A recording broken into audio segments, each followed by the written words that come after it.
Hopefully the audio is not too loud.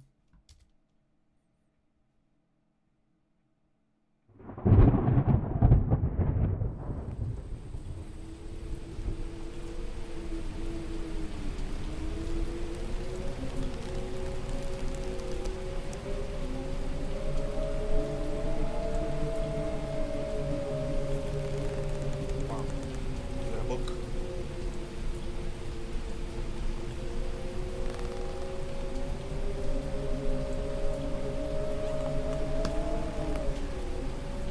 What is this about? Dear reader, allow me to introduce you to my book. Though it might at first appear like many books you've come across, it is far from ordinary. Read much? Okay. You may, therefore, have some misunderstandings about its nature.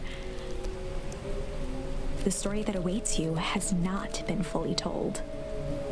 In fact, its conclusion is not yet known, even to myself. It is in that way that my book is special. It is in that way that you are special. Without you, there is no story. Chapter 1. Normal isn't what it used to be. This is a story about change. Nestled in a shallow valley is the town of Beacon Pines. Far from the town square, across the river, past the neglected welcome sign, a young boy walks alone at dawn. His name is Luca Van Horn, and like you, dear reader, he's here for a reason. Okay. Well, I'm just gonna be thrown into the game immediately. Wait. For it to continue. How loud is any of this? Jesus. Okay, so the audio is really fucking loud.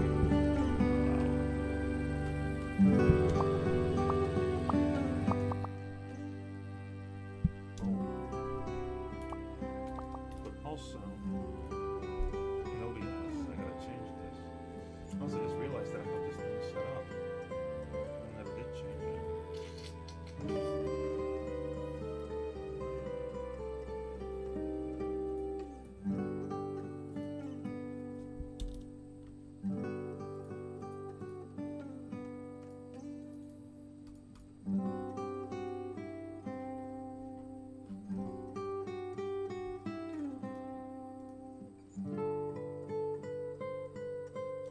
I need to change a few things real quick. Am I now way more audible? I'll lower this way more. Now I should be able to exist. Also very cute music so far.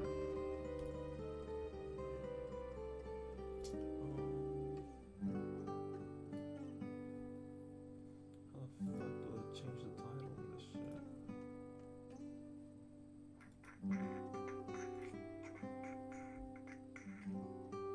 Oh, here it is, I think.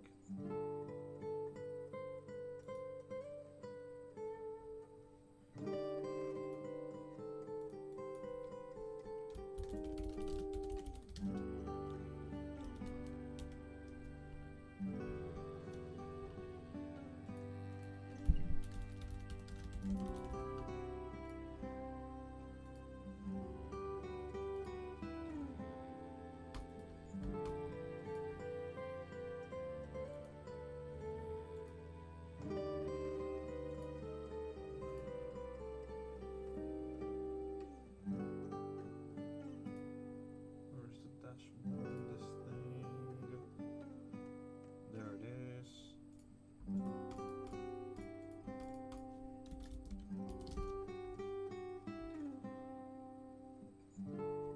Welcome.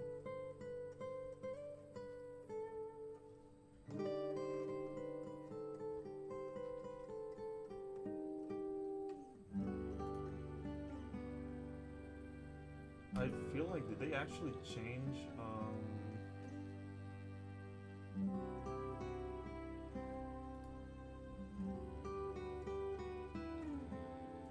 did they fucking change how any of this stuff works? I'm so confused. How fucking obnoxious. Oh, there you go. I found it.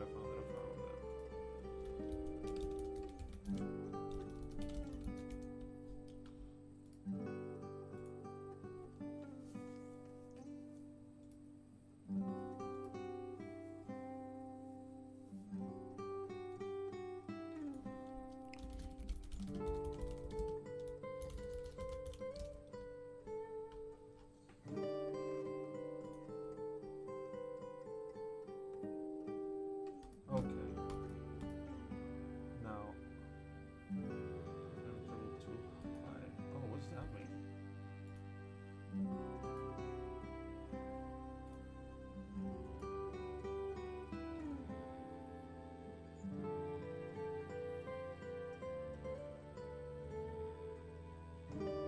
Okay, so instead of explaining to me what this means, whatever, don't care. All right.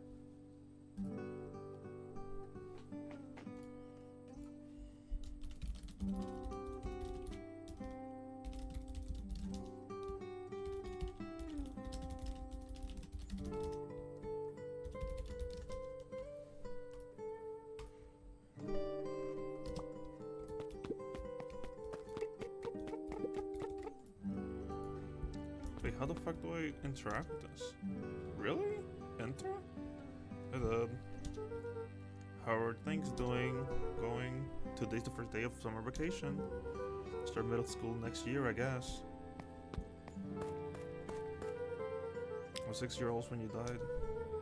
It's been 6 years now. From here on out, you'll have been gone longer than you were here. It feels like that should mean something. Mom always said that this tree was your favorite spot in the world. Me too. Hey, Luca. I knew I'd find you here. Rollo was Luca's closest friend. He possessed many fine qualities, but subtlety was not one of them. Yeah. Well, after I banged on your door till your gran answered, and after I checked the pond, and I climbed on up to the treehouse, then I knew I'd find you here. Rollo finally noticed the tears welling in his friend's eyes, and the flowers on the grave. Oh yeah, right. You and your mom always did this on your dad's birthday. Yep, he's dead. I didn't know if you were going to keep doing it now that your mom's gone too. Oh, you can't fucking hear me? Oh my god, this thing.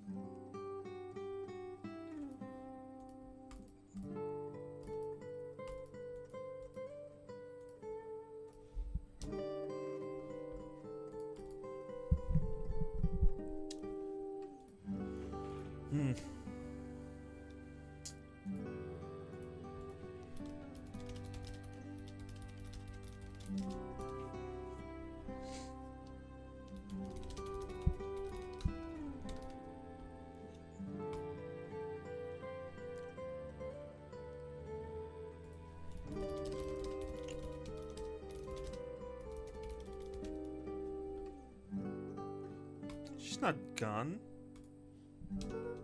She's just missing.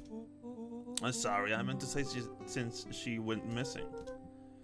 She's gonna come back, Rollo. Of course she is. Okay, Dad. See you next time. I think I'm ready to get out of here. Sure, lead the way. Can I run? Oh. I found a charm. Nice. Decoy.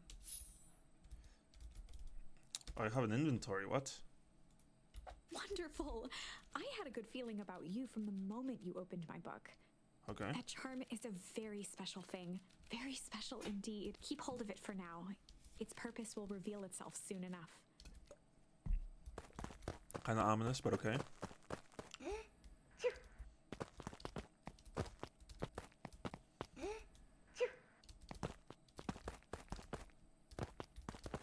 Oh, they just keep reappearing. Fuck you, then.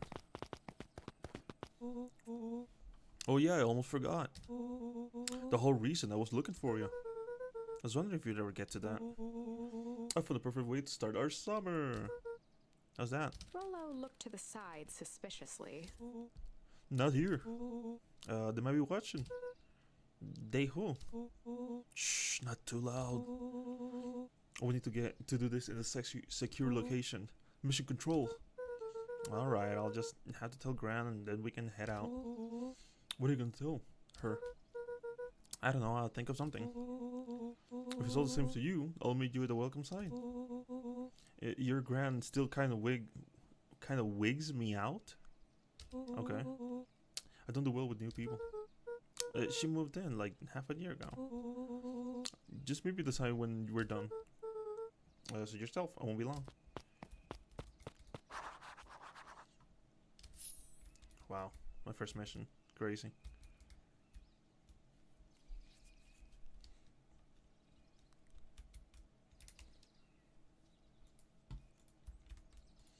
Wait, I have to click this? Oh. Okay. Boop. Hello there, anything here?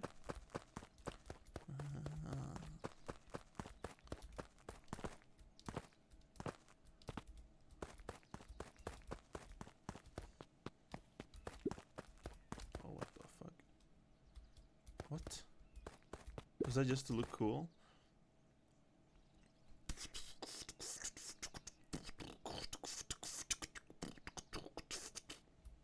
Okay. Cool, I guess. Dear reader, forgive me for this interlude. Remember that charm you found in the dandelion pat? There are more of those special charms to discover throughout Beacon Pines. They've been known to reveal themselves to those who are willing. Some of them can be found in this very house. Okay. Spoilers? This fucking Since lady. Gran had moved in, the house was more peaceful, more orderly, and more covered in flowery fabric.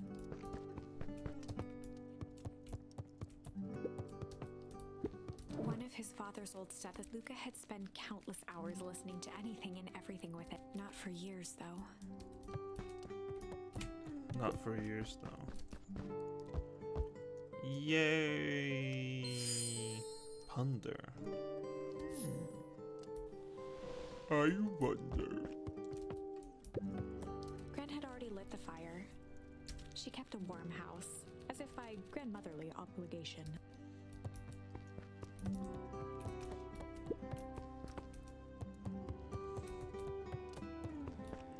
I think I know where this is heading. Can I not run? Only jump. Just some dusty knickknacks.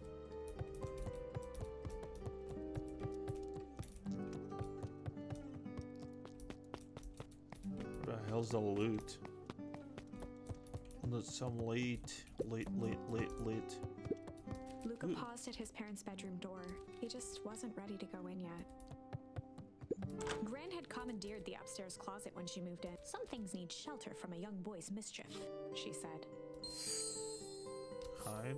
I knew it. Okay, so like the charms are essentially just like actions I can take. Essentially any part in the store, I'm gonna assume. Luca tossed on his favorite old sweater. Even though it was the first day of summer, a chill still hung in the air. Chill. Gran's moving in meant that most of Luca's things had been crammed in the corner. Luca was somewhat annoyed by the situation.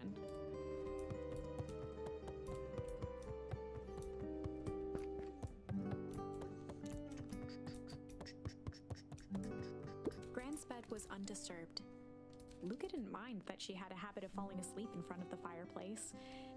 It meant that he could read late into the night. I can't jump in the massive fucking bed. I was sure it was gonna be a thing, but okay.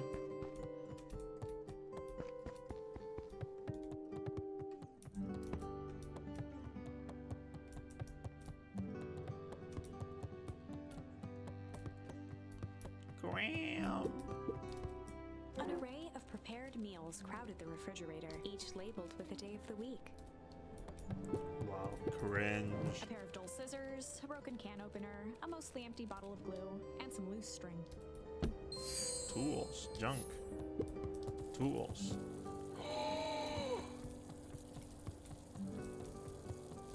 Why do I do that and not be able to turn it off? Oh, I can. Okay, never mind. Okay.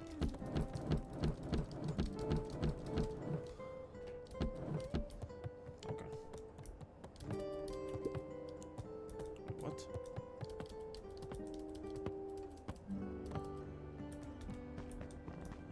Dun, dun, dun, The dun. only piece of furniture Gran had brought when she moved in was an old hut. An old hutch.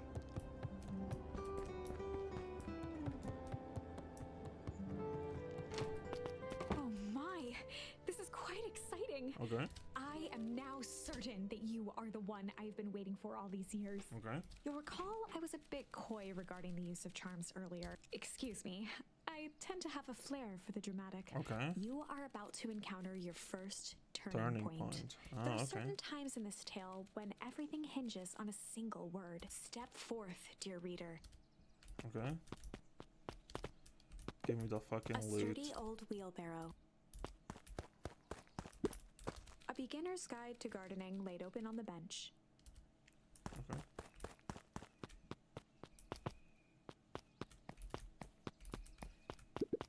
Young Luca would spend hours hiding in the bushes, waiting for a chance to jump out and startle his mother. She always enjoyed humoring him by feigning terror.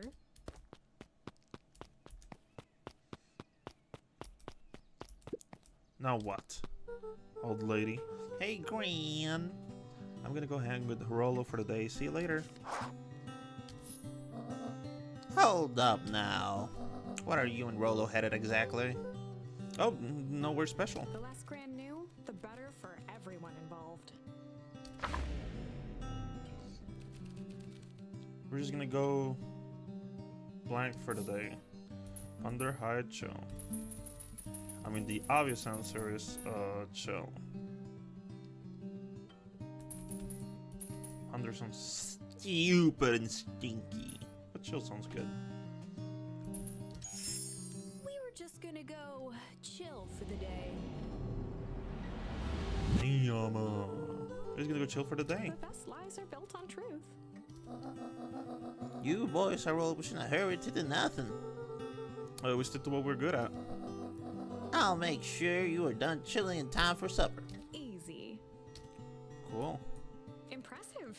You've managed to navigate your first turning point without too much of a mess. That is the power of charm. A single word can change everything. I think it's time to introduce you to the Chronicle. The The Okay. Chronicle is a record of the decisions you've made. You can see the turning point, which has been revealed. Okay. At any time, you can use the Chronicle to go back and invoke different charms, creating new branches.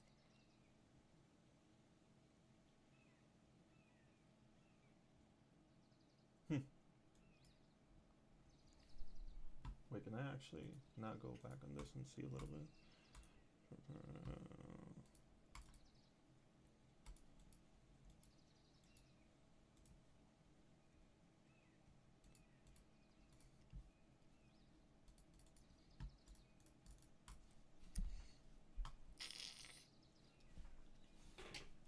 Hold on.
Alright. Where the hell are my headphones? Wait, did I leave them over there? Am I crazy?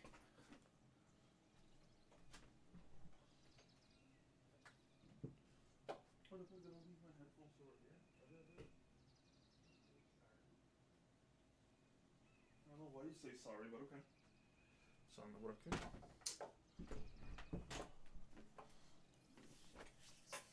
Alright. Now I can continue.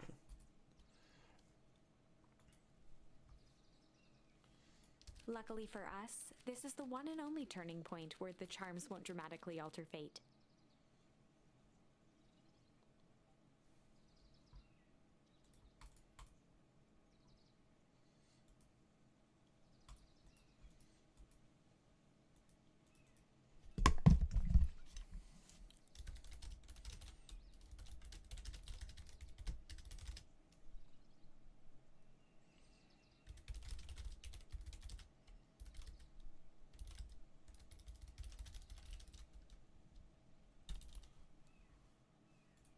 Okay, unless I'm fucking insane, I can hear it perfectly.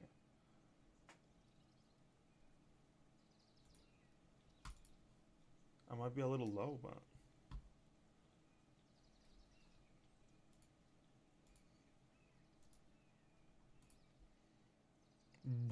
Buh.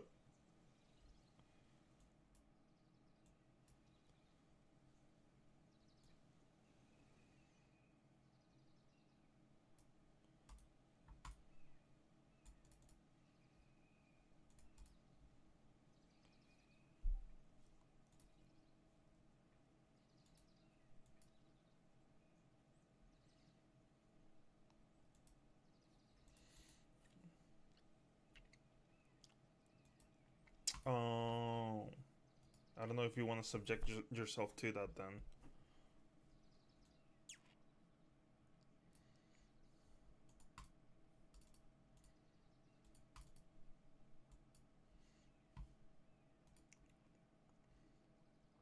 Computer's like actually dying.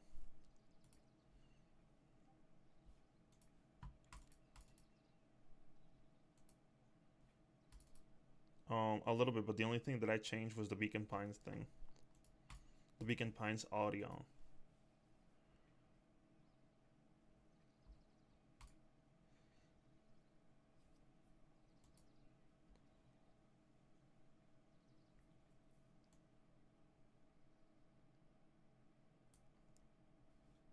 Look at this loser.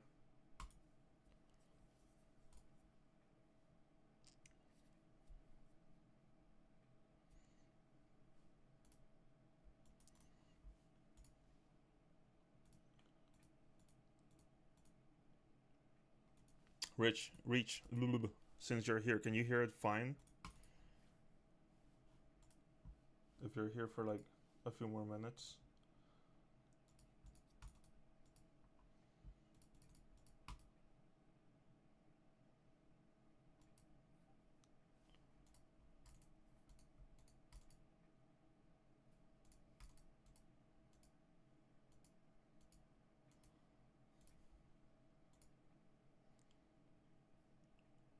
Okay, you hear me, but okay, hold on. You'll see. I'll play like normal for a little bit.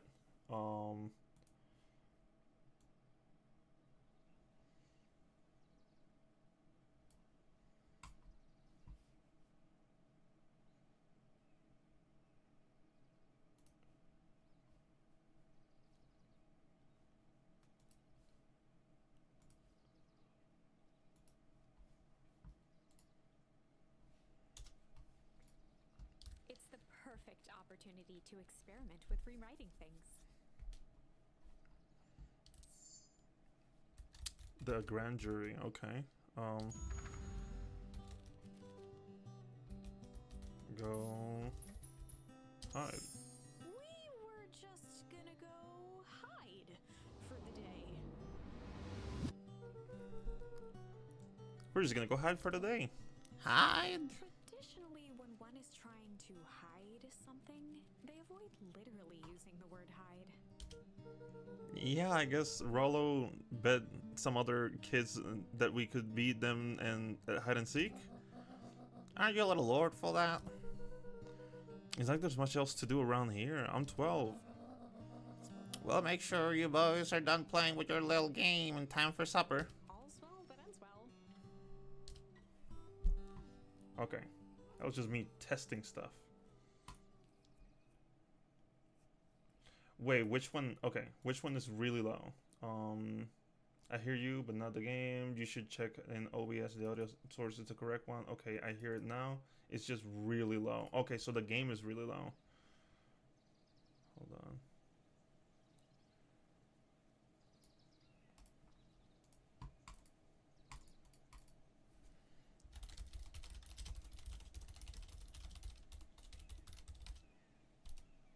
Audio jack is trash.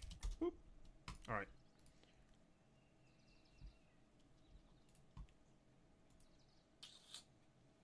Okay. Now what? What am I supposed to do? Whoop. I gotta beat Rolo. Oh, and Luca? You and Rolo stay out of trouble. I know, I know. Nice objective.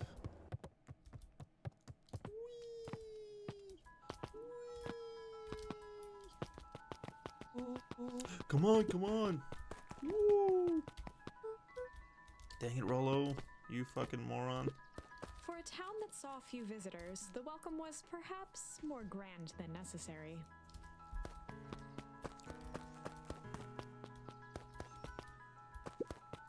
The road leading to Beacon Pines was long and a sort of natural barrier. For the impatient. That's me.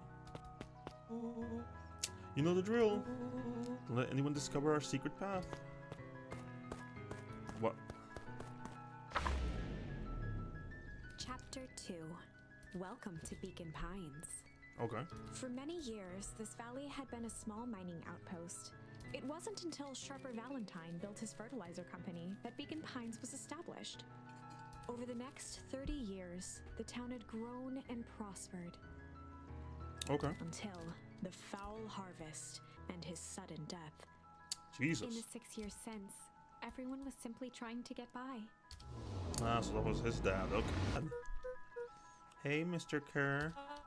Hey there, pal. William Kerr was the CEO of Perennial Harvest Company. He had become a fixture around town over the past few years.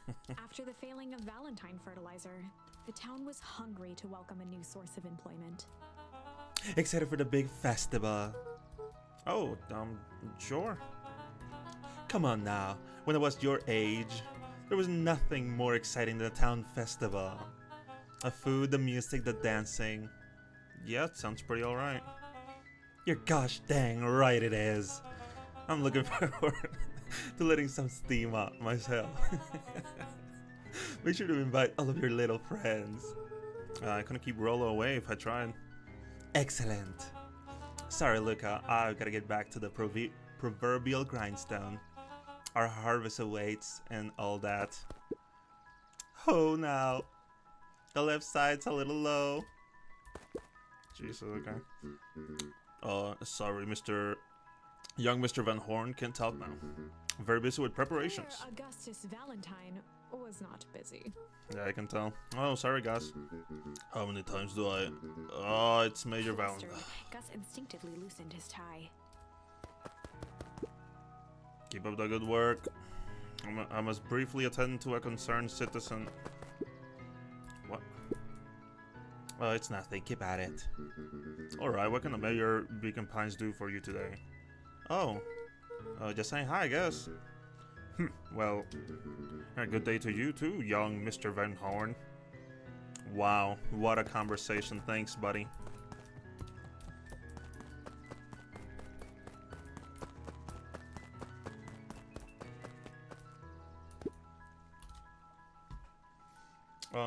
This game is supposed to be just a bunch of stories, really. I'm not really sure I honestly know anything past that. You can just like choose a bunch of different directions. Like, if I click B here, you get a little map, or it's supposed to be like a little like branching tree of all the decisions that you make in the game, I guess. But since I have done basically nothing but choose this first one, I basically have nothing else. The grand jury, that's it.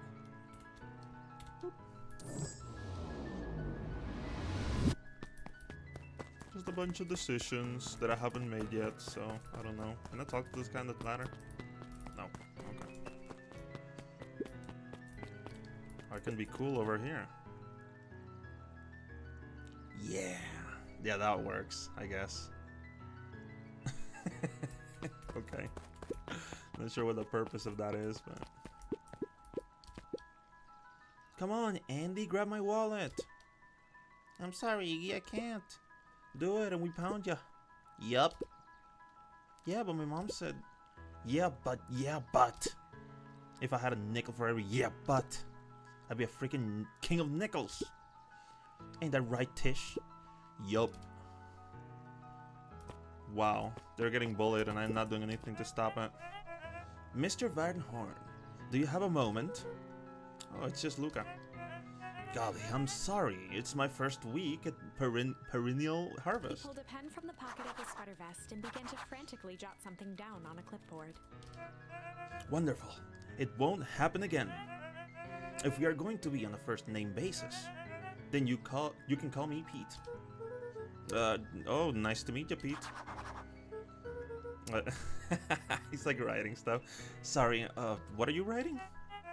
Oh, just documenting.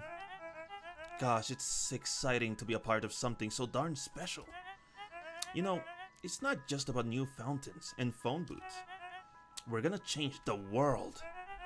And it all starts here in Beacon Pines. Isn't that amazing? I'm 12. Anyway, I'd better get... Oh, that reminds me. We'd love to hear your thoughts. My thoughts? You bet! If we're gonna change this town, we need to get every detail right. That sounds intense. Changing the world is intense. So what do you say? Could you answer a few questions? Well, I guess if it's quick. Wonderful. Open to answering a few quick questions. One down. See? It's not that hard, is it? Oh, okay. We're going already. Question 2. What is something you love about Beacon Pines? I've never really thought about it before. Perfect! It's the only place I've lived. See? That wasn't so painful. Pete stopped scribbling and glanced up from the clipboard. Was it? I guess not. Huzzah! Our first 3 questions answered in record time. Are you literally writing down everything? Thank you so much for your time. I need to process these answers. I can save the rest of your thoughts for later. Okay. Our harvest awaits! Wow. This child is 12 years old. He doesn't know what the fuck's going on. Hey, Mr. Sinclair. Mr. Sinclair continued snoring and lifted one eyelid just enough to see who it was, a tactic he often used to avoid undesirable conversation. Okay. Yoo-hoo, Mr. Sinclair. Ugh, don't you see I'm sleeping, boy? How's the napping today? Crummy as usual, as always. I used to have a perfectly nice view from here. Till perennial harvest put their monstrosity of a building in the way. Why don't you just move? Oh, why don't you just move your chair a bit? Why should I be the one that moves? If it's a showdown they want, I ain't gonna be the one who blinks.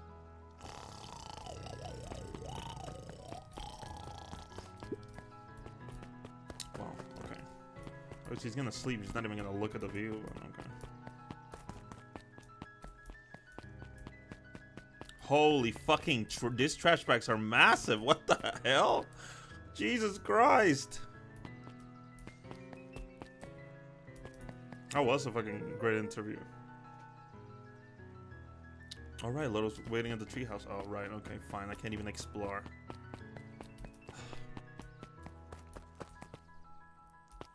Who the fuck are you? Hey, Jetson! Is the line playing any tunes today? No bites this morning, I'm afraid. Come to think of it, I can't remember the last time I reeled one in.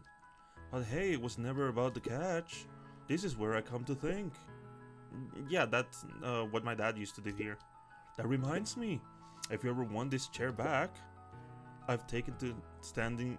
Wait, what? I've taken to standing recently. Huh? I don't understand what that means. Keeps me from falling asleep at the... Oh, okay, never mind. If you don't mind, I think it should stay. Not at all. An empty chair makes for a great listener. Interesting. Whenever Luca saw his dad's chair by the pond, it reminded him of the days they'd pack up a couple of sandwiches and fish until sundown. Oh shit, we're getting an actual cutscene. What the hell? Oh, and I'm in it.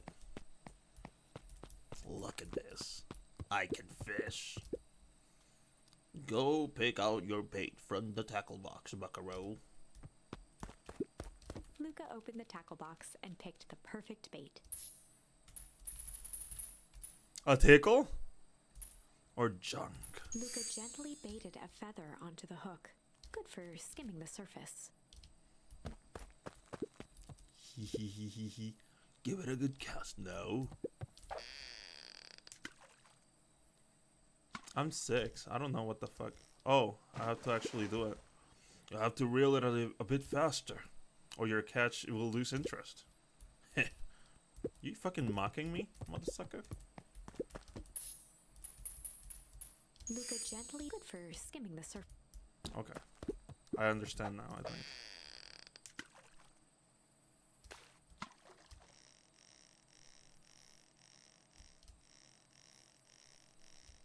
Am I doing it right? I think I am. Yay! I got a ducky. Okay. Well, I'll be switched. Is your first old... Wait, what? Is your old rubber ducky? Okay, I'm sorry, I'm retarded. You were just a little drooling ball of fur when you lost that.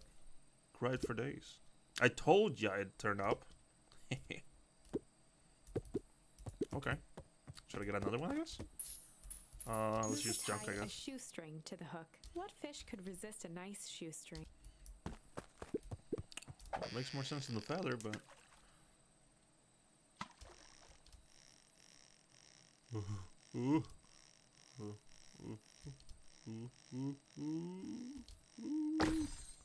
A shoe! That is fucking epic. What do you think the other one is? Hard to say. Sometimes things just drift away. That's not fair. No, it's not. Well, wherever it is, I hope that the other boot at least has a sock to keep it company. Wow, Luca this is gently actual baited game. a feather onto good for skim. Let's use the feather again. Not really sure if I'm supposed to be doing this infinitely, but I mean.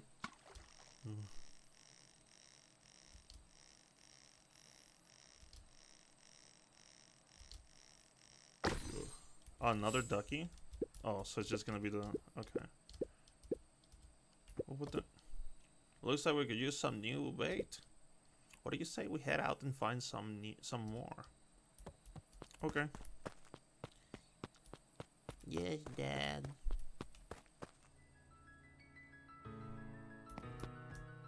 PTSD. Oh, what is this? Mission control. Ah, authorized personnel only.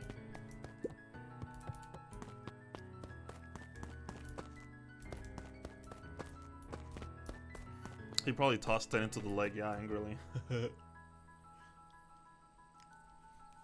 Standard indie fishing minigame? Yeah, true. Syndicated by Indie Law. Man, I wish I had a cool house like this when I was a kid. But instead I just had the jungle. Wait, hold on. There has to be something around here. The Oh, boys had a good thing going. As long as they kept old Jeff happy, they had an endless source of precious materials to add to the treehouse. okay. It's just random shit. These kids are gonna die over here. After Luca's father had passed, Rollo became obsessed with them building their own Hank atomic star scraper. It was some time before Luca realized it was Rollo's way of keeping him occupied. Okay, pretty good. Ah. Bing chilling. Alright, enough. On certain nights, when the clouds were just right, the boys could tune into strange patterns of static. I really do like the music a lot, actually.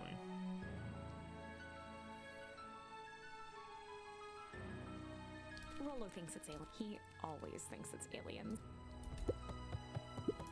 Luca's winter coat decommissioned for the summer. With the cold holding out longer than usual, he reconsidered its I know, usefulness. worm person hooks into the fishing pole. Whoops, got it wrong.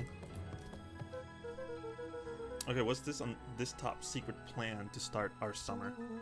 So you know the abandoned warehouse by my place? The old Valentine building? Yeah, well, it isn't abandoned.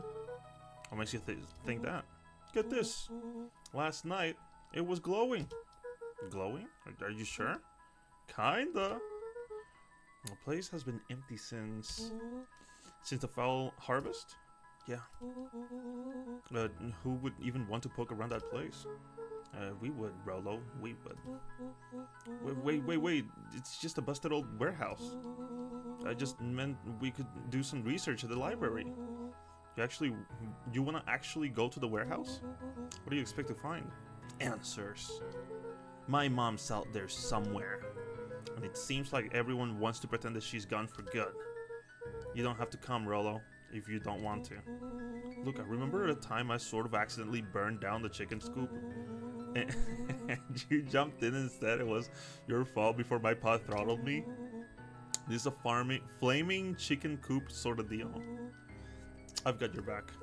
Thanks, Rolo. Now that I think about it, poking around the decrepit fertilizer warehouse is exactly how I want to spend the first day of summer. Let's go!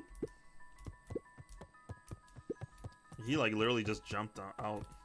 Alright, well, I don't think there's anything else, is there? Oh wait, there is. What the fuck? Luca looked up at the satellite dish. Rollo nearly killed himself putting that up into the tree. I was about to say. Ooh, I got pull.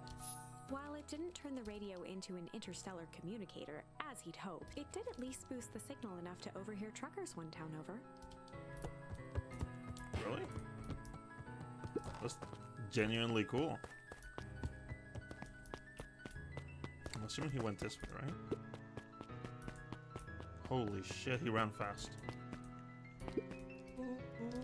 I'm just catching my breath a bit. Go on, I'll catch up.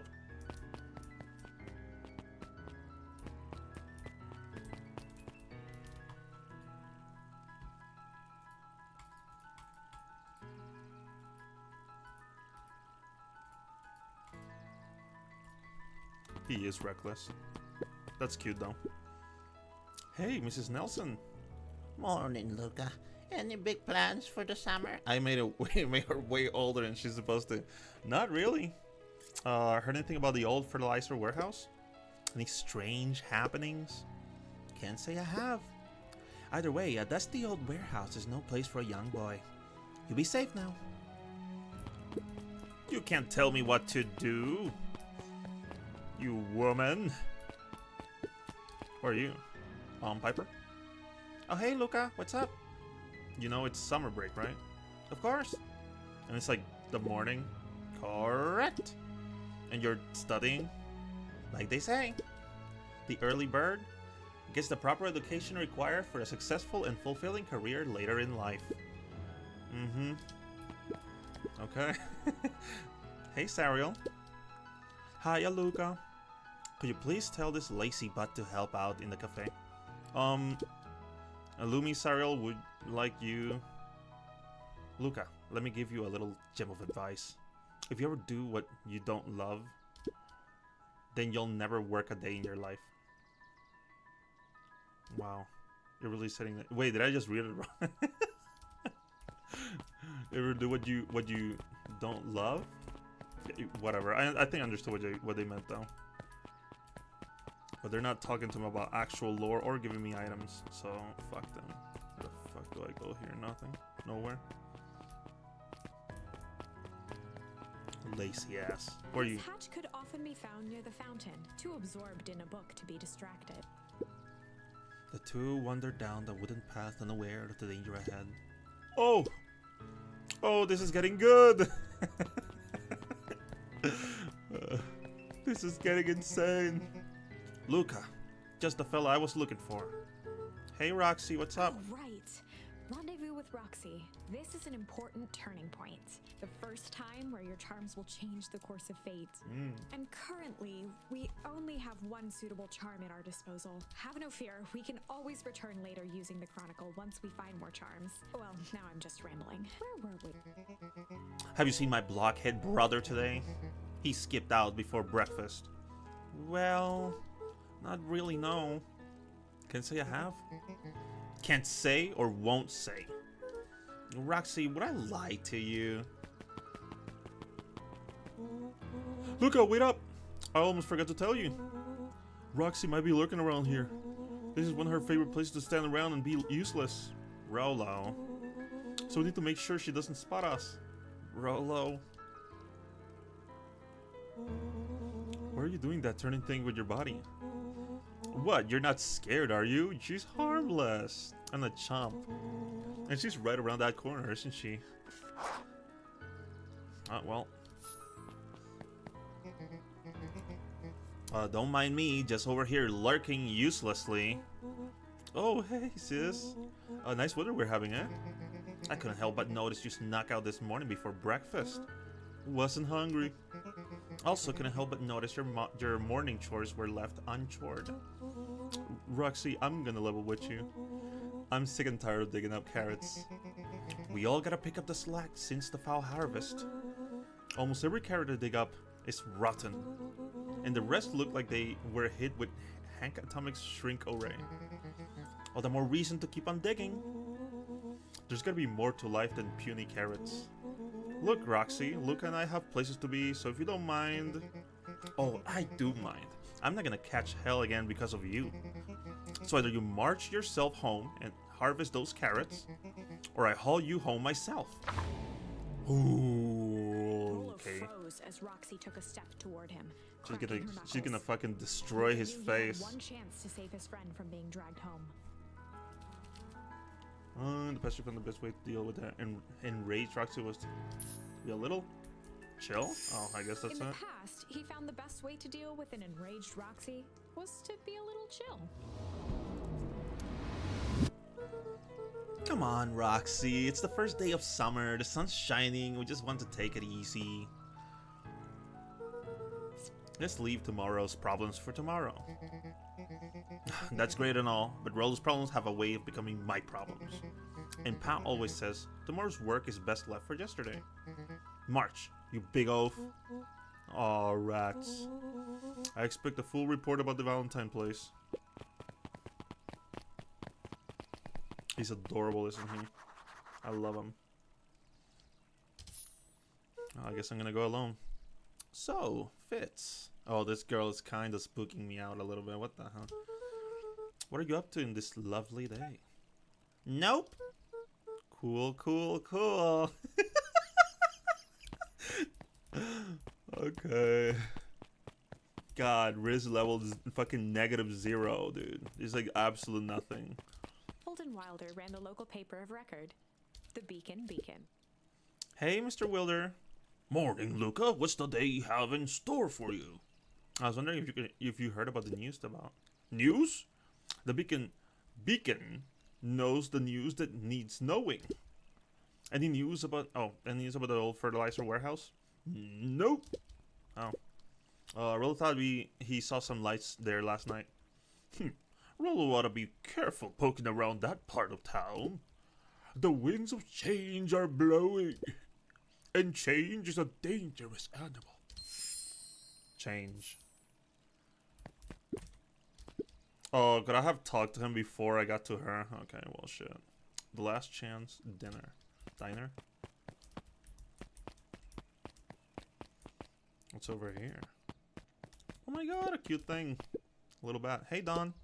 Sorry to wake ya. No problem. It comes with a job. Dawn had dreams of becoming a big-time reporter. At night, she searched for the story that could be her big break. By day, she hawked papers at the newsstand. What's up? I love her little, like, sounds. Rolo said he saw something strange going on at the warehouse. You know anything about that? You you might say I've heard some things. I'm working a story about it right now. So what's going on? Can't say quite yet. I still need to follow up on a few leads. Keep me in the loop, okay? Sure thing. Things seem to be quiet in town today. Yep, I was preparing for the festival. She'll be back to normal tomorrow. Catch you then?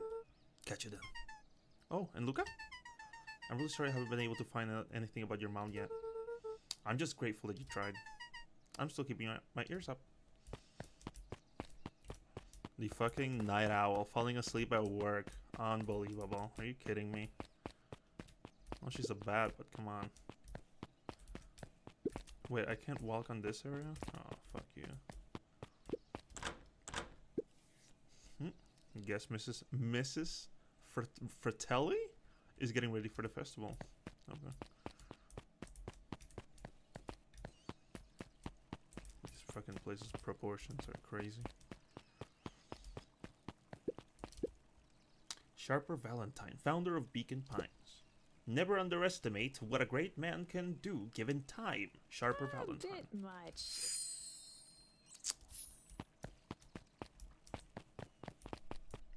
What the fuck is this? Hey, Solomon. Apologies. No time for chit-chat. Okay. Jeff's hardware closed down about a year ago. The effects of the foul harvest stretched wide. When there are no crops in the field, tractors don't need fixing.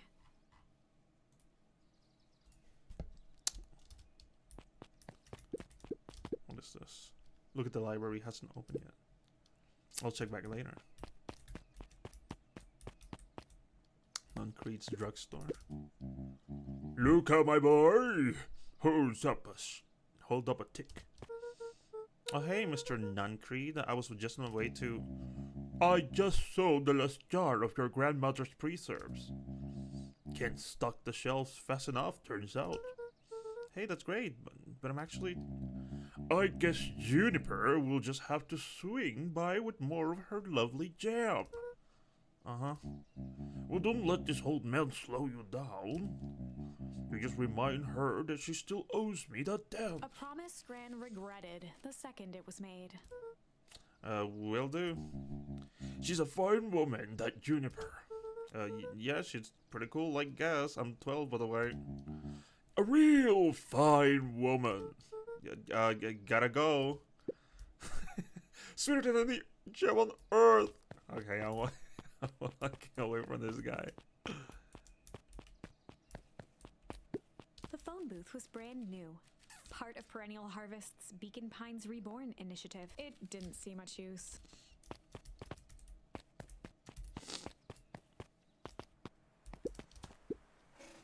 Oh, hey, Luca. Hey, Joey. How's the bug hunt going? Not great. Bugs have been shy this week. Bugs get shy? Oh, sure, bugs aren't that different from people. Sometimes they just want to be left alone. If you're going into Weep Wood, just be careful where you step. No bug crunching, got it. That's very brutal the way you said that. Makes me uncomfortable, but thanks. Oh, whoops. I didn't mean to go that far. I'll check anything here. It's like clearly something secret, right? The path Ooh. led into a small hollow at the edge of Weepwood. Okay, no turning back now. Caution, electrified fence. The fence Does it sound- thrummed with a gentle electric buzz. Oh. Okay, so what would Rollo do if he was here? Luca often asked himself what Rollo would do, so that he could rule out that option. I'm definitely not touching that thing.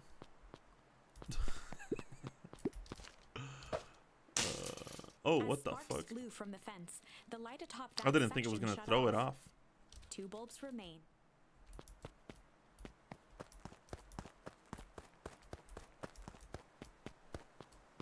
What's over here? Oh. Property of Valentine Fertilizer Company. Looks old. Gotta love the really cool yellow warning skull and bones that they have for some reason. Very interesting.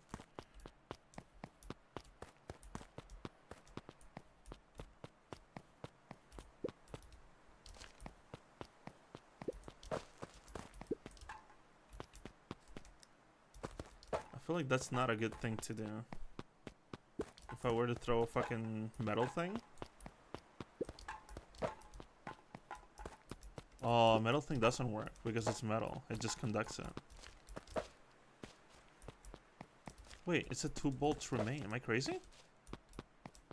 Okay, whatever.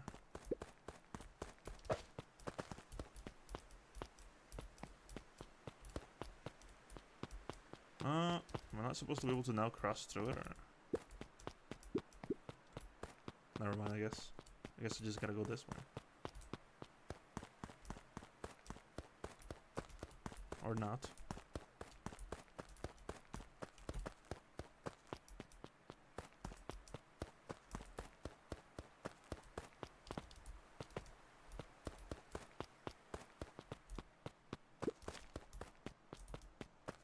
Luca knew that if he gave up now, he'd never hear the end of.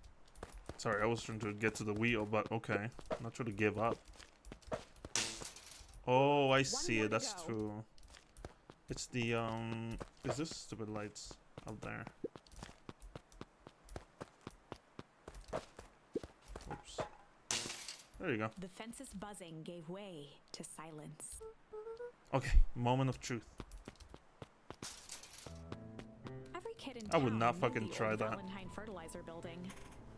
Long abandoned, the warehouse once served as the industrial heart of Beacon Pines. Now, it stood only as a reminder of things left behind. The dormant building showed strange signs of life. Okay, so Rollo wasn't exaggerating for once. What's going on There was here? only one way to find out. Okay, I don't have hide, so I'm definitely gonna die. Wow, that smells awful. Too bad Rollo's not here. He'd have no problem poking around in it. So, Rollo is a fucking dirty boy, huh? The water Interesting. looked almost diseased. It flowed slowly into the woods. That's probably not a good thing. And the trees, probably not a good sign, but... I mean, what do I know? I'm just 12 years old. I don't know what the fuck's going on.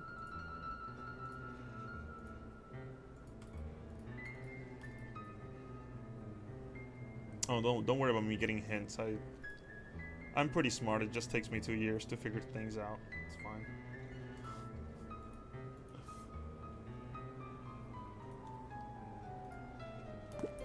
The hose emitted a subtle sound. It was actively draining some kind of liquid.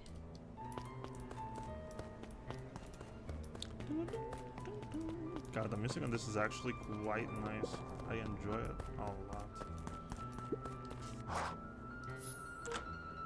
Locked. Luca thought he heard faint sounds coming from the other side of the door. He pressed his ear against the cold metal to hear better. A zipper? The Footsteps? sound of footsteps grew louder. Hello? What the fuck? Shit. Shit. I got shit, I guess. The heavy steel door knocked Luca to the ground. Disoriented, he looked up to see an imposing figure silhouetted in a green glow. It lunged toward him. He tried to scramble away, but felt a gloved hand latch onto his ankle. Jesus. Luca watched his fingernails leave trails in the dirt as the hand slowly dragged him back through the door, into the lab, into the green light. Is there about change? This is a story about change. It was far from the sort of change Luca imagined for himself, but change is, after all, a dangerous animal. The end? Okay. I probably Rip. should have warned you about this. There are many paths that our story can take. Most will end in tragedy. But don't let that discourage you. We will find the ending that this story deserves. I just know it. Okay. From here on out, a charm will have a check mark when it's been used to its full potential at a given turning point. Now, let's try something different.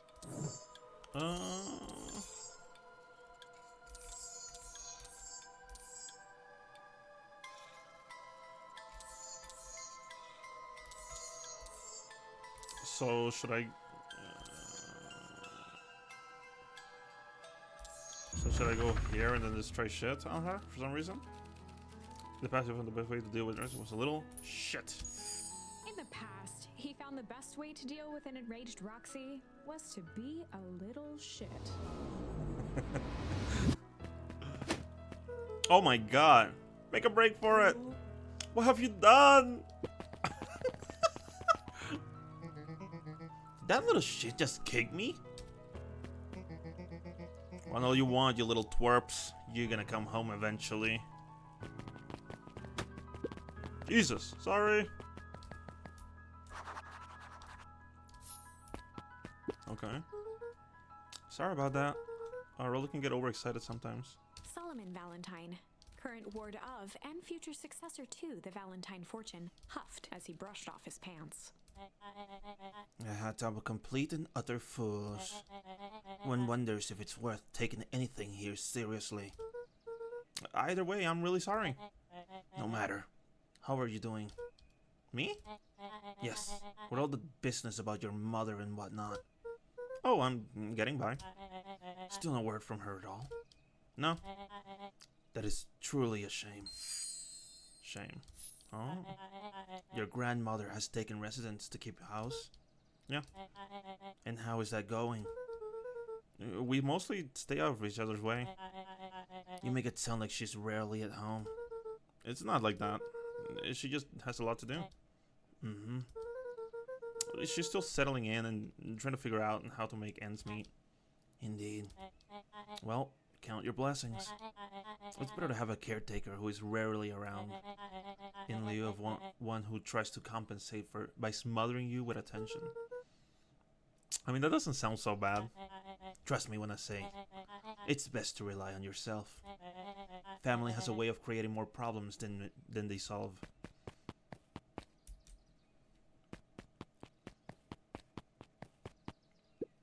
Solomon trifled a gesture toward the approaching heiress Valentine. Speak of the devil. Do not wander off like that.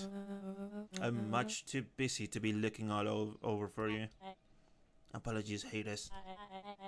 I just taken a stroll through town. Strolls are for commoners. You're a Valentine now. I want you to be present for the construction of the History Museum.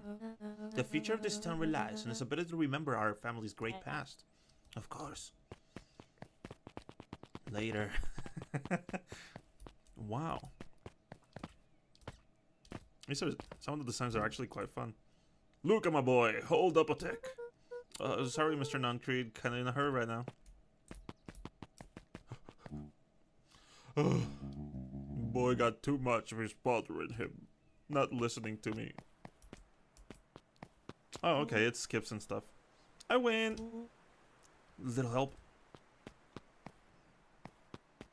Did not know we were competing. I am the champion! We were racing?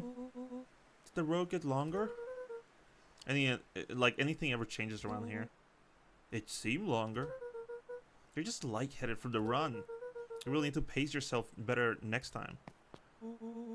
Not sure why. Not sure why I would take advice from second place. Has that sign always been there? Wait, what? Caution. Electrified fence. No, that's definitely new. Creepy. How are you gonna get around an electric fence? Don't worry, I've got this. No! Why do you do that? Paul always says you can figure out what the plan was when you're done. What? Great, what now? Well, I did my part and established that touching the fence is bad. And I'm sure you can handle it from here. I'll supervise. From a safe distance. Okay. This is just the same thing I would imagine. Oh, right. Wow, you're a genius! Yep. I am. Oh, I think that did it. Luca, you never failed to impress me. Okay, so now we reach the same point As the as glowing before. windows of the old warehouse came into view, Rollo began to bounce excitedly. Check it out! Damn, Rollo, you weren't exaggerating for once.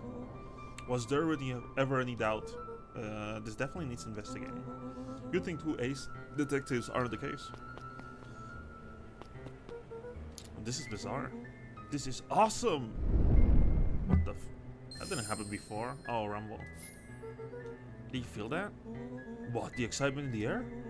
You bet your butt I did. What the check out this puddle! That's not normal. And this hose! That's not normal. And this door! Oh man, the door is locked. Try harder. Nope. No dice, it won't budge. Oh well. This dumpster is new, right? I bet it's got stuff in it. I can't really see what's in here. Look at all of this. My nose is itching. I think I smell some treasure. What?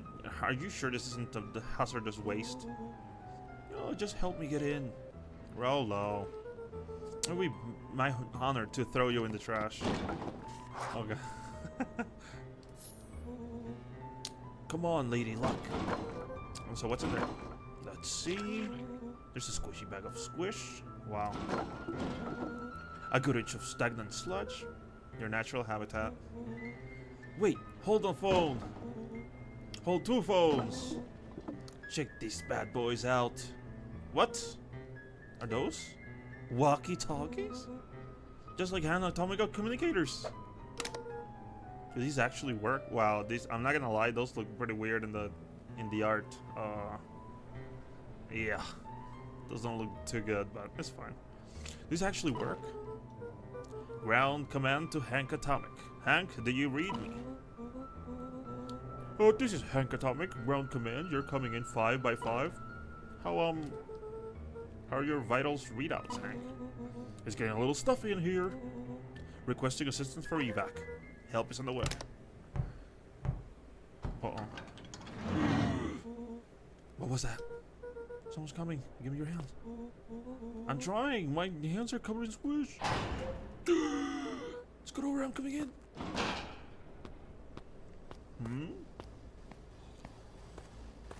Okay, this guy's looking major sus. Sorry.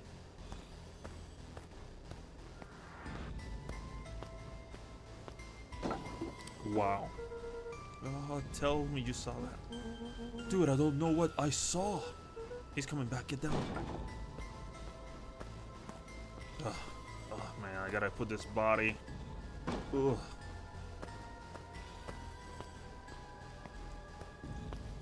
Now it's time to vent. Petrified under the weight of the bag. Oh god, tell me it's not what I think it is. Luca, what do you know? Wait, what? Do you know what separates run-of-the-mill detectives from ace detectives? The ridiculous hat. When the chips are down, ace detectives dig deeper for clues. Rollo felt around at the large sack which burdened them. Aha! He snapped off a tag from just within a small zipper opening in the bag. It's some sort of badge or something. What does it say? Rollo held the badge up to a faint shaft of light within the dumpster. Dr. Prescott Deep Engineering. It's a name tag. Who would throw away a bag full of slimy old name tags? I think it's just one name tag in a bag full of something else. Okay. I think we should make a break for it. Stay calm, this is no time to panic. I'm not panicking! You're panicking! Rollo, calm down. You don't have to squeeze my hand so hard. Dude, I'm not holding your hand. Quick messing around. What other slime-covered hand would be in here? Yes! Ah! Ah! A zombie. Oh, I'm beginning to see the benefits of your run for your lives plan. Right, we're clearly established that I'm faster than you, so I'll go first. Why not go together? If I mean chicken coop, Luca, I'll make sure the coast is clear. After I go, count to 100. If you hear me yell, run. If you don't hear me yell, run.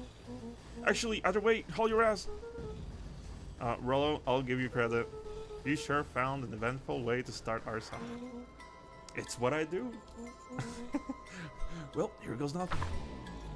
Okay. Lucas sat in the dark, tracking the sound of Rollo's footsteps as he ran. 1, 2, 3. He pressed his ear to the dumpster wall, straining to hear Rollo's footsteps as they faded away. 15, 16, 17. He tried not to think about the contents of the dumpster as he counted. 35, 36, 37.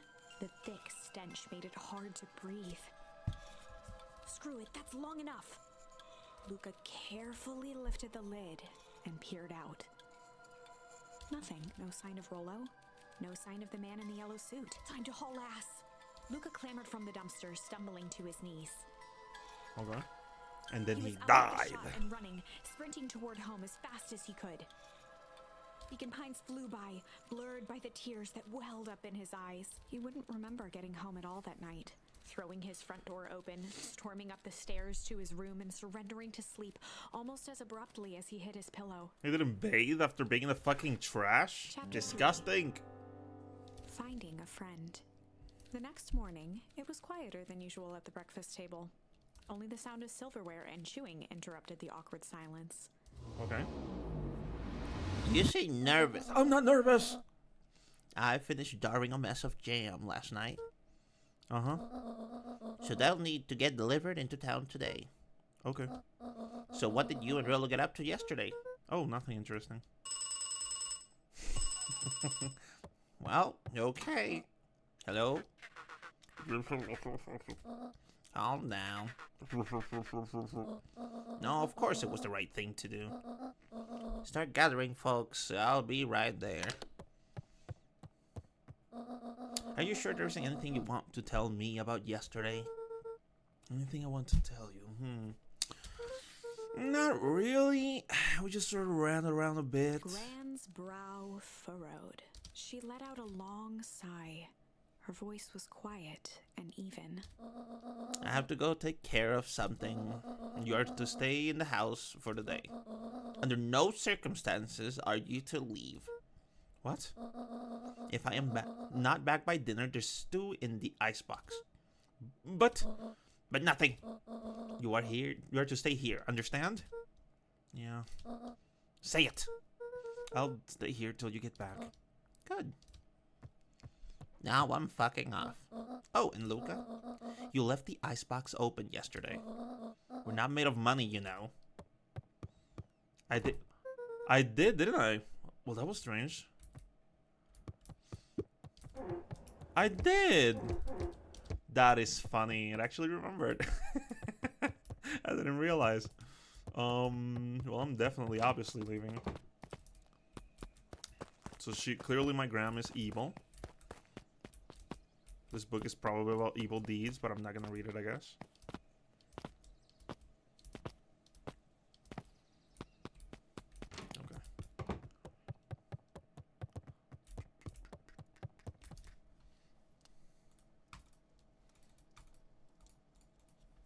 Okay. I'll be honest, I actually love the designs A so faint far. electronic They're so sound cute. floated in the air. What?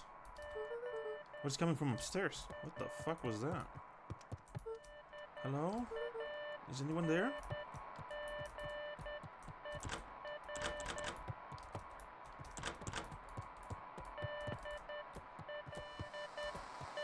Oh, right, my fucking radio. Hello? Rollo, is that you?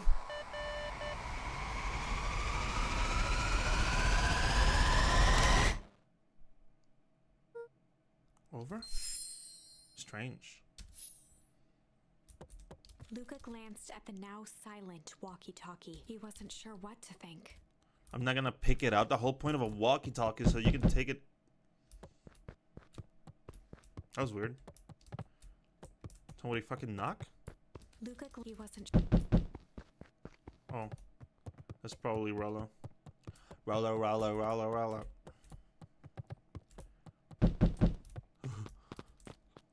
Oh, it's her. Oh, hey, Roxy. If this is about, accidentally kicking you yesterday. Is Rollo here? No? Look at me, Luca. This is serious. Is Rollo here? No, I haven't seen him since yesterday. Rollo didn't come home last night. What? A pit formed in Luca's stomach. Where was the last place you saw him? We were playing around in Wheatwood, and then it was late and we went home. Wheatwood? If he's alive, I am going to kill that little creep. Is there anything else? Anything that he said? Luca's mouth felt dry. No, we were just messing around. Okay. I need to go let people know to check the woods. If you stay out of trouble, you just stay out of trouble. Go see if he's hiding in the library or something. Luca could feel his heart beating in his throat. They're good descriptions. Exactly how I feel sometimes. Rollo. Where are you? Well, I was gonna stay, but she did say that I can just check for Rollo there, and it is important, so I guess I gotta go.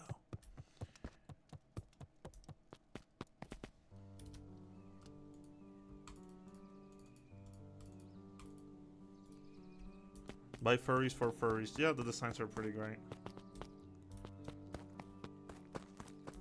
Can I go this way? Oh, yeah. Okay. I mean, I don't know, because it's a library. People love libraries or something. I don't know. Hey, Bert. Have you seen Rollo? Nope. Though I've mostly been talking to clipboards. They're setting up lots of stuff for the festival. This one said he had to process some answers. I told him that was fine. I'll wait right here until he gets back. Okay. Even though Rollo might be dead, there is still some time to look cool. You know? Okay, enough. Enough looking cool. Any tools over here that I can use? Now that everybody's gone, nobody can watch me pick up shit.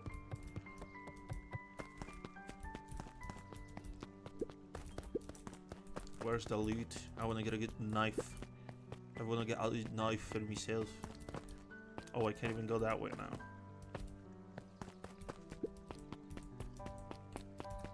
What is this thing? Oh, it's this guy again. Boop. Howdy, Luca. Hello again, Pete. I'm not Pete, you silly goose. It's Toby. You could have fooled me. Well, hey, it's no problemo. The important thing is, we'd love to hear your thoughts. Yeah, I'm getting that impression.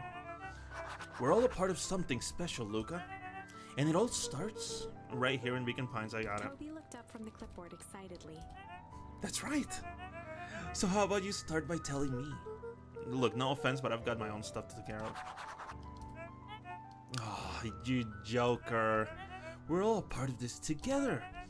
You'll let us know when you're free to answer a few questions.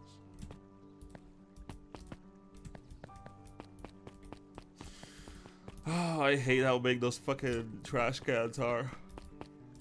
It's distracting as hell. We're need to get back to work. Just a couple more minutes. If Roxy said she will be here, then she will be here. I just don't see why I'm standing around. Doing nothing and waiting for Roxy when I could be standing around doing nothing and getting paid for it. Come on, Lumi. Roxy needs our help. Yeah, well, good intentions don't qualify as legal tender. Am I hearing this? Oh, my parents wouldn't listen. No offense, but isn't Rollo always getting into trouble? Something feels different this time. What can we do to help? I want to check where the adults aren't. So I guess it's up to us to check Wheatwood. Our shift doesn't end for another couple of hours. We could spend the time making posters. That would be great. I guess. Right. Fitz and I will check Wheatwood. We'll be back later to pick up the posters. I think my dad had a map of Wheatwood. Let's swing by my house and grab it before we head out. Okay. Oh, I guess I can hear it because that's like literally in the corner. I can hear it like downstairs. That makes sense. I didn't even realize. Wait, can I go up here? No. Never mind. Can I talk to her? Oh. God damn it. I'm dumb. Okay. There you go. Hi, Luca. What's up? You haven't seen Rollo recently, have you? He doesn't come around here much. Not since they made a rule that he can only order decaf. He's 12. Did he ever manage to... Wait, what? No shot. Doesn't make any sense at all. His eyes went wide in disbelief. What do you mean, Vanish? That's impossible. Oh my. He doesn't even see the danger he's in. Lady, are you alluding to our story? Is she reading Beacon Pines as what's happening? What is this about a missing child? I must stress that this situation is completely under control. It just all seems so terrible. And you're sure there's nothing we can do to help? Nothing. Nonsense. Young Mr. Cotter will turn up safe and sound, I'm certain. You just focus on settling it. I trust my sister has supplied you with suitable lodging. Oh yes, Mr. Valentine has been more than accommodating. We were just telling our daughter back that what? Now where did she run off to? Uh-oh, another missing child. That guy's getting a double kill. One more and he gets a UAV. Hey Don. Oh. Yeah, he didn't come home last night. I wonder if it's connected. Connected to what? I was checking in the reports about increased activity around town. What sort of activity? Windowless trucks, mechanical noises, train lights. Your typical shady stuff. Who will be doing all of that and why? Well, I have a few leads. The Valentine family is always suspicious. Perennial Harvest, it certainly has the resources. Do you have any idea where Rollo could be? The best place to start looking is where the trail went cold. Where do you see him last? We were in Wheatwood, right by Valentine's fertilizer.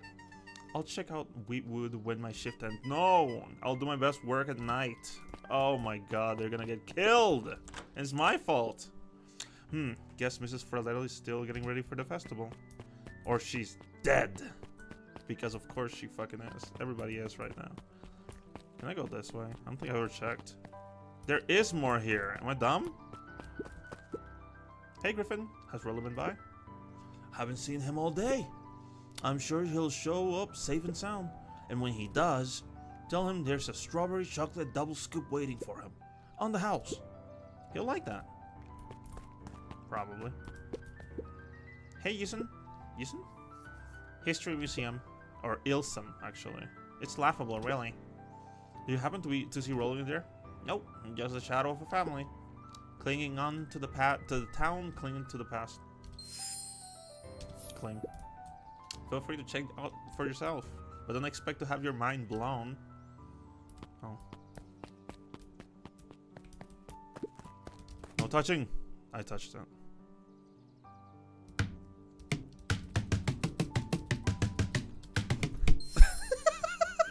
Oh, and I got a smack. Okay, that's fun.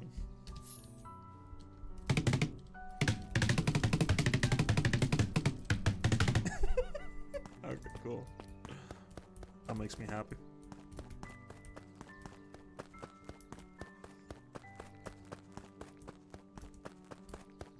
Nothing over here, nothing over there. El Museo de Historia. Sharper Valentine, a celebration of excellence. We all know Beacon Pines is a great town.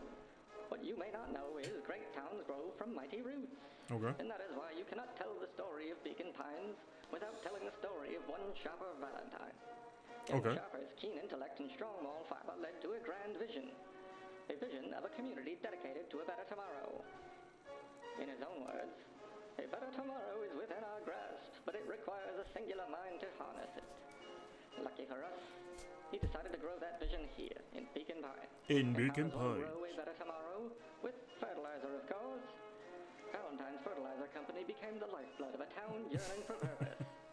But then tragedy struck. A scientific experiment gone wrong. An accident which took Sharper away from us far too soon.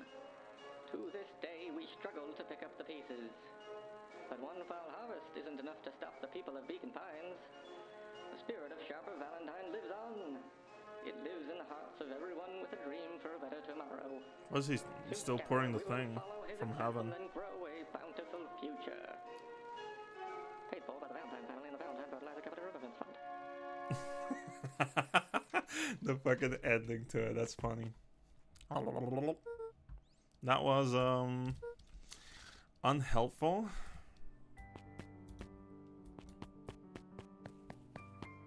Certainly interesting, I suppose. Hopefully I didn't miss out on some lore or some shit.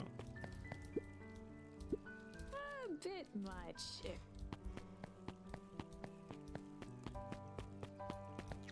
I feel like I need a refill on my coffee. Ooh. volunteered at the library during the summers. He wasn't very social, so he'd dedicate each summer to becoming an expert in a single subject, making him a reliable source of very particular knowledge. If you were to ask Kato something he didn't know, he'd escape into the dusty old bookshelves and return with just the right thing. Hey, Kato. Kato was lost in his reading. Luca crooked his neck to see the title. Introduction to Melitology. Melitology. What the fuck is that? Oh, hey, Luca, you snuck up on me. Good book? No, just started it. He gestured to the shelves. I'm really running out of books I haven't read yet. So now it's on to the wonderful world of bees. Turns out bees are pretty cool. For instance, did you know that around 70% of bee species actually live in the underground tunnels? Or that if there are 2 queens in a hive, they will fight to the death for supremacy? Fight. That's interesting, but you haven't seen Roll around recently, have you? Not since yesterday. Wait, he saw him? Keep an eye out for him, okay? Sure thing. If I see him, you'll be the first to know. Okay. I'm not gonna talk to this kid, this Kato kid. Cobs I've eaten. A salad-centric travel guide for the mildly adventurous. Yuck. Sally Seashore's simple succulent sundries. Luca brushed off a smudge of dust. Or maybe it was flour. 30 recipes so easy you'll doubt it's even edible. Suculento.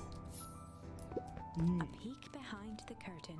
The methods and ruminations of Patrick C. Montesquieu. One of the greatest acting minds of our time by Patrick C. Montesquieu. Oh! There were rarely any actual new additions, simply a variety of existing content rotated into the front display each week. Okay. Not fooling anyone. Who is this cutie over here? Hello. Hey, Jesse. Oh, hey, Luca. You were looking by? No? I was actually surprised. He's usually here early on days when a new issue drops. Ro's the biggest Hank Atomic fan I know. Besides myself, that is. Well, if he does swing by, tell him to meet me, you know where. I don't know where. No, he knows where. Oh! Roger that, Space Cadet.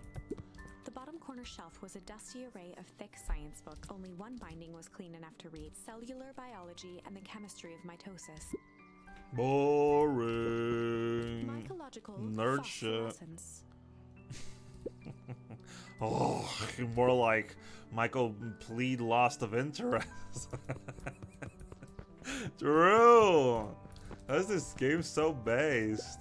Stupid ass The entire bugs. top level of the library was devoted to comic, most of which were Hank Atomic and the myriad of lesser revered spin-offs.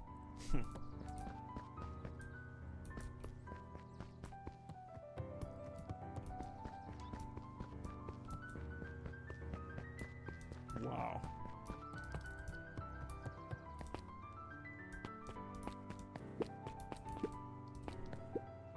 What sort of monsters put candy behind a locked door? Oh yeah, Mr. Nuncreed works weird hours sometimes. Of course he does. How about you? When do I work? No, what's your name? Oh, Luca Van Horn. You new here? Yep, not by choice. Beck's family moved often, giving her little time to establish any real connection. She would tell you she prefers it that way. I'm looking for my friend Rollo. He didn't come home last night. So he's missing? I guess so. Like missing? Does that sort of thing happen a lot around here? Luca shifted his feet uncomfortably. Well, that sucks. Yeah. Just so I should probably get going. You literally made me uncomfortable instantly. Hey, wait up! What? Beck pulled a coin from her pocket. Coin! I'm coming with you. What? So says the unlucky penny. Unlucky? Yep, well, technically they landed on head. Just leave this kid to find his friend alone. But I always do the opposite. Oh, that's kind of like me and Rollo. I guess Rollo is my unlucky penny. That settles it. A person should never be without their unlucky penny. Let's go find him. Oh, The name's Beck. Pleasure to meet you, Beck. I suppose I could use some help. Try to keep up. Try to keep up, Beck. Rollo would make me keep up, so you have to become Rollo. The phone booth was brand new. Part of Perennial Harvest's Beacon Pines Reborn initiative. It didn't seem... Oh, I already hadn't seen that before, pretty sure. Joey, have you seen Rollo around? No, sorry, Luca. I've had my eyes in the dirt looking for beetles. I can't seem to find any. He never came home. He never came home last night. Do you think it's because that it's been colder than normal? I don't see why that would have anything to do with Rollo. No, the beetles. Do you think the temperature confused their circadian rhythm or something? I don't know what that is. I'm 12, but who's to say? I'm no beetologist. Just keep an eye out for him, would you? Of course. Oh, wait. No. Also, I didn't even realize that was a path for some reason. It appeared to be deserted. That's strange. That is fucking bizarre. After the foul harvest destroyed their wealth and reputation, the Valentines shuttered off their estate from the rest of town. Wow. The Valentine mansion loomed over every other building in town, both figuratively and literally. Epic. That's what I want. A house that looms over fucking everyone in Ogden.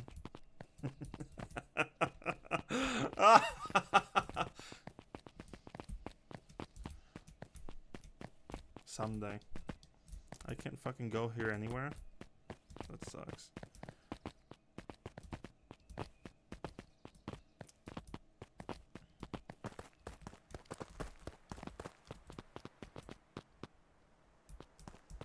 Oh. Dang, they boarded up the way in. But the fence doesn't work anywhere. Right? Catch. You're not as cool as Rollo is, but Miss back, but okay. What the fuck? Luca felt a chill as he approached Beck. Her eyes were locked on the strange green liquid. The nearby grass was coated in a fine layer of frost. Is this sort of thing normal around here? Because puddles of growing ooze are definitely not what I expect from this place. I have no idea what this stuff is. Well, the next obvious step is science! What does science suggest? Poke it with a stick! Luca watched as Beck dipped a broken tree branch into the goo. Beck's eyes widened as flowers grew from the dead wood. What the fuck? First small buds, which quickly bloomed into vibrant petals. Okay, I know what is going on actually. I immediately know what the story is about. So the person in the suit is deliberately trying to not look like a woman because they don't want you to think that this is actually Luca's mom who is trying to bring from the dead the father. And that's why this is creating life, essentially. The ooze. Boom. What the? Cool. As quickly as they had grown, the flowers began to shrivel and turn gray. Beck dropped the stick with a grunt of but it disgust. doesn't work. See? She's failing at it. Okay, so the sign tells us that this gunk is weird as hell. Yeah, it seems dangerous. Hey, Tish. Look what the cat dragged in. Yup. I don't have time for this right now, Iggy. Don't say things like that. It hurts Tish's feelings. Ain't that right, Tish? Yup. She looks fine to me. Why, hello? I don't think we have been properly introduced. Iggy's the name. This is my compatriot Tish. Yup. Oh, you've probably heard of us. Can't say I have. I'll forgive you just this once, on account of you being new around here. Why would you hang out with this dude? Oh, he seems pretty alright. Iggy, why do you have to be so... you? Has he even told you that his parents skipped out on him? Shut up. It's true, they got tired of having such a pathetic kid and left him. Iggy, I'm only gonna say this one time. Don't talk about my family. Well, look who's grown a backbone now that a girl's around. First his mom's growth. Then his mom finally couldn't take it anymore and bounced. Iggy took a Where's the step towards killing Luca, her? his sneer lit by the glowing puddle. I still don't Beck have could kill see as one of tears the welling in things. Luca's eyes, his fists clenched. Some things about Beacon Pines were very different from the city, but a bully from a hayseed town is really no different from a city bully. Beck took a deep breath and thought. Well, time to bust out the N-word. No. The strange? The tickles. This is all I have. I don't have kill yet. I actually don't know if I have not played enough indie games to know if they're usually blind cats, but that would be funny if that actually is the case. And they should all get together or something. That's what fans would do. Let's see. I feel like, you know what, strange sounds more interesting. Well, time to bust out the strange. The strange. She opens a portal with her strange powers. All right, Luca. Looks like you need a little mud bath. What's wrong with you, new kid? We're about to pound your friend. Beck stared in silence, the only sign of life being the twitch of an eye. It's weird when people don't talk. Yup. Stop being a weirdo. Hello? Are you some kind of wackadoo? Makes sense. Wackadoos travel in packs. And At dude, the sight of Iggy taunting Beck, something in Luca snapped. Iggy's smirk shifted to a look of shock as Luca launched himself into his stomach. Ah. Ooh, my Close god. drenched Fucking knocked her out. in ooze. you jerk. My clothes are gonna. I'm gonna. Iggy's voice began to slur as he struggled to get up. Struggle? I don't feel so good. Ah! Jesus. I'm sorry, I just... Oh, shit. Yup. Did we just fuck him up? I can't even step on it. Now I want to step on it. Oh, well. That was way too quickly. I thought it was going to take a while. And later we're going to see them, like, turn into a monster. But, okay. Probably the property of Valentine Fertilizer Company. So, well, at least we have Clay from Brock. True. He was blonde, technically. Wait, was he? Hold on. I'm Googling that real quick.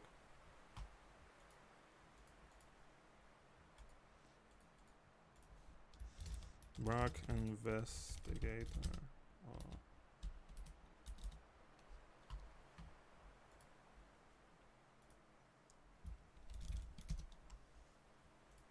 Is he?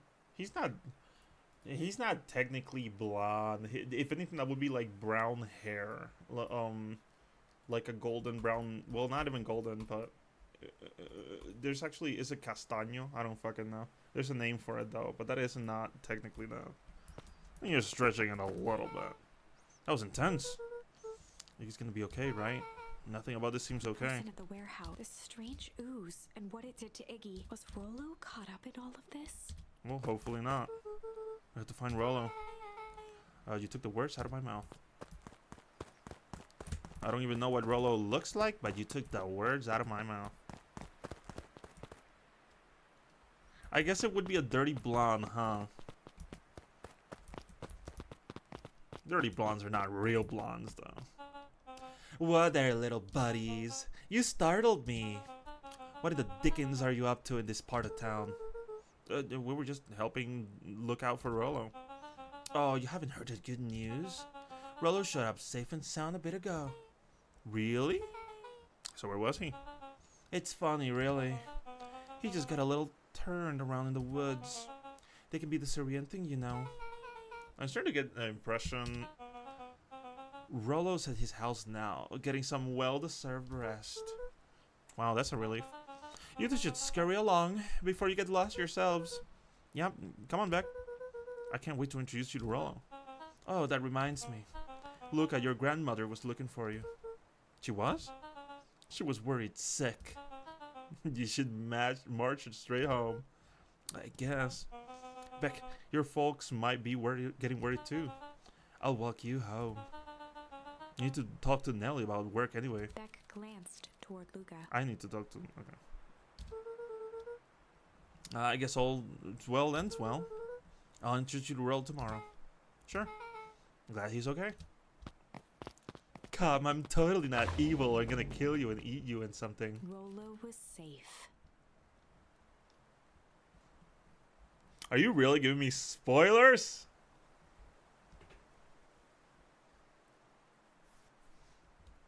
Rolo was safe. A wave of relief washed over Luca, which was quickly replaced by a sense of dread. Gran is going to kill me. If he hurried, he might just make it home before sundown.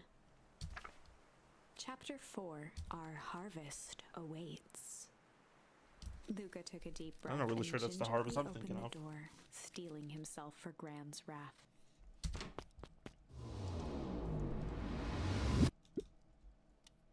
Oh. He's absolutely, totally safe, I promise. There's nothing wrong. Don't worry. Gran, I'm home. Everything's fine. Gran?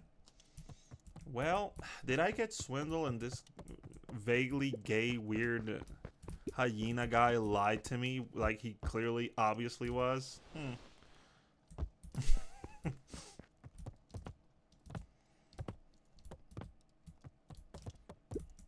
Gran? I know I wasn't supposed to go anywhere. I was just helping out, look out for Rolo.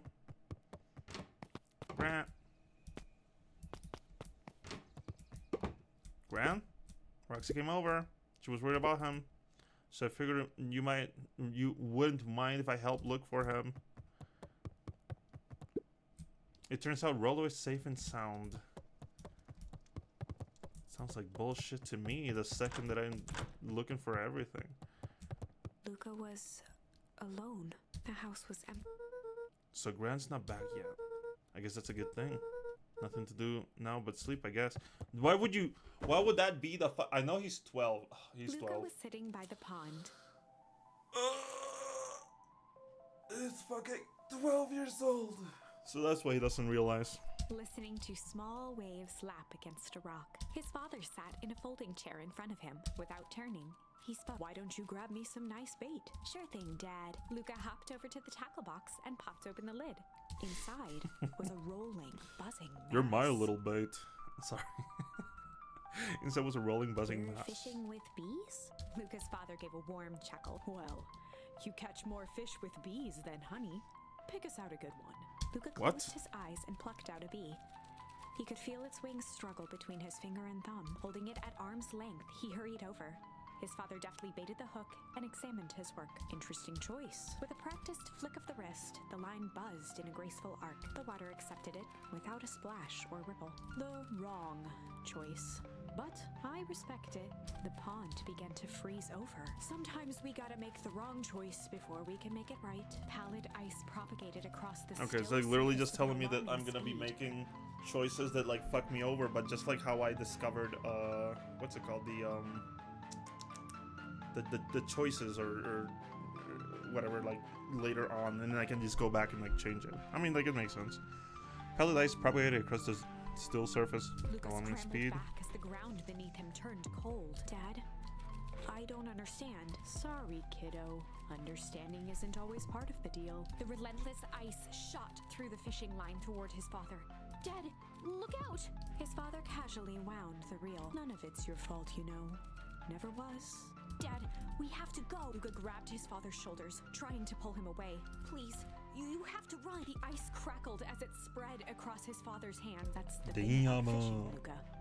His chest began to crystallize. You toss your hook in, and you never know what you're gonna pull out. A shock of searing cold ran up Luca's arms. He gave one last This is probably the most aggressive version of what's it called, like fishing that I've ever seen in my life.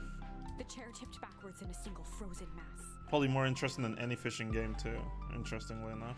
Luca tried to stop the momentum, but it was. He watched the icy form of his father slam into the hard ground, shattering into a thousand pieces that crowded around his feet. Dad, I don't understand. What does all this mean? The gentle rustle of leaves was the only reply.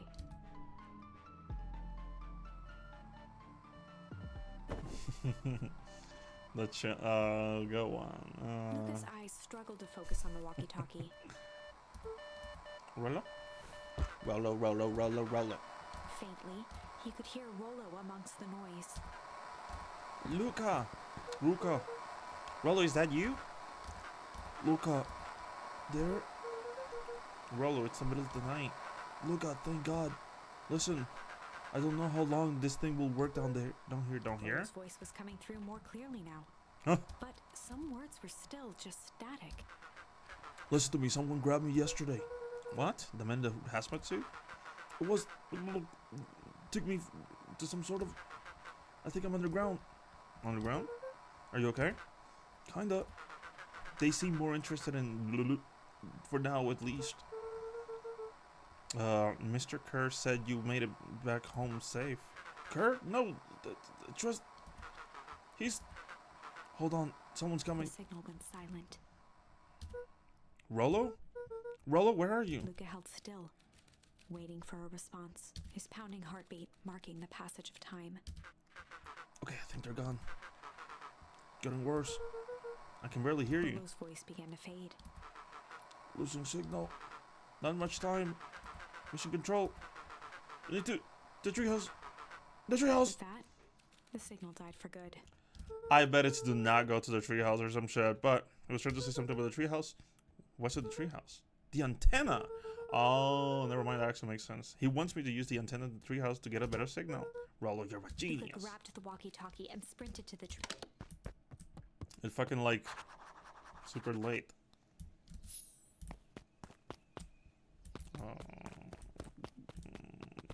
Luca heard a group of footsteps approaching. He dashed behind the bushes to avoid being spotted.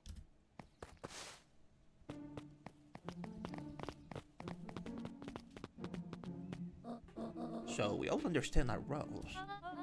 You can count on me. I still think we need more time. This wasn't the original plan. Mr. Tolliver paused, shifting his eyes to one side. We're all in danger now. I, for one, refuse to sit idly by while the danger persists. Refuse. Haram, you just need to keep your wits about you. Mr. Tolliver took one long, quiet breath.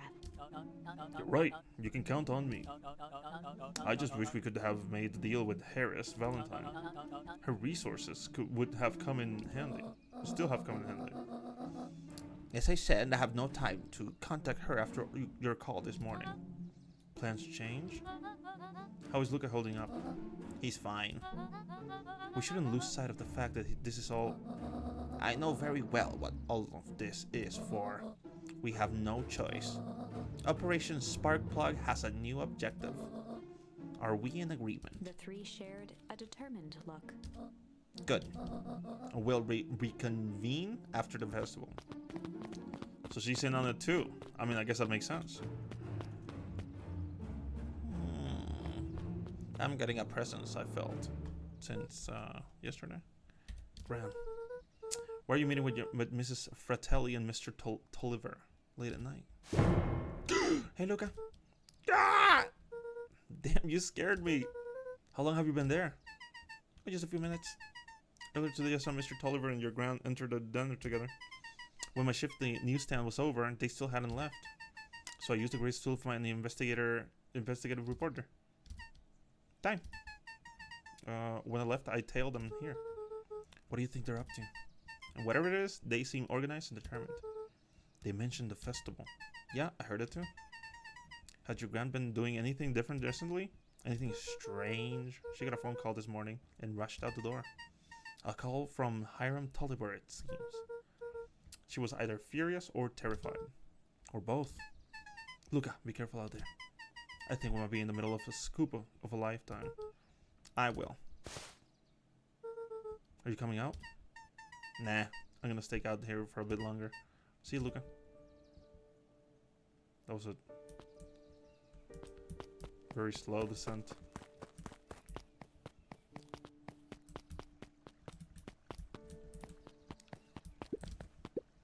I did it! I changed the sign. Splendid. Did anyone see you? I don't believe so. You were right. It was simple enough to just rearrange the letters. A choice for a prank, though. In situations such as these, odd is good. The two boys shared a mischievous grin. I can't wait for everyone to see the big reveal. It should be quite memorable. Let's make ourselves scars for now. What a way of saying it. Let's make ourselves scars.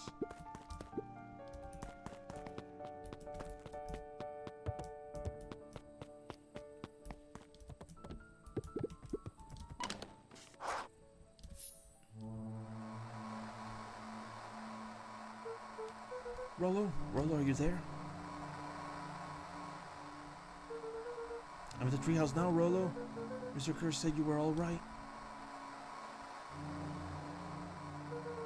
What happened out there? Dang it, Rollo, where are you? Oh my God, Jesus Christ. Who's there? Could only see a cloaked shape behind the rocket. I've got weapons in here, so you better come out right now. I strained to hear as a muffled voice began. Weapons?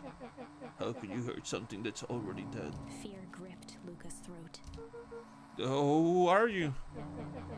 What? You don't recognize me? I guess I don't even recognize myself anymore. Luca stared at the This is ground the for a fucking moment, girl. What's her name? trying Iggy? to place the dampened Or maybe it voice. was a guy. I don't fucking know. Lucas stared at the ground. The figure shifted slowly from behind the rocket, revealing itself to Luca. Oh, what the fuck? Oh yeah, it is her. Oh, I'm a monster. And now they hunt me like the beast I am. Iggy. Luca reached over empathetically. Iggy's tone jolted to dejected anger. Don't touch me! This is all your fault. Luca slumped to the ground, overwhelmed by guilt. I'm so sorry. I didn't mean to. It was just a prank, bro. I lost control. So you couldn't control yourself for a second, and I get to be like this forever? There must be a way to fix this. Oh, you're gonna be my savior? Perfect little Luca saves the day with his positive attitude and the power of friendship. None of this matters. There's no time. They're after me. They chased me all through the wheat wood. I only came in here to hide. Hide from who? Who's after you? Luca! Rollo! It's not safe, Luca! Lolo, where are you? The treehouse! I'm in the treehouse, Rollo. Where are you? No, Luca, the treehouse isn't safe! They said they were going to be the treehouse! I was trying to tell you to stay away from the treehouse! I knew it, see?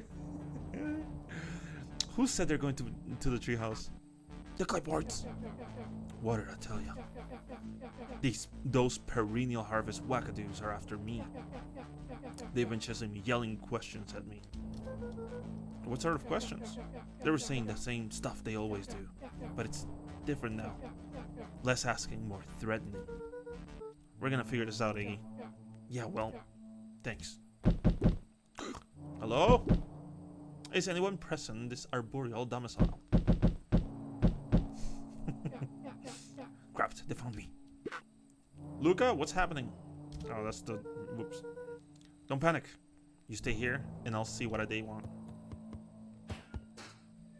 What the? There's like a billion of them. Hello, Mr. Van Horn.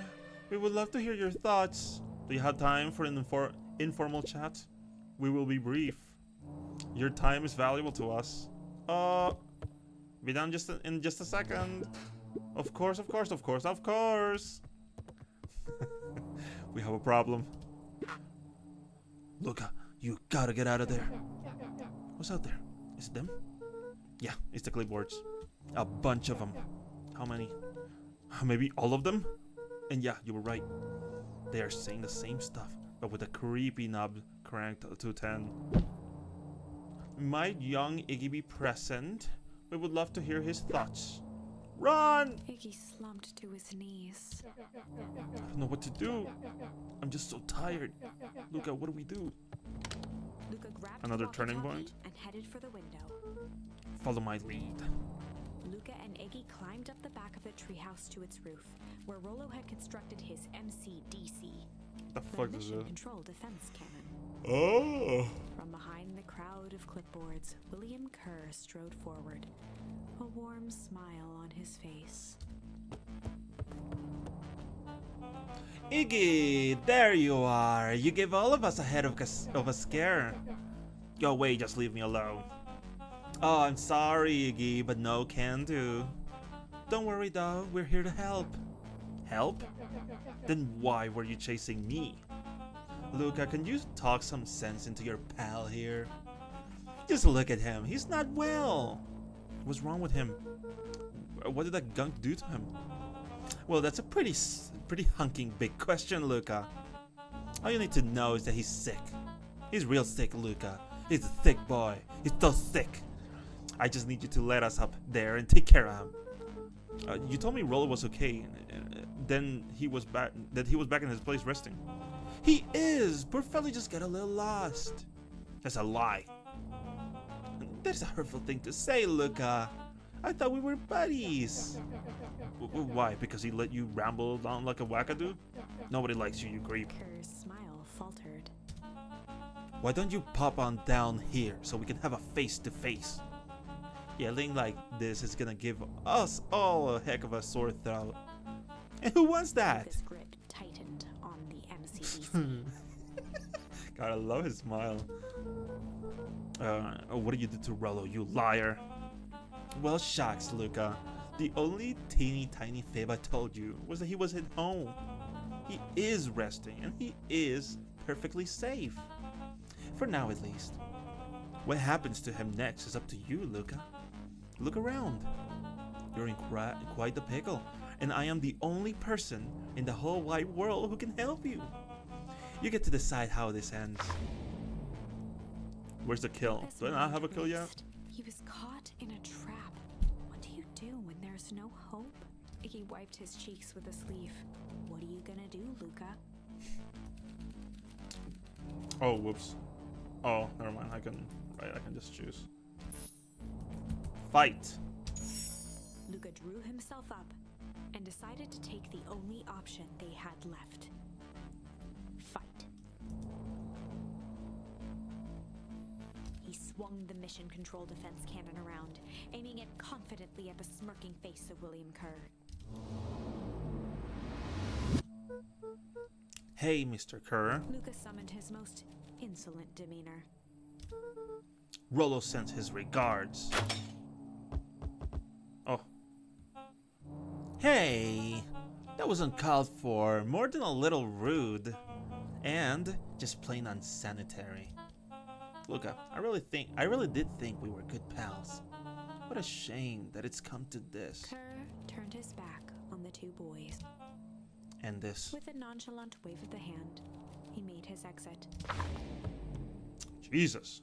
As the clipboards began to slowly advance on the treehouse, Luca looked to Iggy with resignation in his eyes. The end. Jesus. They got fucking That's murder. escalated quickly. Maybe discretion was the better part of that. I didn't have another choice, narrator lady. Let's put a pin in this for now.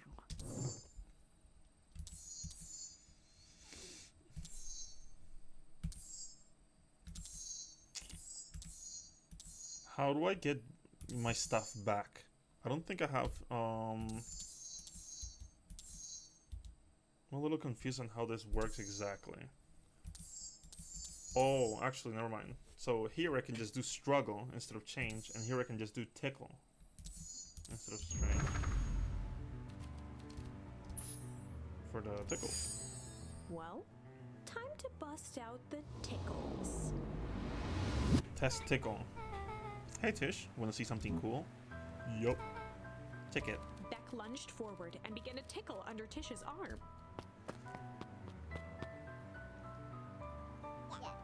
What the? Tish, is she tickling you? Yup. Yup. Yup. Tears began to form in Tish's eyes as she gasped for breath between gales of laughter. Yup, Redoubled yup, her yup. efforts until Tish finally had had enough. Yup. What just happened? She seems nice. Sorry for the interruption. I just think you were just threatening us. Iggy's eyes darted around, a realization dawning on his face that he was now outnumbered. I just remembered I have somewhere to be. Mm-hmm. See you around, you kid. Iggy kicked at the puddle before making his escape. Oh my god. Whoa. What a little creep. Beck, I think you got a little ooze on your head. Shook the ooze Hair. out of her hair as best as she could. Is it bad? It depends. What are you feeling about having a more matured, refined look? Oh god. Chapter 4. The best. Luca paused for a moment, catching his breath. He'd only just met Beck, and somehow he already managed to drag her into this mess. Hopefully he could make it up to her. But finding Rollo was his primary concern. Okay. First Rollo, then Beck.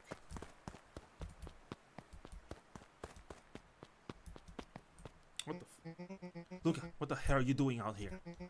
And what did a kid with a gray hair just ran past us in a panic? Roxy and Fitz looked drained. It was clear they'd spent all day searching. That's Beck. I don't care who she is. What happened? We were just helping look for Rollo. Luca, I need you to start telling me the truth. Roxy's temper could often be dismissed as the impatience of an older sibling, but this was the most intense Luca had ever seen her. Her eyes were wild and unfocused, looking straight through Luca. We're running out of In time. a torrent of rambled words and tears, Luca broke down. Rollo and I were just playing in Wheatwood yesterday. We were investigating lights at the old Valentine warehouse, but someone was there in a strange suit. And we hid in the dumpster and had a heavy bag dropped on us, and I think it was a body. And so we ran, but we got split up. And I ran home, and it's all my fault. And now my best friend may never come back. Wow. Just, wow. I do not know. Okay, I love the design so far, but I feel like this girl, for some reason, weirds me out. There's something about her. Roxy, still exhausted and angry, softened briefly as her eyes hunted the ground in thought. With a determined sigh, she looked up at Luca. It's not your fault, Luca. Rollo's gonna be okay, I promise. Roxy drew herself up. I'm gonna fix this. Luca, go home. But I wanna help. This is too dangerous for a kid. I can't just sit around and have to do something. Roxy tried to think of the safest place to send Luca. You go back to that little treehouse you two like to play in. Wait there in case Rollo shows up. Sounds like a plan? Luca wiped his cheeks and gave a quick nod. You did the right thing telling me the truth. Now scoot. You really believe his story? What other option do we have? Things have been strange around here leading up to the festival. My dad has been acting weird lately. Well, weirder than usual. Looking into the puddle, Roxy rubbed her arms to warm up. Why is it so cold here? This place gives me the willies. What is the treehouse in case Rollo shows up?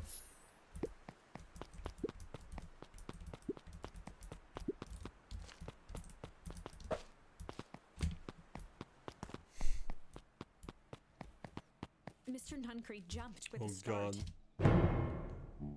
Oh, don't snuck up on me, old fellow, like that. Sorry. Who are you talking to? What? Luca motioned to the phone booth. Oh, no. I was just checking because I thought I heard it ring. But the damn thing never does, of course. Yeah, I've never seen anyone use it, really. The whole thing's a waste of money if you ask me. Any word from Rollo yet? Not yet. Long time for a boy to lose his way. Rollo knows those woods too well to get lost. I suppose you're right. Silly boy's antics have this whole town worried sick. Antics? We all know Rollo likes to play his little pranks. Do you think this is a prank? What other possible explanation could there be? He's not playing a prank, he didn't get lost. Someone took him, I know it. How would you know that? Unless... Luca, is there something else that you know? Mr. Nuncree gently placed one of his substantial hands on Luca's shoulder. Dang it, boy, is there something you know? Something that could help your friend? You need to tell folks. Luca peered up at Mr. Nuncree. Kind eyes warmed a stern face. There was a deeper emotion hiding beneath it all. It was subtle, but Luca could sense something eating away at him. Shame? Lurking behind... I don't know if I would say it's shame. There lurking behind those eyes. A deep sadness. Oh, maybe. Never mind. If That kind of Mr. makes sense. Nuncreed was that worried about Rollo, maybe he could help. Yesterday, Roll and I were messing around at the old Valentine warehouse. Mr. Nuncreed raised an eyebrow. Both of you? You were with Rollo when he went missing? Not exactly. I was hiding in the dumpster. The dumpster? What were you doing in there? At first, we were just looking around. Then someone in a strange yellow suit came and dumped something on us. We both got scared and ran. That's when I last saw of him. You got scared by some garbage? Well, that's why you don't go lurking in skulking in someone's dumpster. But it wasn't garbage. I think it was a body. I'm sure it was just some trash. No, there was a name tag. It said Deep Engineering. Mr. Nuncreed's shoulders slumped. I wish you wouldn't have said that. A deep sigh bellowed from his chest. Why did you have to? I tried, Luca. God knows I tried to keep you safe. Luca attempted to take a step back, but Nuncreed's hand clamped down on his shoulder. But you Van Horns just can't help yourselves, can you? We were all so close to being done with this. With a firm shove, Nuncreed manhandled Luca into the phone booth. What are you doing? It's out of my hands now. The door latched shut with a mechanical hiss. Shit.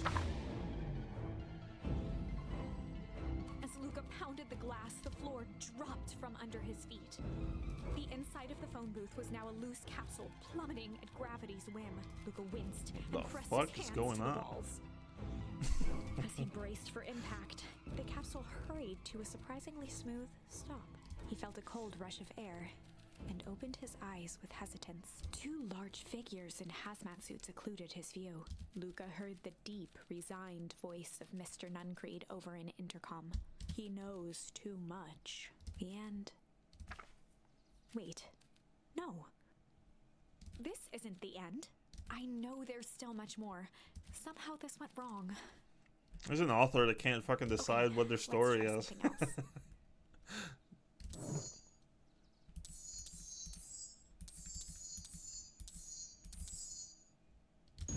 Well, still gonna go back here and struggle. This is a story about struggle. Luca could hear a machine humming somewhere nearby. He felt around wildly, searching for something, anything that could help.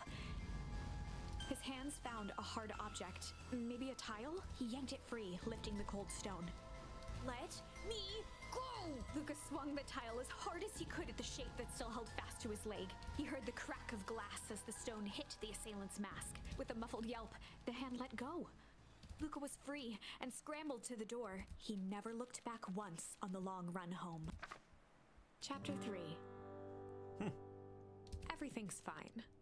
Everything's fine. The next morning, it was quieter than usual at the breakfast table. Only the sound of silverware and chewing interrupted the awkward silence. I finished jarring a mess of jam last night. So that'll need to get delivered into town today. Okay.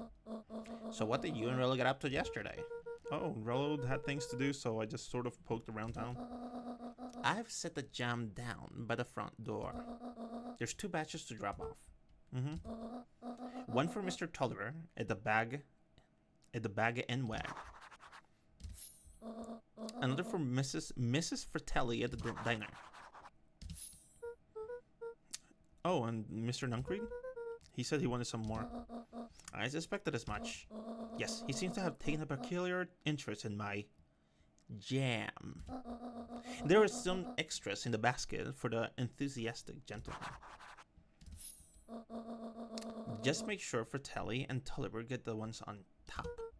No problemo. Off with you now, while the day is still young. What, here? Would it be? No. Oh, sorry. I'm not gonna leave it open.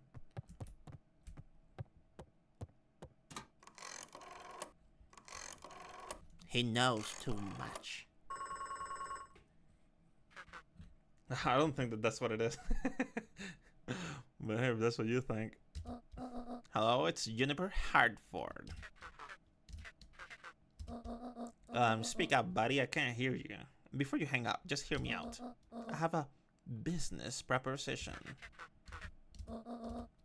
The simple matter is we both had the same problem that needs solving.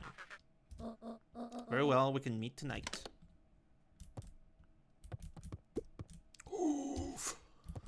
Oh my god, I got a basket. Can I still go around poking and stuff? Can I still sit on the chair? No, I can't. No, I'm bounded by duty. I can't put it down. Can I talk to her again? Don't fucking just...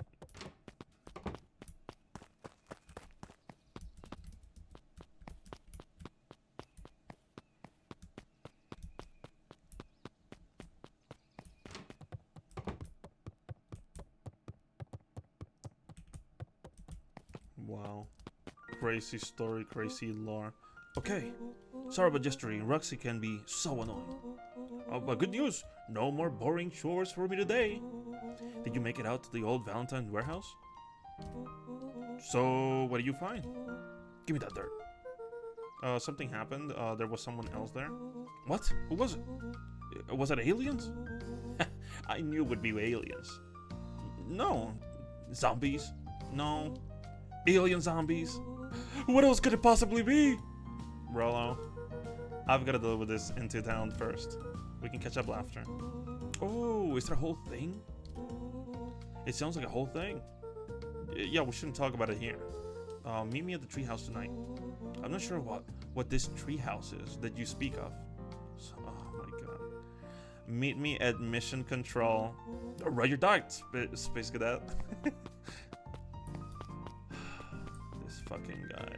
What if I go over here?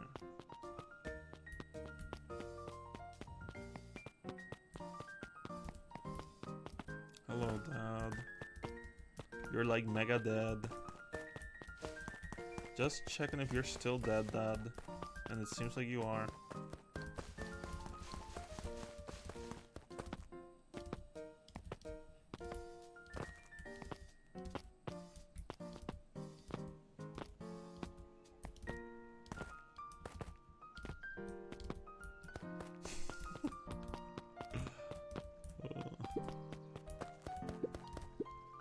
Wait, what's your step?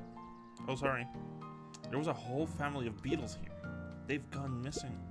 I thought they just sort of wandered around. Everyone's at home, Luca. Even beetles. Luca checked the soles of his sandals. I think we're okay. It's weird that they're gone. They went missing when the festival preparations began. Do you think the noise scared them away? Something like that. Just watch where you step, okay? Crunch, crunch, crunch, crunch. Actually, can I do anything in the water? No? Okay.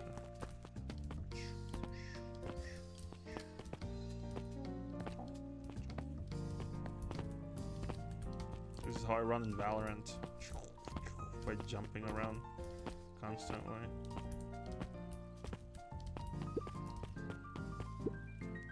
Mr. Wilder, I trust that you have the time to chat. Eris Valentine, oldest of Sharper Valentine's children, and heir to the Valentine fortune, had a way of making questions seem like demands. Certainly. And what seems to be the problem? Mr. Wilder had learned to assume that if he was hearing from Eris, it was because she had taken issue with something he had put in the paper. I couldn't help but notice that the front page of this morning's paper was consumed with stories about the silly festival. Well, yes. That is the news of the day. But there was no mention of the museum, nor the foundation through which it was endowed. I'm sorry, Miss Valentine. My readers are more so interested in this tale's future, rather than any one family in particular. There was a time, Mr. Wilder, when the goings on my family was the only thing this town cared about. Well, things change, ma'am. And you know, change is a dangerous... If you finish that thought, I will make that monocle a permanent fixture in your anatomy. My apologies. Good day, Miss Valentine. I'm pretty sure you just threatened me. Did I give you the impression this conversation was finished? Mr. Wilder averted his gaze and began to polish his mop. Well, good day, Mr. Wilder. Jesus Christ, what is wrong with this? God, I'm fearing for my life. Hey, what's up, kid? What's this person doing? Anger for the past, mistakes not yet made, and a glimmering hope for the future. He carried them all in equal parts everywhere he went, all at once.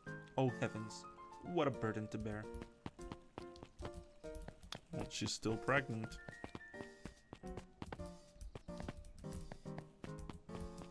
I can't talk to any of these chuckle fucks. Come on, really?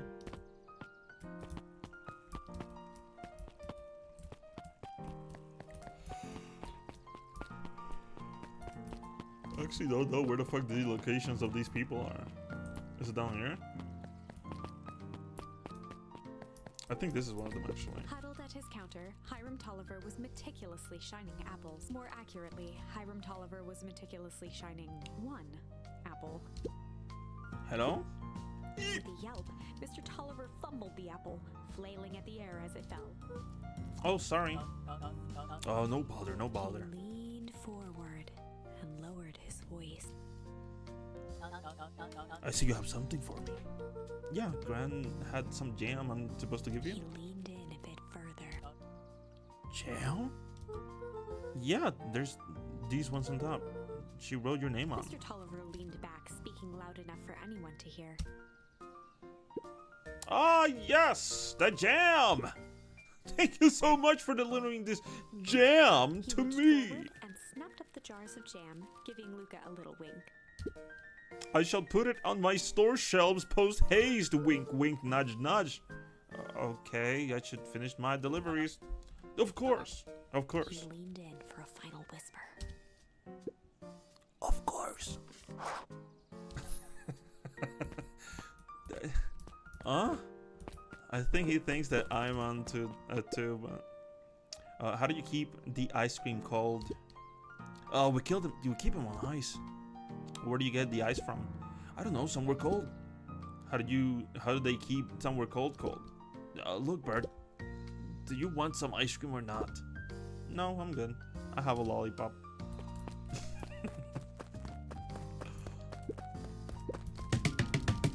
How can I slap it when I have things on me?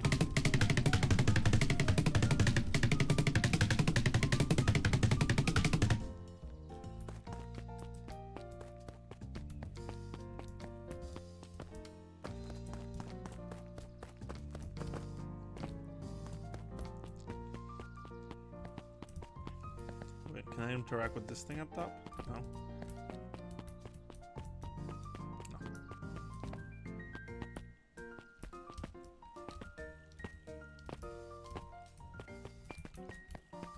Can't be this way. Am I insane? Or would it be him? Yes, I'm for you, Mr. Nuncrete. Oh, right, Nuncrete wanted some. Luca, you seem chipper. Well, aside from being on delivery duty, it's a nice day. Mr. Nuncrete eyed Luca for a moment, then nodded in.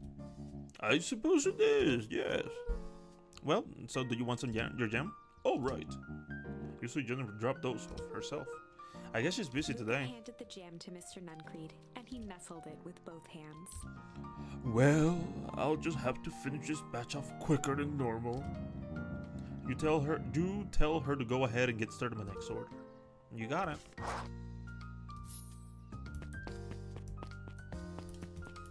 Oh, library, actually. Hold on. Talk to hey, Cattle. Good morning, Luca. Can I help you find something? Maybe, maybe not. Try me. Well, there's been some weird stuff going on in the old Valentine warehouse. Can't say I know anything about the old warehouse. But empty hives don't stay empty for long. Huh? Kato motioned to the book in front of him. The more I read about bees, the more similarities I see with people. If a hive collapses and fails, it doesn't stay empty for long. A new queen will set up shop pretty quickly. So you're saying it would make sense for someone new to start using the warehouse? Nature abhors a vacuum. I suppose that's fair. Hey, Jace. Oh, hey, Luca. Have you seen this new issue of Hank Atomic? Oh, yeah. No spoilers, please. It's awesome. It's a flashback. No spoilers, please. We get to see how mild-mannered Henry Adams becomes. Hank Atomic, man of space justice. Jace, no spoilers. Oh, sorry. My point is, you're gonna love it. Alright, Jace, catch you later. Roger that, Space Cadet.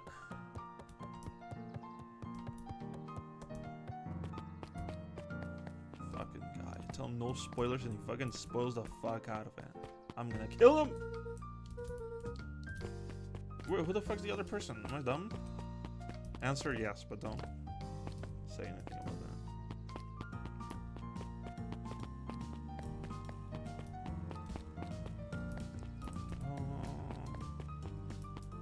Can't possibly be up here.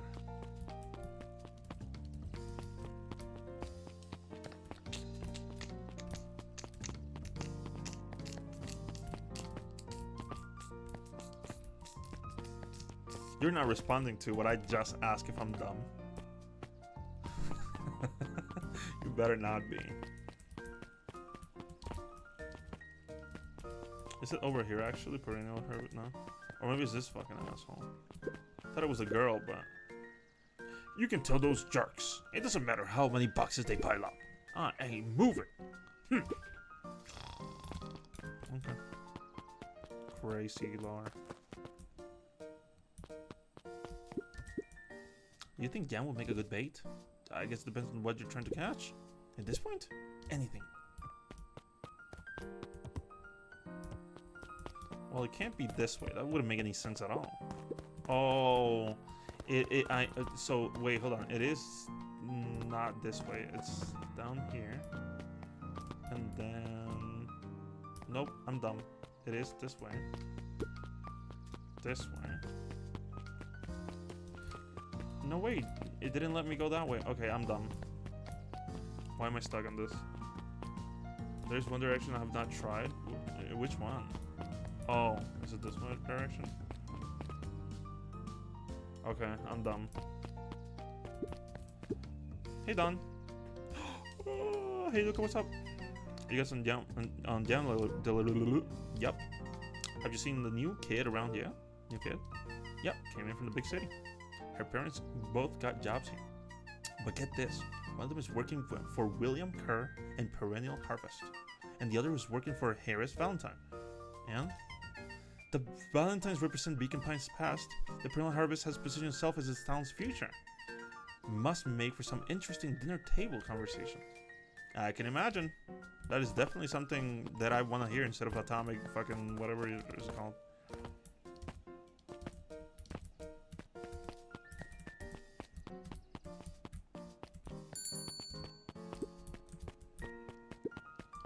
The fucking guy. If I could just be left alone, Mr. Van Horn. I can't even say it. Oh sure, sorry to bother you. It's just that Mr. Kerr has asked me to make the opening speech at the festival. Being mayor and all, you might expect me to be a charismatic speaker. The truth is, I'm terribly nervous. I really don't think I'm cut out for this sort of thing. Cut out for being mayor or for public speaking? Both, I suppose. I've never really chose any of this. More of a duty of to my family, for a legacy. That sounds like a heavy burden, and as a 12-year-old, I can totally comprehend and visualize and give you all of these ideas, sir. As for the festival, just speak from your heart. I'm sure it'll be great. That is definitely an answer that a child would say. Thanks.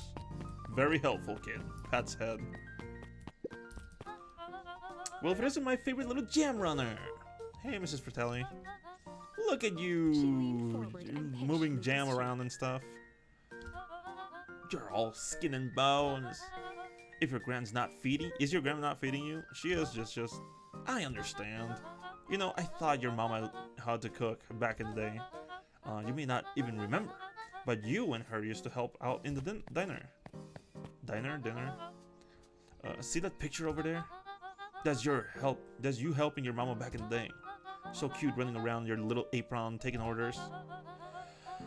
The whole situation just breaks my heart. What happened with Eleanor? Sorry to be reminding you, child. I've got a feeling she's out there somewhere, yearning to be with you again. Anyway, a few things in the world can keep a mother from her son. Luca shifted the basket uncomfortably. Oh yes, Mrs. let's see here. Fratelli lifted the cloth and inspected the jam. Looks like I'm your last delivery. I'll hold onto the basket until the next time I see Juniper. You tell your gran hello for me, Luca. Will do. Luca squinted at the faded photo of him and his mom at the diner. Memories of that day came flooding back.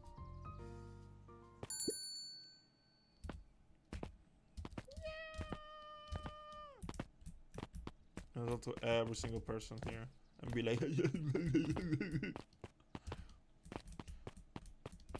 who the fuck is this guy? This guy sounds like he's gonna go, you know, they're gonna kill us someday. I'm here to help, mama. All right, little buckaroo. It's up for us to feed those folks while Mrs. Fratelli is away. I've got to deal with the inventory before I can start cooking. Do you think you can handle taking some orders in the meantime? Yes, mama. How old is he supposed to be here? 6? This was after his dad died, I think.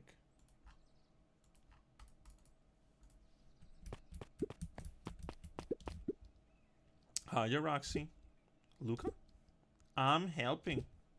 Wow, hopefully your work ethic will rub off on Rolo. What can I get you? I'm not really feeling like I'm not really feeling like a burger. How about a chicken sandwich with bacon on top? Coming right up.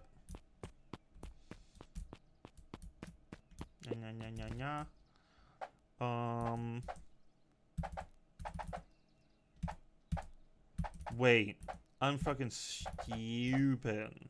Oh, actually, I can just go suculento with bacon on top. She said. Oh. Oh, that's not what I ordered. I wanted chicken and bacon, remember? Oh. I did not pay attention. It's the same thing.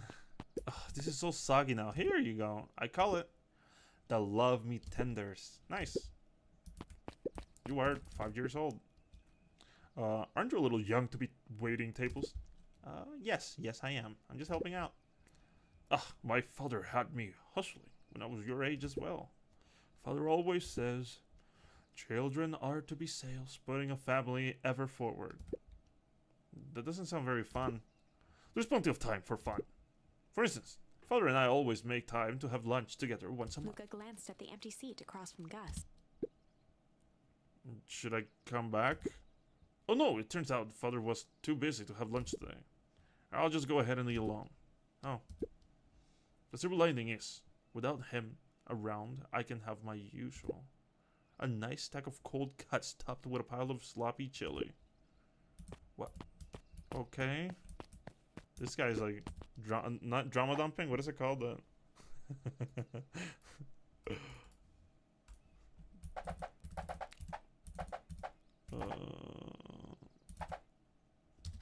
So this? Is that what he wants? Am I stupid? Cold cuts with steaming hot chili on top. I call it the hot and cold. That's perfect. Thank you. Gadzooks! They've shrunk the waitstaff. Jeff slapped the table and gave Luca a toothy grin. How's your pops doing? He's been pretty busy these days. I know the feeling. Tell Ham that fishing rod he orders should be ready next week, will you? Sure thing. I've been in the mood for something sweet. You got a burger that can satisfy a sweet tooth? A sweet burger? Yep. And top it off with some grilled cactus. Grilled cactus? The hard one's what it wants. Why are you judging me, boy? Let's get my goddamn order.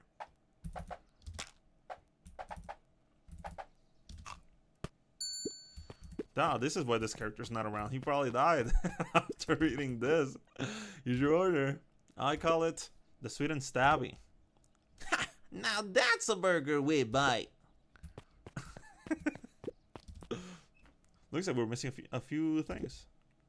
Why don't you run out and grab some more ingredients? Okay, I'll be back.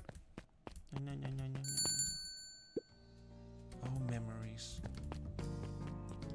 Whatever happened to that old man? Pretty sure he died. Good fucking belly got stabbed.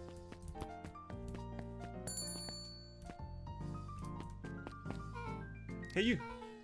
Anchovies or pineapple? Huh? Don't think. Just answer. Pineapple, definitely. Why? How old are you? 12? Perfect. Follow me. Who are you? Anyone can ever tell ya you ask too many questions? Just try to keep up, okay? What? What just happened? Oh, I guess I'll keep up. Hey, what a crazy coincidence. Here's my new friend I was just telling you about. Oh, that's wonderful. Yep, we just hit it off. Oh, really? Get this. His favorite pizza topping in the whole world is pineapple. Oh, and what is your new little friend's name? Beck locked eyes with Luca. The look on her face was equal parts expectant and desperate. Luca Van Horn, nice to meet you. I'm Nelly, and this is Ilona. We're Beck's parents. Beck gave Luca a quick nudge. Am I crazy, or does her, the one on the right, look kind of like Frozen for some fucking reason to me? She looks like she's about to sing "Let It Go," in my opinion. Beck gave Luca a quick nudge. Oh, yeah, Beck told me all about you. Already feels like we've known each other for years. So you both can't stop obsessing about me making friends. Oh, darling, we've never doubted you. It's just that for children with fewer than 5 close friends, the probability of a stunned development doubles. Oh god, these fucking people. Well, 1 down, 4 to go, I guess. What that means is that we just want this move to be as easy on you as possible. Oh, double female parents, is that it? You can relax. A friend has been friended. This calls for a celebration. Luca, you must join us for dinner tonight. Dinner? Wow, another coincidence! Actually, already asked him if, and he said he would love to. It's just wonderful. In that case, we should pick up some groceries. You two don't get into too much trouble now. Wow, so many coincidences. We are gonna get into trouble, aren't we? Wow, I can't believe that worked. Thanks a ton. You're welcome? I owe you one. My moms are great and all, but they can be a bit much sometimes. Our house is a little cottage next to that big mansion place. Wait, they live in the Valentine Estate? Yeah, that's the spot. Maybe they're big creepy gay. Don't be late. Or I'm back to square one on this whole friend grift. Great, see you there. What the fuck? I'm gonna have to call Rollo. Oh, sorry, Rollo.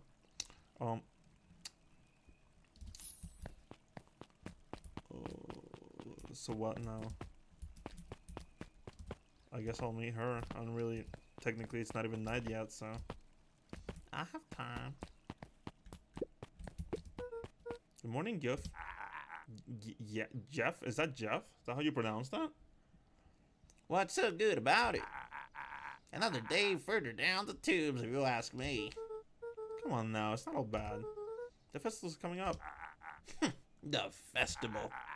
Old man Valentine used to put on cucumber shindigs and all the time. And where did that get us? Well, it's Perennial Harvest putting on this one. And they're doing it for the whole town. As far as I see it, the difference between the old Valentine Company and this new Perennial Harvest outfit Jeff dug through his pockets for a bit. is the difference between this empty soup can and this brown banana. But those are both garbage. Exactly. Are you fucking stupid, boy? A pretty simple analogy.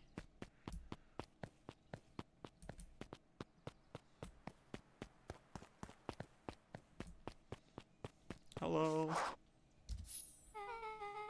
So, who all lives? What the? I can't even read. So, who all lives in the house? Harris and Gus Valentine grew up in there. And Solomon moved in a few years back. A creepy little kid in a vest? That sounds like the one. So, just 3 people live in that huge thing? I bet a bunch of shady stuff happens all the time in a place like that. Not really. The Valentines pretty much keep to themselves. So it's empty and boring, pretty much. What a waste.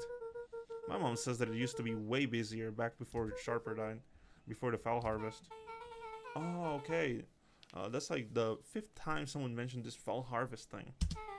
And you all use that same ominous tone. Eventually, you're going to explain to me how that harvest got all folded up. But we can't keep my parents waiting anymore. This way.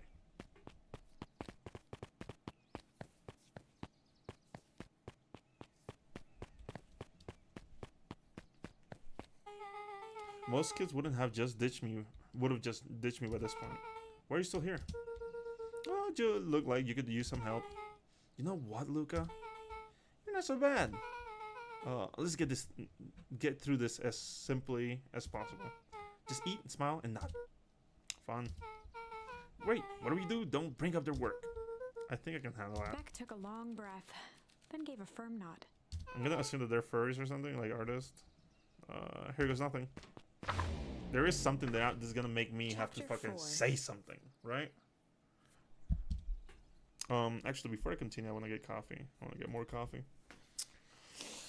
So, give me one secarino.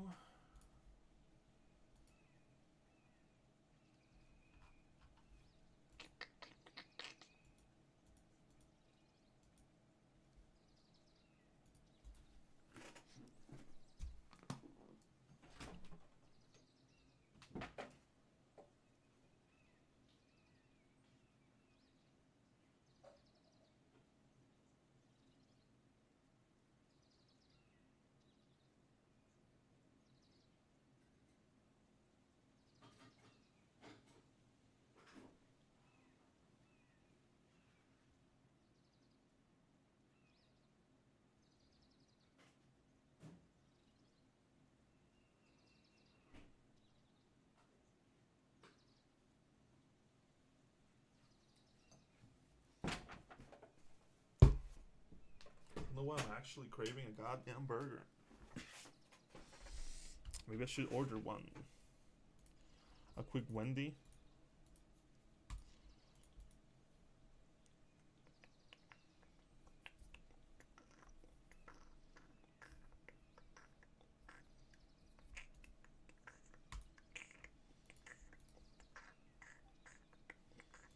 Is Wendy's even open right now?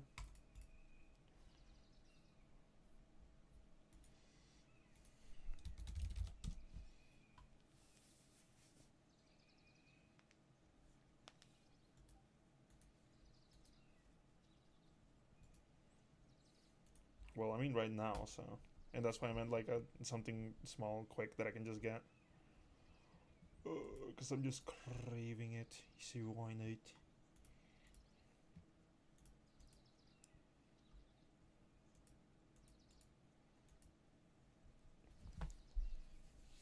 God, everything's always so fucking expensive. Are you kidding me?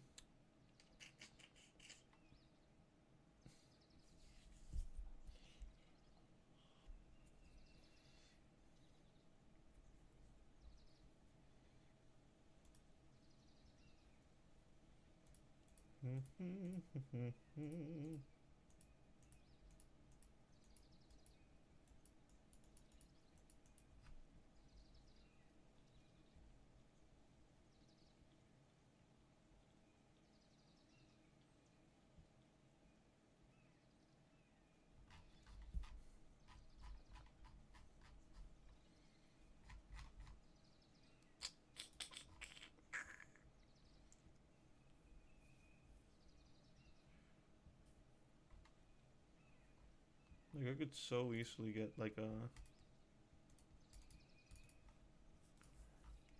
Okay, sure. Give me 1 second though.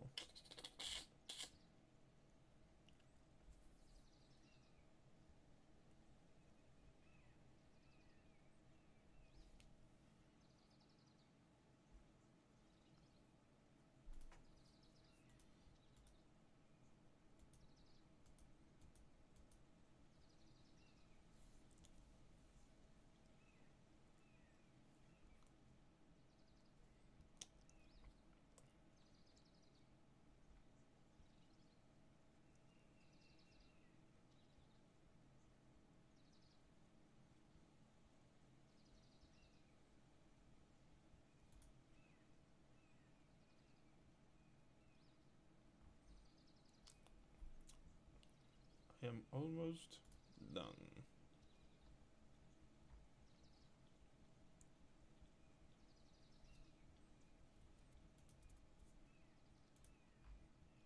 The fuck is a crinkle cut? Oh, I know what that means. Never mind.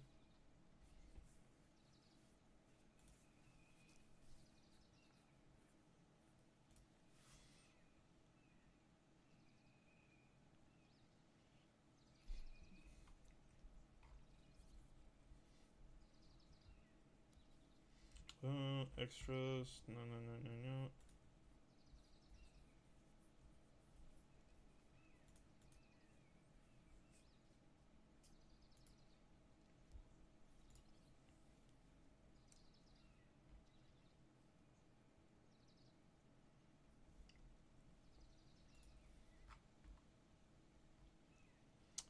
Do I want Coca-Cola? It's just it's so fucking stupidly expensive for no reason.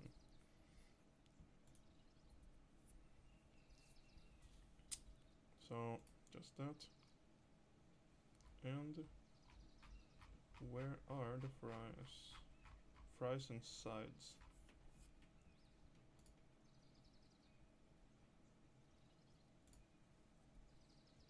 So French fries. Actually, hold on. Do you want some types of fries? Or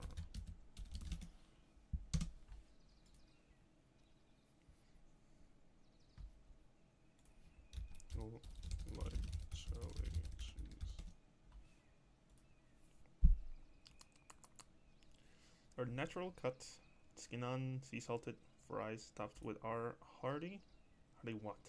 Chili and rich, creamy cheese sauce.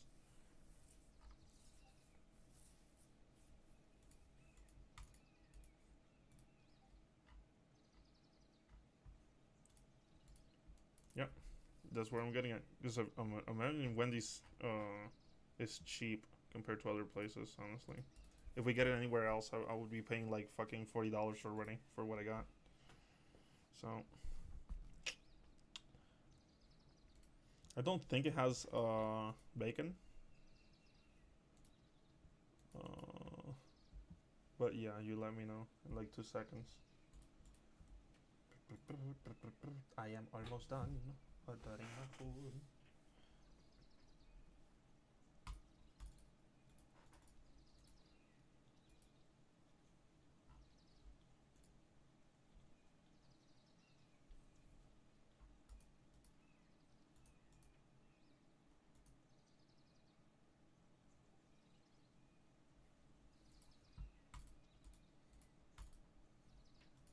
I honestly don't know if it does. I guess a part of me worries that it does, but it doesn't say anything about bacon anywhere. It just says hearty chili. Hold on. Does Wendy chili cheese fries have meat?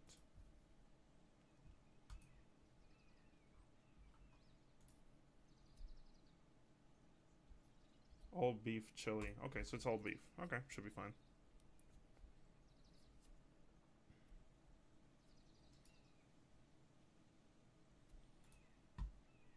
So I'll just get you that.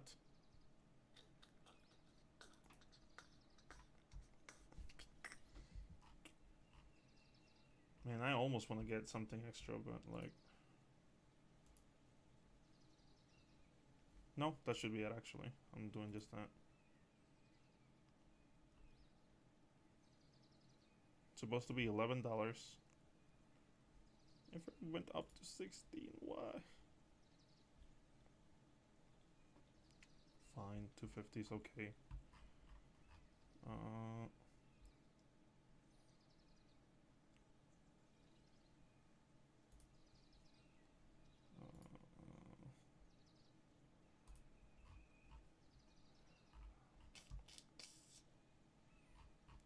Wait, is my address correct? Yep, there you go. Boom.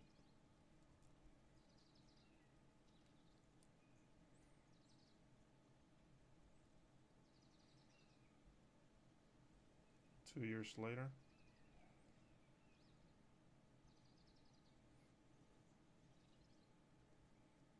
Okay. Well, isn't that excellent? No, I don't want anything else. Just fucking get me like goddamn food. Okay.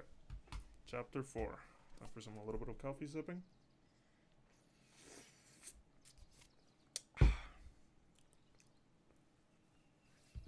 Let's see. Dinner with the Moodwills. Ilona Moodwill was worried about change. A gardener at heart, she understood the necessity of change, relied on it even.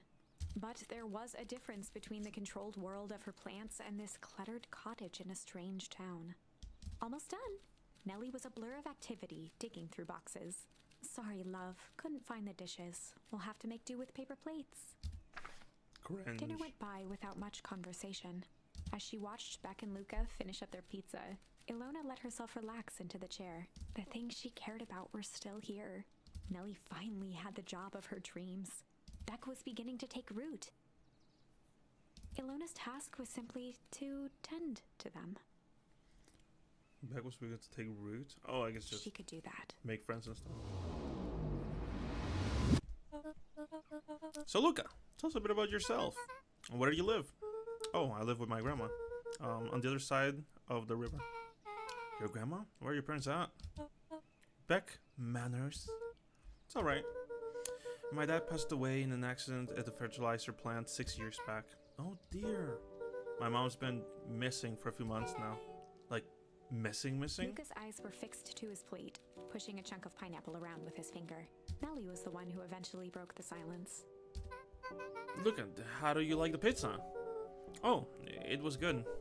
Very good. Normally we'd have to put more effort into dinner. Ilona nervously gestured toward the boxes. We aren't fully settled in, and Beck had mentioned that it's your favorite. I'm sorry, are we just skipping the part where he said his mom was missing? Beck! I'm sorry, look at this move. Has us all a little tired. Luca wiped his face with his sleeve. No, it's fine. So Beck said that you moved here for work? Beck gave Luca a swift kick under the table. No. I mean, what brought you to Beacon Pines? Oh, you were right the first time. We're here for work. Nellie won't tell you this, but she's a brilliant chemist. I don't know about brilliant, but I do love it. She's brilliant. Brilliant Harvest just made her their newest lead researcher of deep engineering. She makes it sound much more impressive than it is. I'm just happy that I get to make a difference in the world. Brilliant Harvest is at the forefront of evolving agriculture into something more useful than sprinkling water and excrement on the ground. Luca glanced over to Beck. She seemed to be holding her breath. What Nellie means, Luca, is that there are different ways to grow plants. Yes, some people talk to their plants and hope for the best. And some people happily leave their job to allow a loved one to pursue their dream. You swore you didn't... Beck slammed her fist into the table, perhaps harder than she intended. Hey, Luca! How was some dessert? I actually have to meet my friend Rollo soon. Luca glanced outside to gauge the time. Luca just kind of looks like he's like, I don't know what's happening, but I gotta go, guys.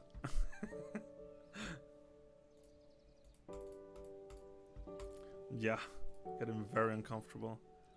The sky was darker than he expected, filled with ominous clouds. Looks like there's a storm brewing. I should get going.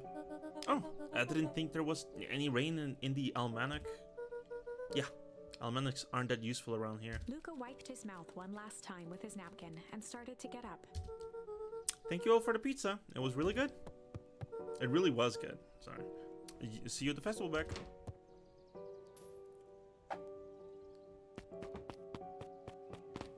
Wait up! I'll walk you home. Surprised, Luca turned around.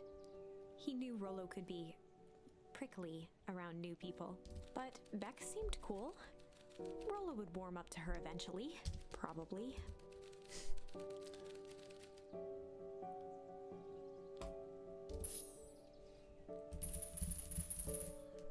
Rumble or break?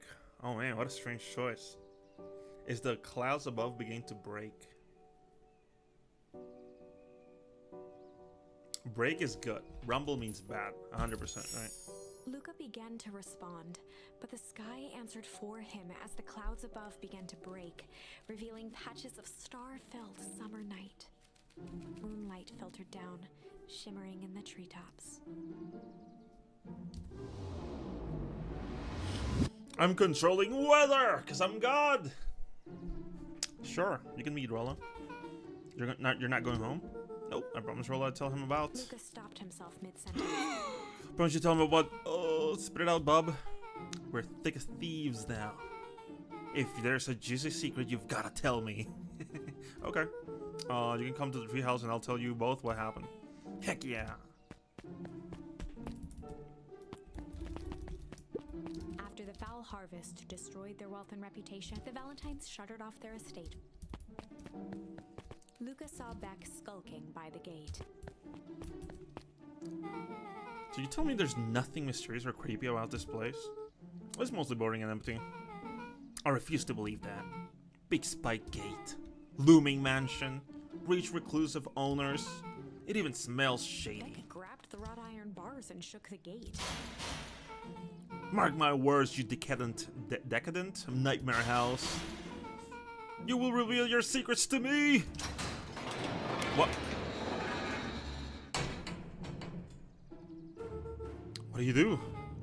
First of all, I told you so. Second, hide!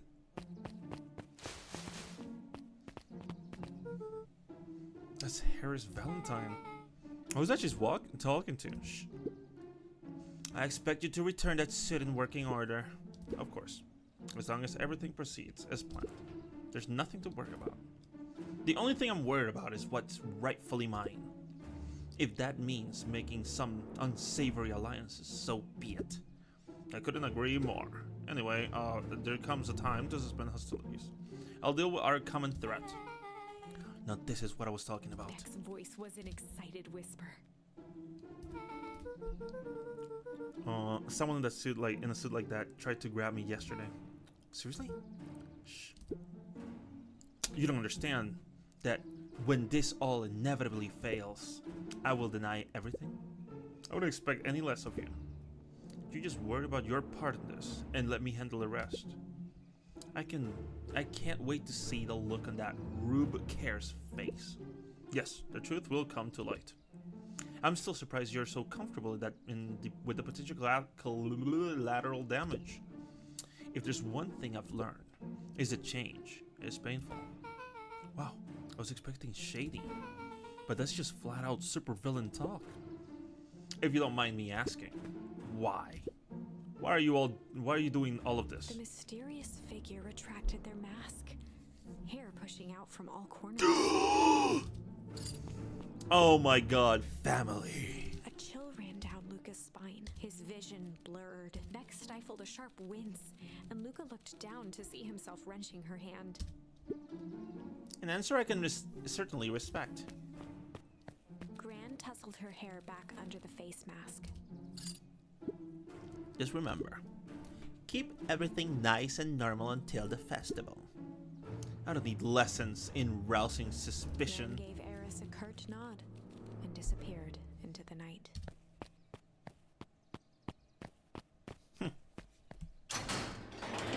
Telling me what to do. Chapter 5. What big ears you have! Lucas sat shivering in the bushes, staring at his feet. After checking to make sure the coast was clear, Beck gave him a gentle tug on his sweater. Holy fucking shit! What's wrong? You look, you've seen a ghost. Why were you so scared of that old lady in the hazmat suit? That was my gran. That was your gran? Yeah. Okay, well, I'm sure there's a perfectly reasonable explanation for all of this. Let's just get to the treehouse and figure things out there. Lead the way.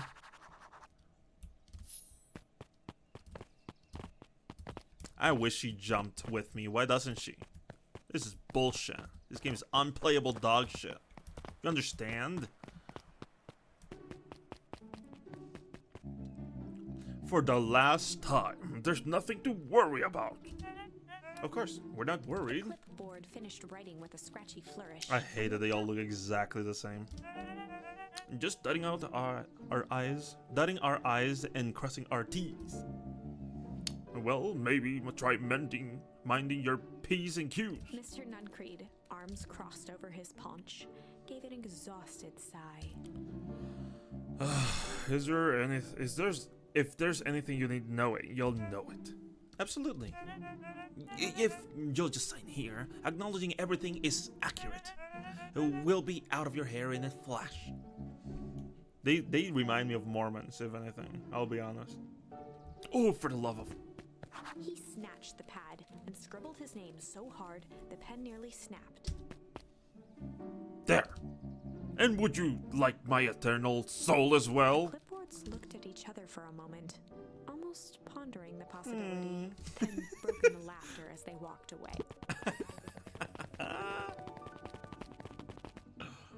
Jesus Christ, what did I sign?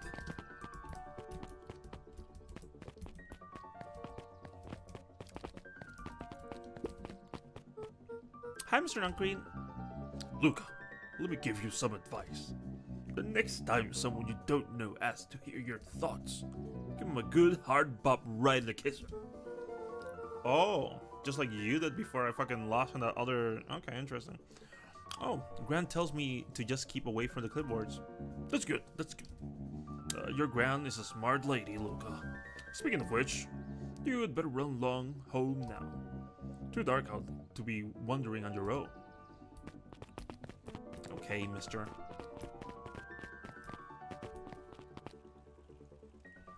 I'm sorry, did Mike?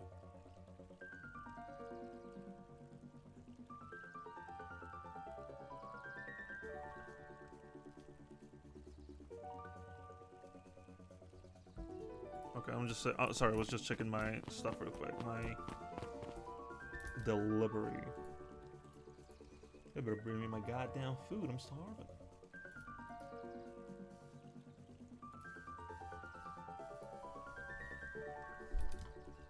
Hold on. Saying this stuff real quick. Okay.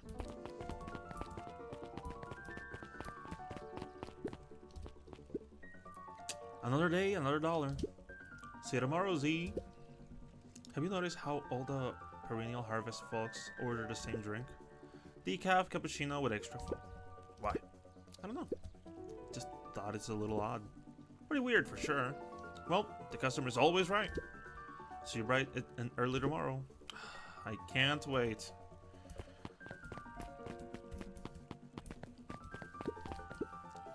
The answers you seek will be revealed to you in due time. The answer is the figure intoned. Are you prepared to live with the truth? The truth is that everybody died. A horrible death. Nobody gonna be over here? Nobody gonna be over here. Wait, what?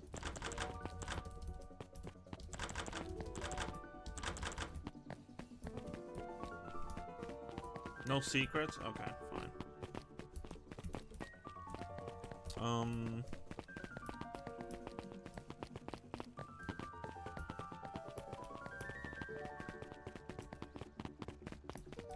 Hello. William Kerr and Gus Valentine proudly surveyed the half-covered festival banner. It's all coming together quite nicely. Couldn't have done it without you. Mayor gave a half-hearted... I'm not sure about that. Nonsense. That reminds me, I wasn't able to thank your sister for her contributions. Yes, she has been indisposed of late. She doesn't much like me, does she? Oh no, that's not it at all. She's just been busy. Of course.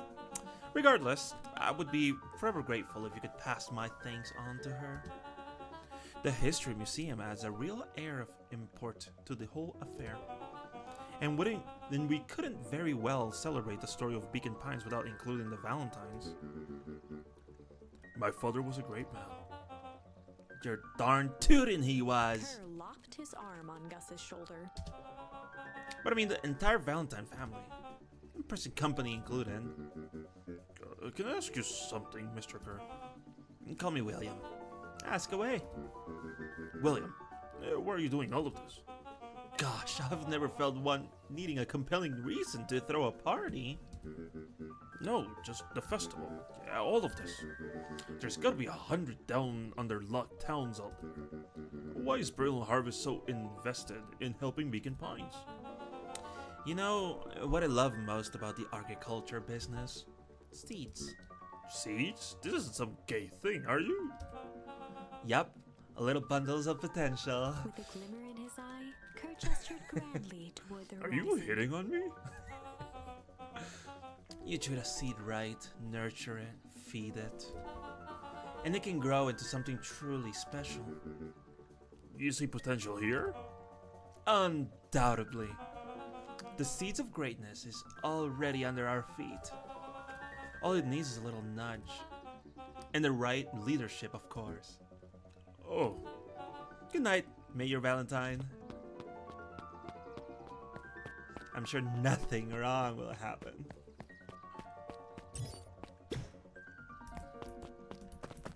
well, the fucking pressure is setting onto me. Oh, this is nice. Yeah, the treehouse is just a little further on from here. So what's your buddy Rolo like? Rollo, he's Rollo. Not particularly helpful. Sorry, I've just never thought about it, I guess. Lots of energy. He's funny, even when he's not trying to be. Things have been thought tough for his family since the fall harvest. It's about damn time you tell me about this fall harvest thing he is. It's a kind of long story. Hit me with the highlights. Okay. My dad died, by the way. There used to be a fertilizer company here called the Valentines. They were kind of a big deal. Ooh, a big deal fertilizer.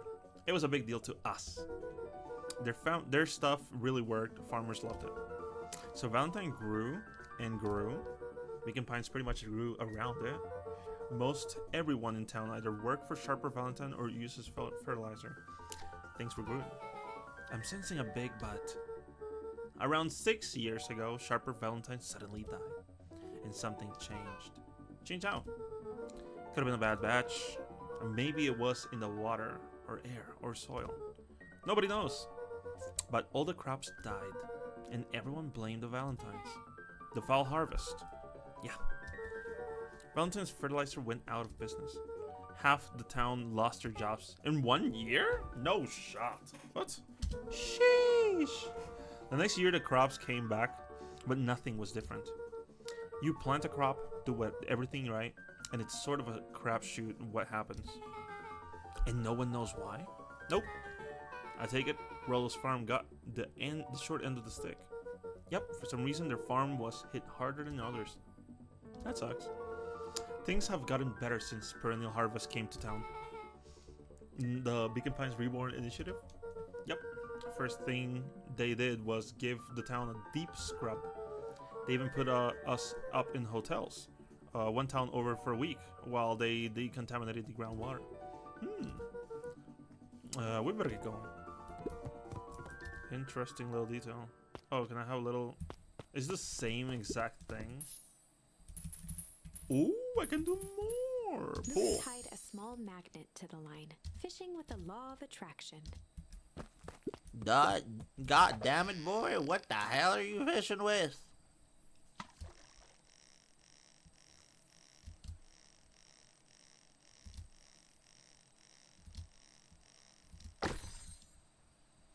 A key. What? Now, why would we want to find that? Because then we would know the secret. Gah, that's no fun. The second we know what it unlocks, it just becomes a boring old key. Right now, this key could unlock anything. Cool. I don't know why I gave him fucking crazy old Luca man wrapped voice. some tape around the hook. Hey, you never know. Tape.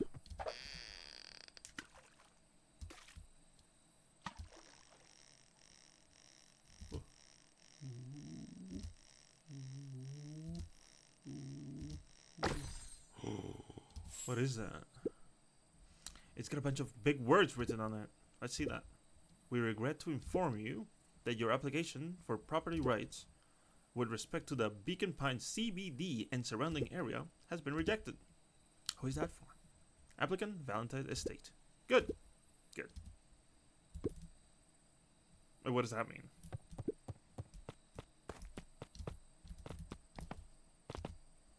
Am I stupid? What does that mean? That he doesn't actually own the land? Luca stuck a toy stretchy hand onto the hook. Those things always get dirty anyway. A toy.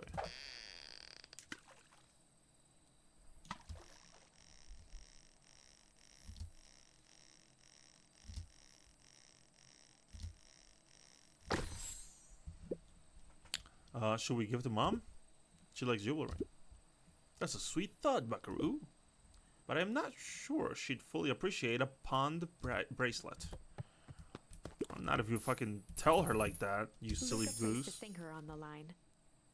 Sometimes the best stuff is at the bottom of the pond. This is a fucking like 6-year-old child, 5-year-old child. He doesn't know what the fuck he's doing. This guy's just letting him use anything as bait. It's just fucked up. This kid will grow with a fucked up perception of reality. Oh, what the fuck? Never mind. I'm wrong. Malice 80 proof whiskey. A hard liquor for a hard man. Best leave that be. Takes a real piece of work to leave something like that lying around. Yeah, but it has a note inside. Open it up. I think that's all of them now. For now. Luca tied a what fish could.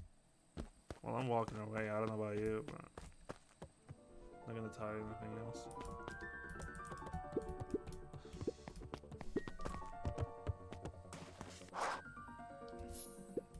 It's about time. I was about to give up and go home.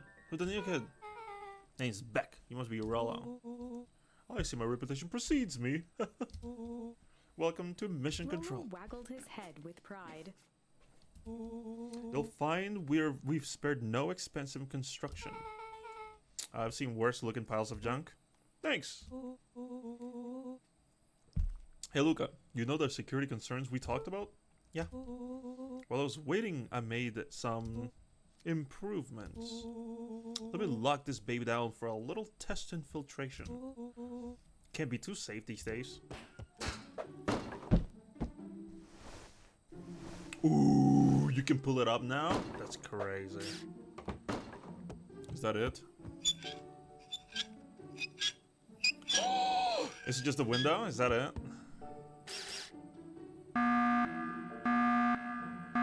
Okay. I have no idea what the fuck's going on. He goes all out, doesn't he? Always. Lavish. Okay, cute. So now we can practice on the range. And you can pull out the thing and you have the window security. Oh, wait, I can...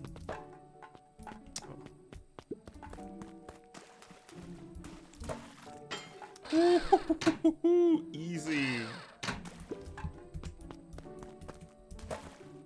Oops.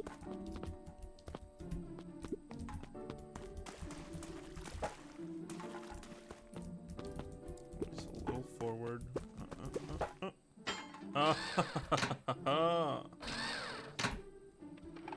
Am I supposed to eat on this? I'm assuming I am.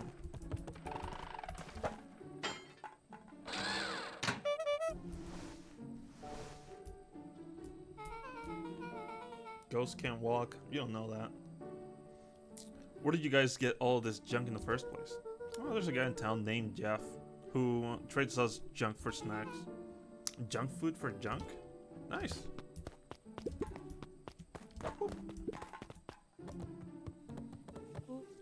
So, pretty sweet security, right? It was imaginative. I'll give you that. Luca, are we sure we can trust the new recruit? I'll vouch for her. Thanks, I guess. Okay, Luca, you promised to fill me in on the Valentine warehouse. Luca sucked in a long breath. Actually, hold on. Before I continue, where the fuck's my food? Order complete? Okay, hold on.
sucked in a long breath and said, "Wow," or something. I don't know.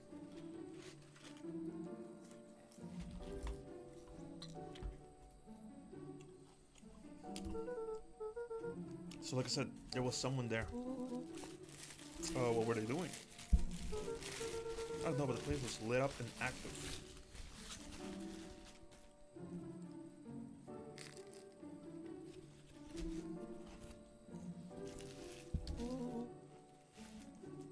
Maybe there were squatters? Whoops.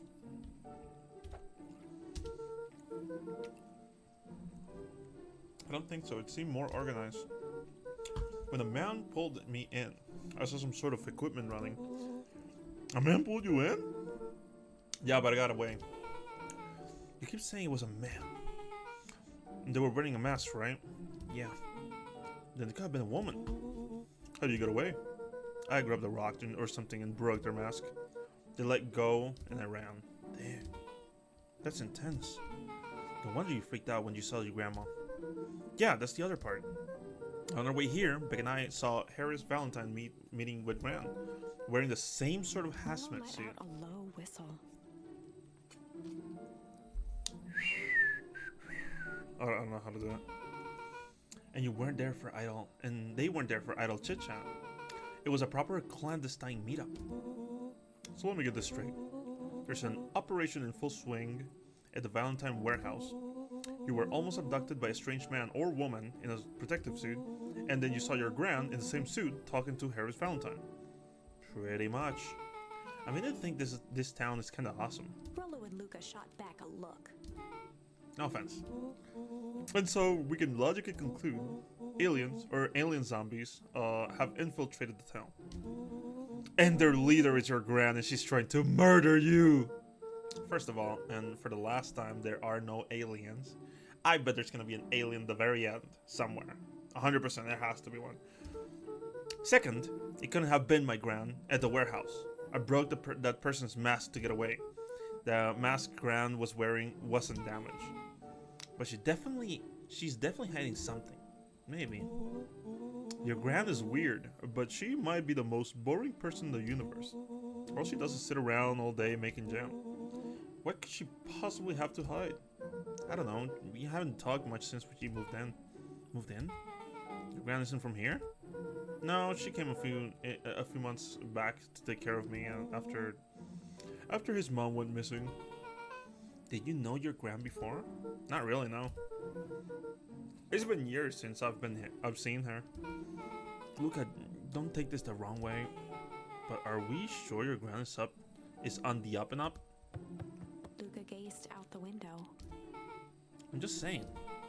It sounds like strange stuff has been happening since she showed up. We could say the same thing about your family. But you're right. Look at your gran is hiding something. And Pa always says, folks only bury stuff worth digging up. We need to investigate your house. If my gran really is hiding something, don't you think I would have noticed by now? That's kind of the whole point of hiding something. I guess you're right. Gran's been leaving the house for hours at a time this week. I'll call you 2 tomorrow when the coast is clear, and we can start getting to the bottom of this. I'm always game for a good snoop. You can count me in. I got cool friends. Chapter 6. Secret lair. Secret?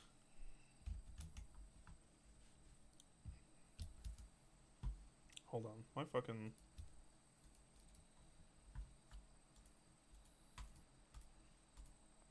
He does. Summer forged ahead, but the nights only seemed to grow colder. Luca walked home slowly under the pale starlight, cautious to avoid any more surprises lurking in the shadows. Reaching home, he slipped quietly into bed, half dreading what they might discover the next day.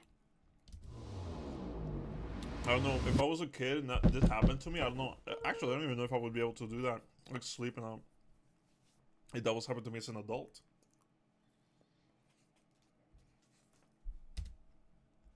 What time is it? Oh, shit!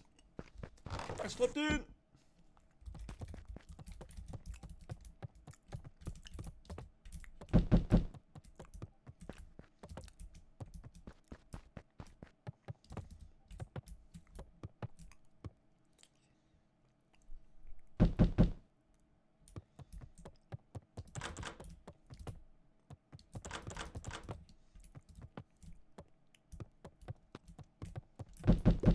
Oh my god, I'm opening it.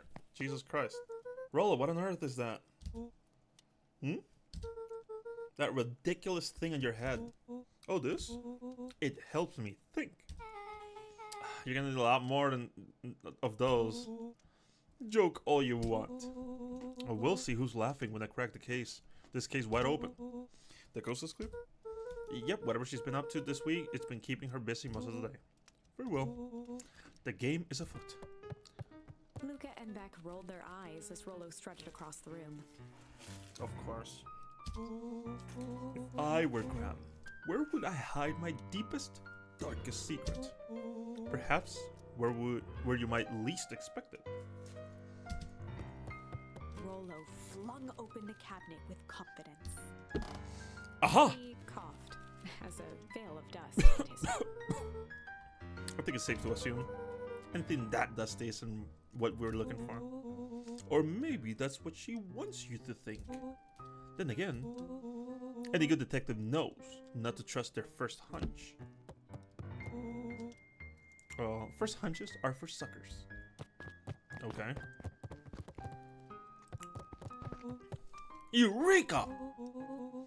She lit a fire in order to burn the evidence. She keeps that fire going every day, Rollo. Drat! I may have already been too late. Just think of all the mountains of documents lost to ash. Okay. I'm gonna stop you right there. Can we just think for a moment? Luca, is there anywhere Grant doesn't want you to go? Yeah. The closet upstairs. So maybe it stands to reason that we should check there first. No dice, it's locked. Well, well, well. Look who stands to reason now. And I have no idea where the key is. If it really is important, then she probably keeps it with her. Anywhere else? She has her berry bushes. Who has ever thought, I am going to make this important thing and huck it in a bush? True. Anything else? Maybe something out of the ordinary? Well, she's always worried I'll break her fancy dishware in the kitchen. But it doesn't matter anyway, I can't reach the hatch. A look of The latch. realization crept onto Luca's face. All three kids snapped to glance at each other, then sprinted in turn toward the kitchen.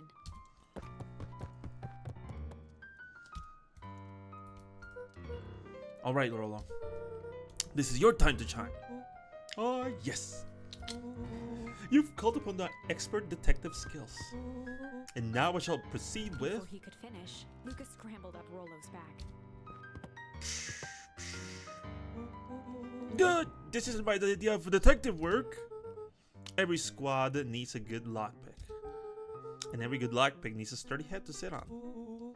This is beneath my standing. Stop complaining and hold still.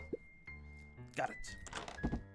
The three crowded around the hutch to peer in. With the glass doors opened, a perfect porcelain display gleamed in front of them. Their eyes searched for anything amiss, but the only distinct feature was its impeccability.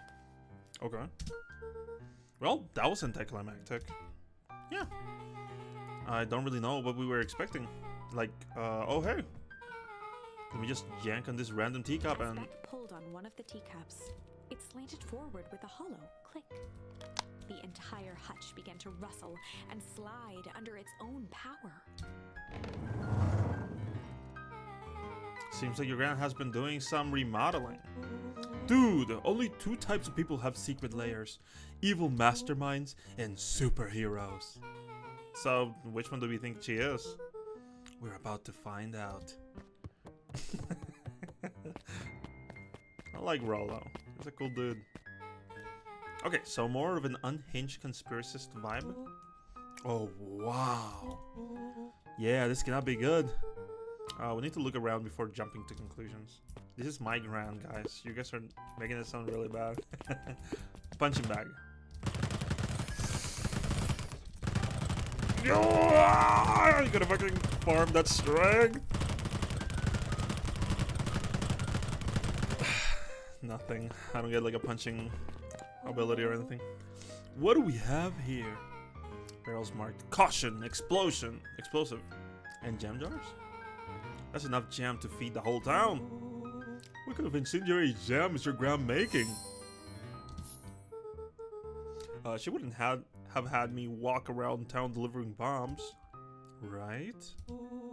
Only one way to find out. Rollo casually spun open a lid and dipped his finger in the jam. He Huckleberries. smacked his lips. A hint of brown sugar and ink. What? Rollo plunged his hand in the jar, fishing out a soggy slip of paper. Aha! Rollo offered the slimy note to Luca and licked his fingers clean. It's addressed to Mrs. Fratelli. A gram jam gram. Grand jam gram. It says, last night I used the disguise Harris provided to scout the location. The timing window should be possible. Operation Spark Plug is a go. Oh man, are they doing a heist? Whatever it is, it can't be good. So, more bombshell than a bomb, am I right? You're new here, so I'll let it slide. But I'm the bad joke guy around here. Fair enough, Rollo. Not to Luca steal your jostled each thunder. cabinet drawer in turn. Luca. Only one was Okay. unlocked. He fingered through the filing cabinet, pausing at a bulging folder labeled Walter. Walter. Wait, actually, hold on. 2 seconds. 2 seconds, because I am not eating my fucking burger after I said I was gonna eat it.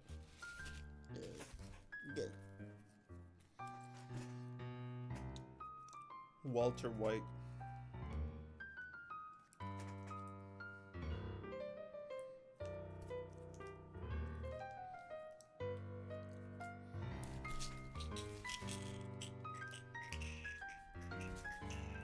The music is good, man. Very, very appropriate.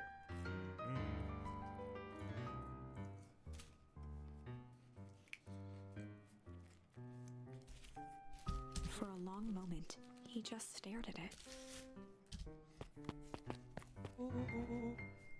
What do you got there? It's my dad. Oh, let me actually fucking eat this. Jesus Christ.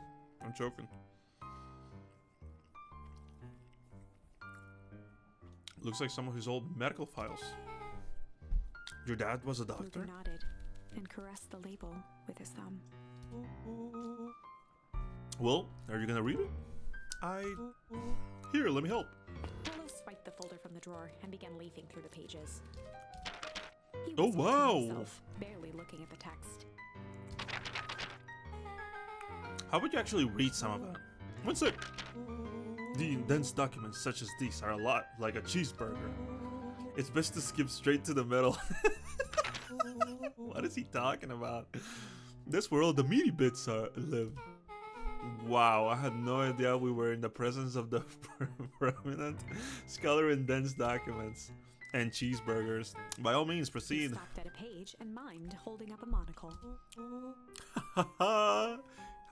Here we are. Follow-up examination of Terrence Wilby. Patient shows further signs of paleness and malaise. Malaise? Body temperature continues to drop. He now describes soreness of muscles and joints. This is similar to the symptoms exhibited by Mrs. Wilby just a few days past. Still waiting on lab results from Joseph. Rollo looked up with heightened surprise. See? Creepy. Yeah, that's kind of disturbing. Who's Joseph? That's Mr. Nuncreed's name. Wait, Rollo's finger traced across the page. there's more scribbles in the margins. Could it be contagious? Mr. Wilby claims the tap water at his home has been contaminated. Perhaps environmental? Lab results only raise more questions. It's like he came back to his report later and made those notes. So it might be related to something Rollo else. scanned through several more pages. Here, the writing looks shaky.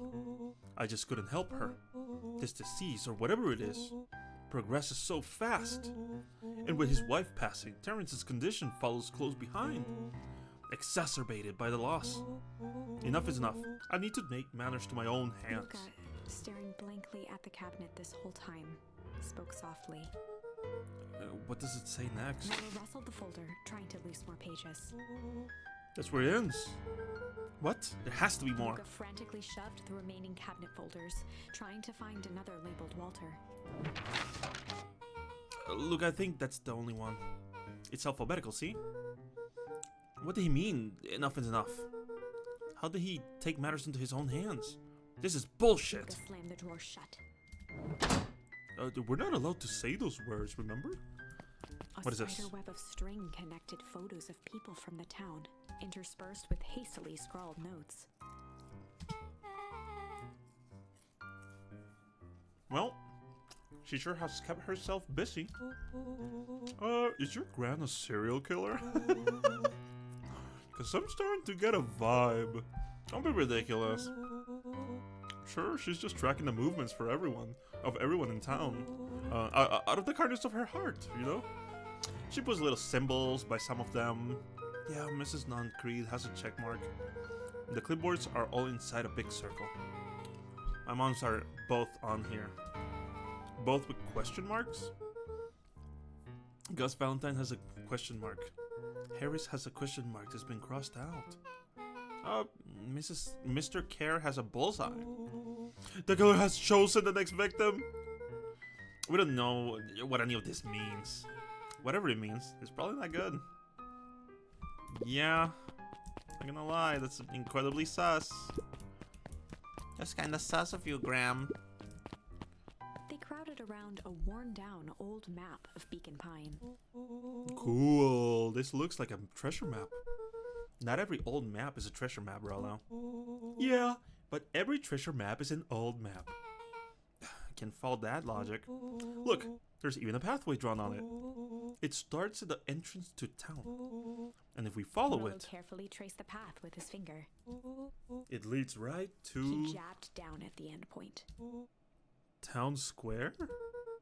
There's the fountain in the middle of town. What a weird place to hide treasure. Rollo, that doesn't look like treasure to me. The end of the path on the map has the same symbol as those explosives over there. So it's not hiding treasure. A real bummer. Rollo, what's the thing you've been excited about for the past month? The festival! Gulp. Did you just say gulp? Did he actually say... He actually just said gulp. This feels like a gulp kind of situation. Everyone will be gathered near the center of town. She's gonna blow up the festival! Not if we stop her. Oh! What was that? Luca looked up from the map. What was that? No, I heard it too. That was the front door. Which means someone just shut the door. Which means someone's upstairs. Shh, quiet. Hit the lights. Beck flicked off the light, and they became statues in the dark. Overhead, creaking floorboards bent under slow, deliberate steps. The hyena could 100% be a fucking serial killer, I'm just gonna say. I mean, I'm pretty sure he kills you in one of the endings, so... I mean, yeah.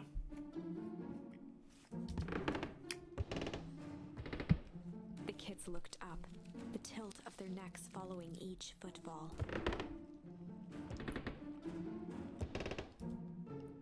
Okay. And suddenly, it stopped. Without realizing, they'd been holding their breath. All three exhaled shakily and glanced at each other. A muffled male voice broke the silence. Hello? A final few footsteps reached the entrance above them. A voice Hello? echoed down the stairs. Don't be scared, I'm just... What the fuck's going on? Anyone down here? The three kids shuffled to the corners without a peep. As he began to descend the stairs, the man's voice punctuated every new step.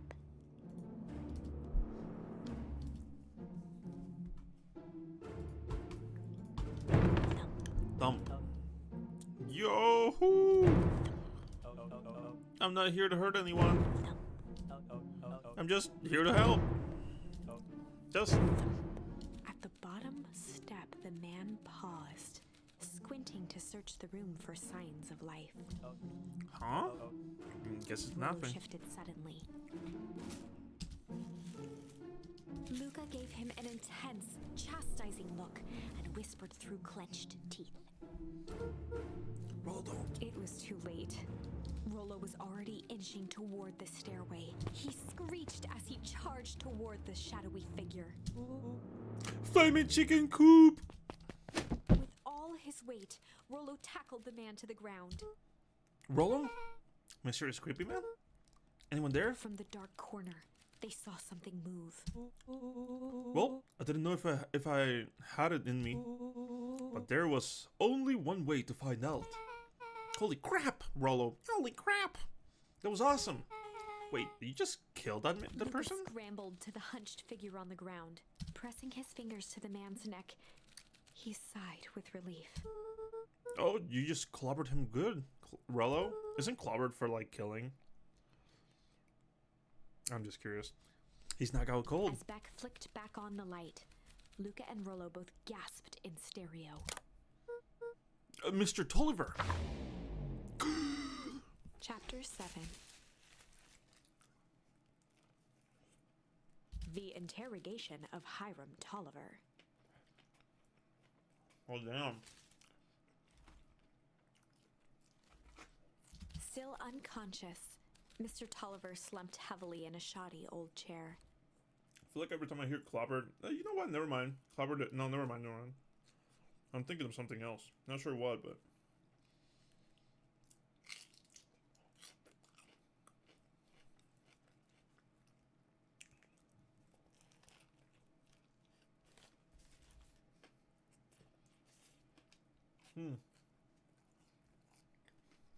You know what? This Wendy burger thing, pretty okay.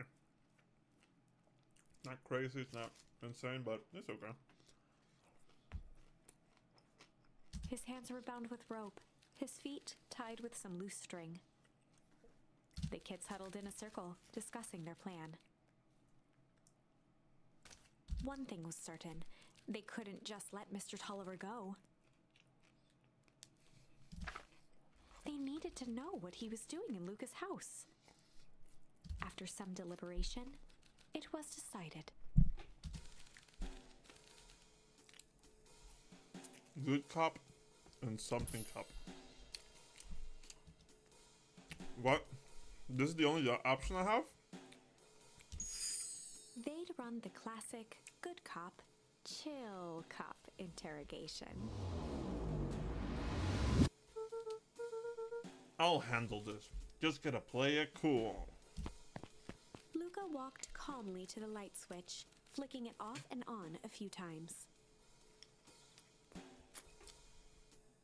Hold on, I have a napkin. No.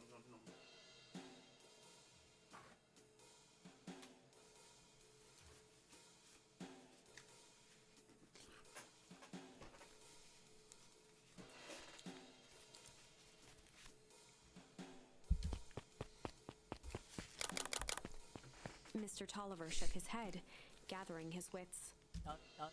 Golly, I sure got my bell rung. He looked over to find Luca, who returned a calming No grin. shot, these fucking kids tied these knots even like remotely hard. You know what I mean? Like, come on, they're fucking 12 years old. I don't even know if they have the strength to do that. He looked over to find Luca, who returned a calming grin. Sorry, Mr. Tolliver. This was all a big mistake. Luca, what's going on here? What do you have me strapped down? No one's fault, really. Rollo just got a little startled. Rollo's here? Rollo and Beck emerged from hiding to give a timid wave. Hey. Well, alright. That mistakes happen. You kids gave an old Hiram a good scare. Let's just get me out of these ropes and call it even. Luca glanced over to Rollo and Beck, who replied with skeptical looks. Mr. Tolliver, why are you in my grand's basement? I'm here to help, of course.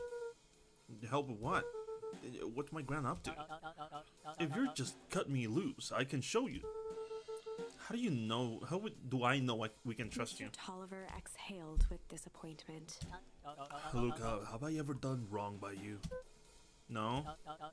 And since your grand moved to town. Haven't I been nothing but welcoming? Yeah. So why would I turn my back on your family now? It's just... all this stuff seems pretty weird. A board with names of people from town. An archive of my dad's old disturbing patient notes. Luca gestured to the corner. Barrels of explosives. I can explain everything. You just need to untie me. You kids deserve an Luca explanation. looked again to Rollo and Beck. This time they shrugged. Luca began to slowly loosen the bindings. What? I don't even get a choice? I wouldn't Mr. fucking Tolliver explain it from gently there, rubbed from the his fucking wrists. seat. That's a good lad. This all makes sense in He time. edged imperceptibly toward the stairs as he spoke. You see, this town has secrets, Luca. A very dark past indeed. Before the kids had even noticed his movement, Mr. Tolliver was at the light switch. I guess I did choice chill. I don't have any other choice though, because my fucking kid is a bitch. He should be able to say "fuck you," shoots him with a gun. I mean, he doesn't have one, but notice his movement. A passes must be brought He to punctuated his final words by flicking the switch and rushing up the stairs. light. Son of a. Beck darted to the wall and turned back on the lights. It was too late. Rollo confirmed what they all heard. He just locked us down here. Mr. Tolliver's muffled voice came from behind the door. I wasn't lying, you know. This is for your own good. You kids should keep tight down there. And let the adults handle They this. looked bewildered at each other. Play cool, huh? Not now, Beck. I literally only had one They choice. heard the staccato thump of quick steps exiting the house. The kids looked down in resignation. This isn't how it goes in Hank Atomic. For some reason, they'd always assumed it was up to them to save their town. True. Luca opened his mouth, hoping to conjure some magical words to make this right. Only a hollow croak escaped. Right back. The end. Oh.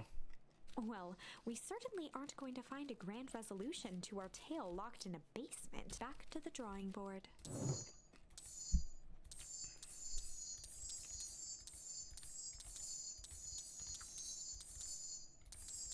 So I guess I only have Rumble here.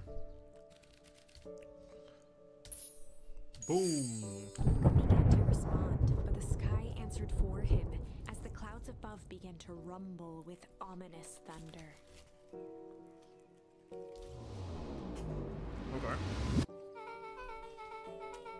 And you sure you can handle at home before this storm kicks off? Luca surveyed the roiling clouds. I'd say the odds are good. Maybe you should stay here and I'll just make a break for it. At that moment, the heavens opened up, unleashing torrential rain. Care to recalculate those odds? I do love how fucking sassy annoyed this kid looks. Luca just looks like, okay, this fucking rain just ruined me. Hurry inside, you two, before you catch a cold. God damn it. I'm a fucking 12-year-old and die just being in the rain. Luca, Elder will keep trying to reach your ground on the phone. In the meantime, you two hold tight. Sorry, not much to do up here. Most of my stuff's still in the boxes. Mind if I poke it around? Be my guest. Oh my god. Luca squinted into the eye hole of the microscope. It looks wild. What is it? Gum. Gum? Luca adjusted the slide with his fingers to get a better look. I'm tracking the structural integrity of gum with increasing amounts of chewing. Chewed that one for 47 days. Luca wiped his hand off on What? his sweater and gave a nervous laugh. It's weird, I know. Beck looked down, timidly tapping the ladder with her feet. You think it's weird, don't you? A little. But weird can be cool. I like weird. Oh, wow. Roll and I have a radio just like this one at the treehouse. Probably not exactly like this one. My mom and I tore the whole thing down to the bolts.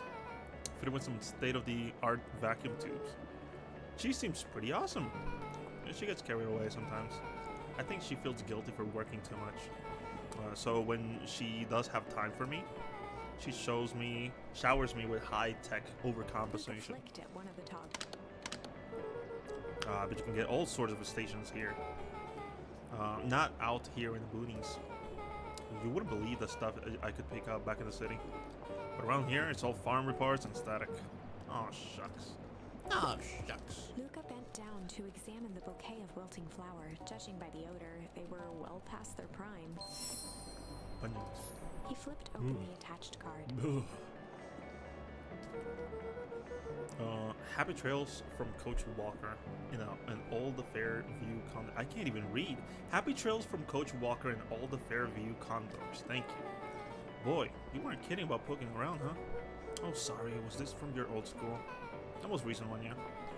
Some schools gave me going away cards. Some did flowers. When they're really trying to feel good about themselves, they do both. So you've moved a lot. Yeah, that's the thing with having a brilliant parent. There's always a better job somewhere else. I hate that idea. Why do people do that? Why do you always need like more money? These flowers would last longer if you put them in some water. That's the sort of thing I would do if I cared.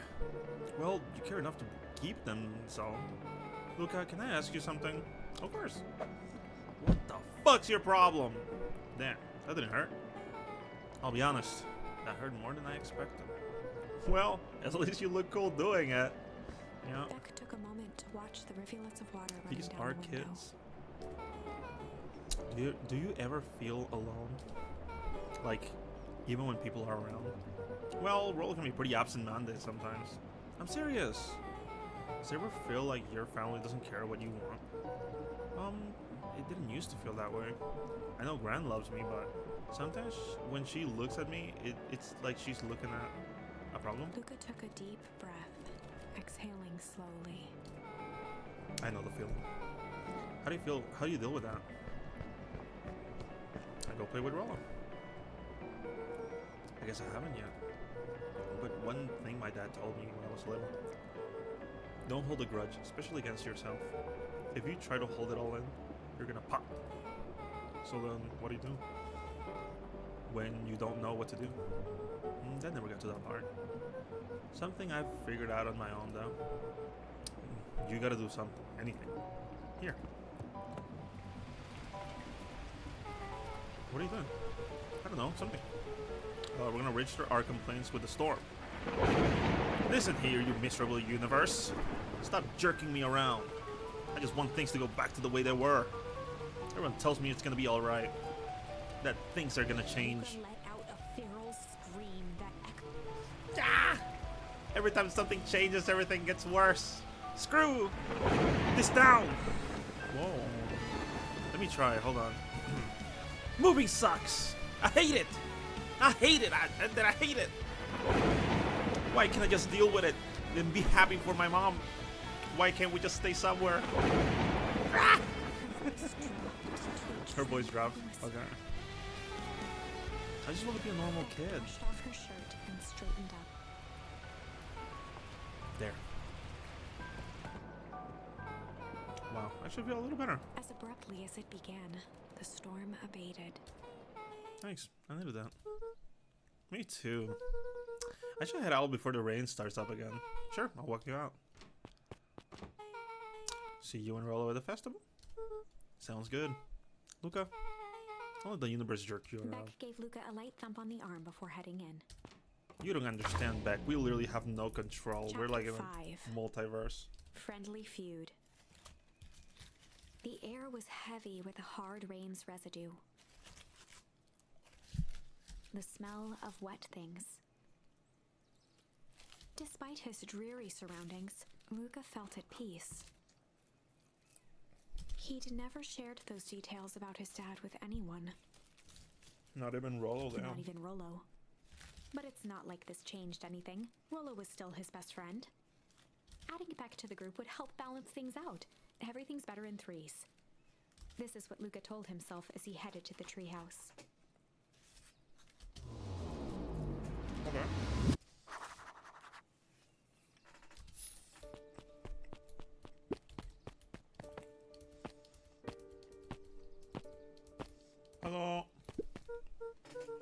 Hey, Dom. Checking out a lead? You bet. I heard a juicy new rumor. Turns out, when Sharper Valentine died, he left behind a peculiar last will and testament. Peculiar how? He didn't just give his kids an inheritance, there were conditions. Like what? The document stipulated that Harris had to take on a child as her ward. A kid our age, who just showed up to town one night with a lawyer. Solomon? Bingo! So Harris was forced to take care of him? Yep. Or she would have lost everything. Why would Sharper care so much about some random kid? Rumor has it, old Sharper sowed some wild oats. That explains the way Harris treats him. Poor Solomon. How do you find all of this? A good reporter never reveals his source. Her source, Luca. Fuck you then. Well, I thought we were friends. Just fucking tell me. After the foul harvest destroyed, the Valentines shuttered off.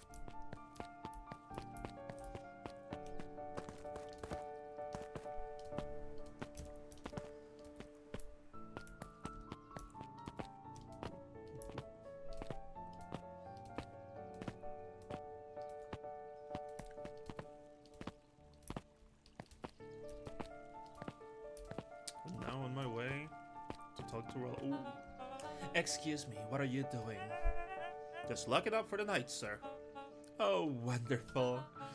We can only assume this means all festival preparations have been completed ahead of schedule. Not exactly, sir. The storm sets us back a bit, and it's getting late, so we all decided to... You all decided? Yes, sir. I wasn't aware that your job involved deciding things. We're all here at Perennial Harvest because we believe in creating a better future, right? Yes, sir. Very much, sir. Do you want to be the one to tell this town that we failed them? No.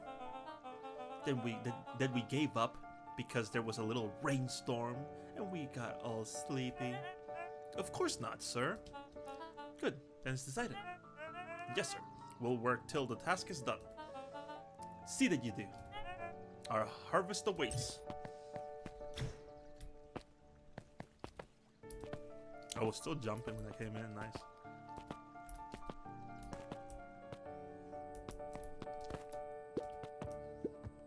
Rollo, are you still up there? I'm sorry, Rollo. Isn't accepting visitors at the moment. Come back. Never. Luca had only ever heard him speak in this stiff yet gentle tone a few times. Aww. And it always meant one thing. It took too long to come? Oh, you're upset. Maybe because my best friend abandoned me for no reason. Whoops, I skipped one, but... I didn't abandon you. I'm just a little late. Rollo scoffed. The rain held me up. Liar! You weren't even home! What? The storm got back and I got bad and I got worried. So I went looking for you. Imagine my surprise when I made it to your house. And you weren't there. I hadn't made it back yet. I'm not a fool, Luca. It doesn't take all day to deliver some jam. No, the storm rolled it out of nowhere. And I got stuck after dinner at Beck's. Luca stumbled on his words, knowing he'd said too much. Beck? Dinner? What the heck is a Beck? She's the new kid in town. She's actually kind of cool. You'd like her. She needed help convincing her parents that she'd made new friends. New friends? I spent all day waiting for you, and you were off making a new friend? It's not like that, Rollo. You know, while I was waiting, I made some upgrades to mission control. It was gonna be a surprise. But you took so long, the storm knocked it all down. Just like you knocked down our friendship. What does that even mean? Luca became instinctively angry in response. Both boys were now shouting across the distance. It means you're a bad friend. You don't care about me. Of course I care, you ass. I knew you'd get in trouble waiting so late for you. I'd get in trouble. But I kept my word. Because that's what friends do. Oh, wow. What a noble sacrifice you've made. Easy for you to say. Your grand doesn't even care. You can stay out of as long as you want. And you won't even get in trouble. Seriously? You're acting like I chose this? If that's what you think, then maybe you're the bad friend. Rolo's tone changed to a calm, yet more intense anger. Maybe Pie's right. Storms bring more than water. This one brought out the real Luca. Stop quoting your pa's nonsense like it means anything. Yeah, well at least my pa is still around. Words hung in the cold night air. Jesus. Rolo's stomach dropped, knowing he'd crossed a line. Okay, But yeah, it was too late. Luca, good night, Rolo. Dang it. God damn. I was fucking crude.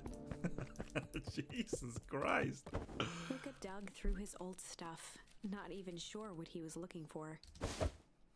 Can I kick it around? Oh, Rolo. What a jerk. Call me a bad friend. Ooh, I'm Rolo. Look at me and my amazing family. You fucking stupid. Ooh.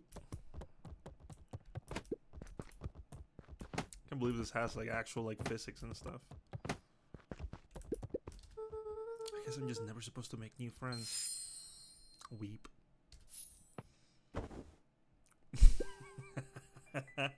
Is that how he went to sleep before? I love that he just kind of like dropped on there. Luca. Gran cooed gently from the hallway. You sipped straight through breakfast. Luca, are you alright? I'm fine. I just don't feel like getting up yet. Okay, I'll leave this oatmeal by the door. I've got to run out and take care of some things. Okay. I'll be back later to check in. Sure. Luca just wanted to be alone. He waited to hear the sound of the front door closing. I'm awake. Fuck. Rolo, I bet Rolo's still gonna go to the festival. He's gonna be miserable.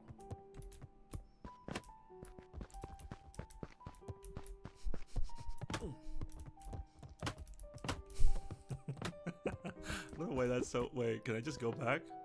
Luca dozed off again. Luca. I see you didn't eat your oatmeal. Wasn't hungry. Well, just in case you get hungry, I'll leave a sandwich here too. Thanks. Rolo came by. What did he say? Wanted to talk to you. What did you say? I told him you weren't feeling well. Good. So your plan is to just sit in your room all day? Pretty much. Well, I need to pop away again for a minute. If you decide to end your pity party and go outside, I think it'd do you some good. Noted. Luca still couldn't bring himself to go out. Besides, if he ran into Rolo, he'd have to actually confront the situation. Nobody wants to do that. Jesus Christ, are you kidding me? Just never did anything interesting at the festival anyway. Just fucking shit. Stupid, sexy Rolo and his beautiful red hair. What is that? Oh, can I just hit that? Oh, I see, game. Wait, hold on. Fuck. This is a little, it's actually kind of tough. Gotta move it out of this section and boom. Oh, fuck.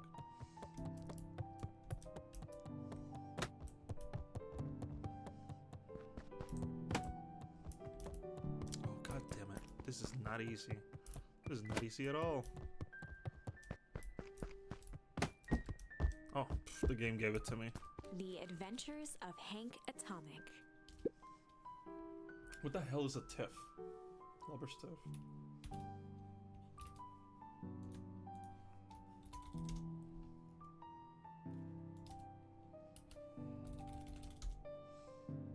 A quarrel about petty points. Yeah. A complete first volume. Luca carefully opened the cover and began to read. Rolo had received it for his birthday, a special hardcover edition with behind-the-scenes commentary and bonus art. Rolo cherished it, but asked that Luca keep it at his house. Aww. Luca wasn't sure if it was because Rolo didn't trust himself with it, didn't trust his sister around it, or just wanted an excuse to come hang out at Luca's more often. Oh. Whatever the reason, Luca didn't mind. But it had stayed right there where Rollo had stashed it ever since. Now, at the foot of his bed, Luca lost himself in the pages. He'd read it all before, but at this moment, it somehow felt sentimental. He was well into issue number 5 when he heard soft footsteps from the hallway. Luca? Another little friend came to see you. A girl named Beck Mowetwell. She said you met yesterday? What did she say? Is she here? She was just dropping by. I told her you weren't taking visitors today. Oh. She seems nice. Yeah. You had a fight with Rollo, didn't you? Can I come in? Maybe later. Alright then. I'll leave dinner on the kitchen table, in case you want a bite before bedtime. Without realizing it, Luca had pouted away the entire afternoon. He once again felt the weight of it all, and allowed his weary eyes to close. Luca stood in a vast black expanse. He looked up at his father standing beside him. Walt was working a straw at the bottom of a fountain glass, trying to collect the last bits of milkshake. Dad? Where are we? Taking a final loud gurgling sip, his father peered up from the glass. He jangled the straw playfully with a warm smile, then lifted the empty glass as if to point into the darkness. The source. Luca's eyes followed his father's gesture. In an instant, he was sitting in front of a blazing campfire. Across from him sat a large figure in a yellow hazmat suit. The figure's voice was a scratchy echo. Well, if it isn't the man of the hour, make yourself comfortable. Luca held his shivering hands over the flame to warm himself. It doesn't work that way here. Their yellow-gloved hand pointed to the base of the flame. It's a cold flame. See? Luca peered at the base of the fire. It wasn't wood that was burning. It was Beacon Pines itself. Tiny buildings, freezing and crumbling as they were consumed by flame. Luca could see small shadows moving in the burning city. People. Luca leapt to his feet. We've got to help them! The figure gave a dismissive wave of their hand. Why waste energy helping people who can't even help themselves? The figure bent down to examine the panicked crowd as they desperately tried to stop the flames. They only care about what's right in front of them, not like us. Huh? Luca's voice was a trembling whisper. Us? The figure slowly stood up, grabbing its helmet with both hands. With a jolt and a twist, the suit emitted a gasp. A cloud of torpid mist escaped, slowly revealing the face within. I mean the grandma. Face looked back at him, older, worn. Wait, what? The sensation was oddly familiar, as if he'd caught his own reflection by surprise in the mirror. The doppelganger smiled. I tried to help once. He gestured towards his face. And all it got me was this. Lucas staggered back. You aren't me. Luca felt a hand catch his shoulder. His father was there again, beside him. Every choice sets us on a path. This is the end of one of your paths, son. Luca watched his older self shake its head ruefully, its face twisting into a cruel grin. Welp, Dad. If you wanted him to see this, far be it from me to disappoint. Luca watched in shock as the figure took a confident step forward and plunged into the flames in a flash of cold light. He was gone. What does all of this mean? Luca felt a reassuring squeeze on his shoulder. Just remember, why we choose matters just as much as what we choose. Luca woke up to see a hazy figure at the foot of his bed, silhouetted in the morning sun. Mom? No, dear. It's only Gran. Luca rubbed his eyes. Damn it. It's not Mom. So, is he like magically getting fucking connected from all the other timelines or some shit? What the hell? The kind, concerned face of his gran came into focus. How are you feeling? Fine. Anything you want to talk about? I don't feel like talking. That's just as well.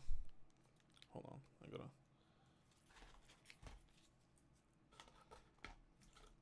It could be Wacky Dreams, but I'm pretty sure you're gonna have a one where where you end up doing, you know, like being the one doing all that stuff. How about you sit there and listen a bit?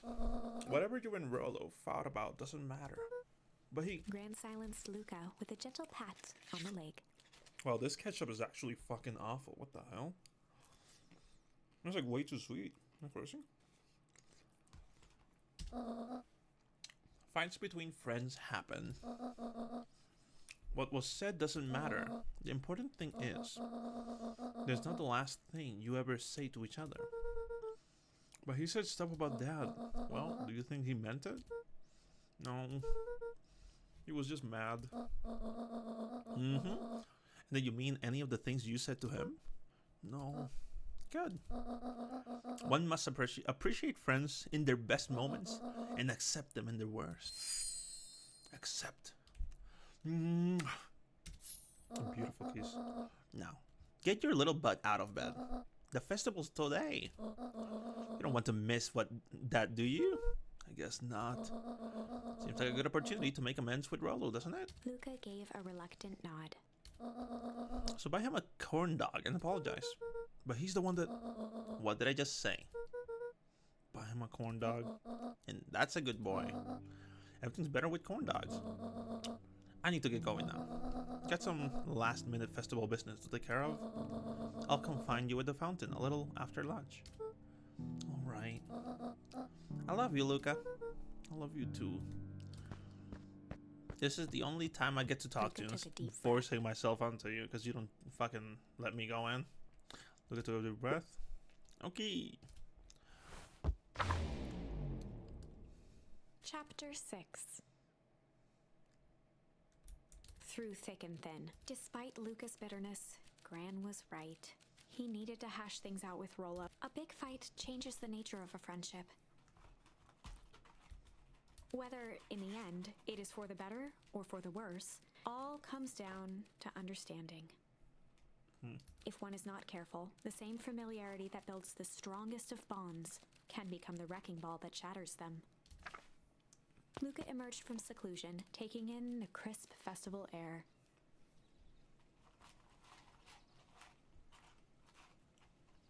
But the events of the day weren't on his mind.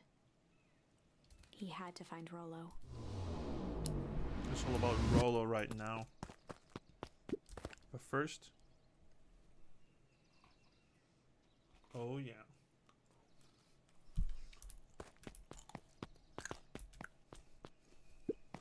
There you are. Luca? Rollo wanted me to tell you something. What is it? Roxy rolled her eyes, shaking her head. A space adventure, though you needn't buy it. If ye be brave, go somewhere quiet. Oh, Roxy, I don't... It's a riddle, Luca. My goofy little brother wants you to find Luca him. looked down and kicked at the dirt. Look, I know you two had a fight. The only thing more annoying than my little brother is my little brother without his best friend.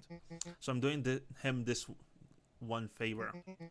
Now I need one favor from you. Wow, I can't fucking talk. Whatever it is that went down between you two, squash it. Jesus Christ, fucking children.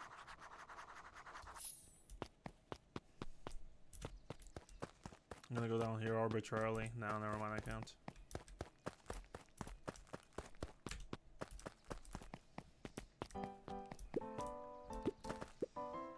How goes the beetle hunt? Pretty rotten. I haven't seen so much of an exuviant, and it's not just the beetles. This morning I couldn't find any critters at all. It's like everything that buzzes or skitters just packed up and left. I'm sure they're out there somewhere. Maybe all the commotion of the festival just spooked them. Yeah, maybe that's it. Unique New York, unique New York. Huh? Oh, don't mind me. Just warming up my big ceremony speech. Mr. Kerr pointed to his grinning mouth. And gotta limber out that old gab box.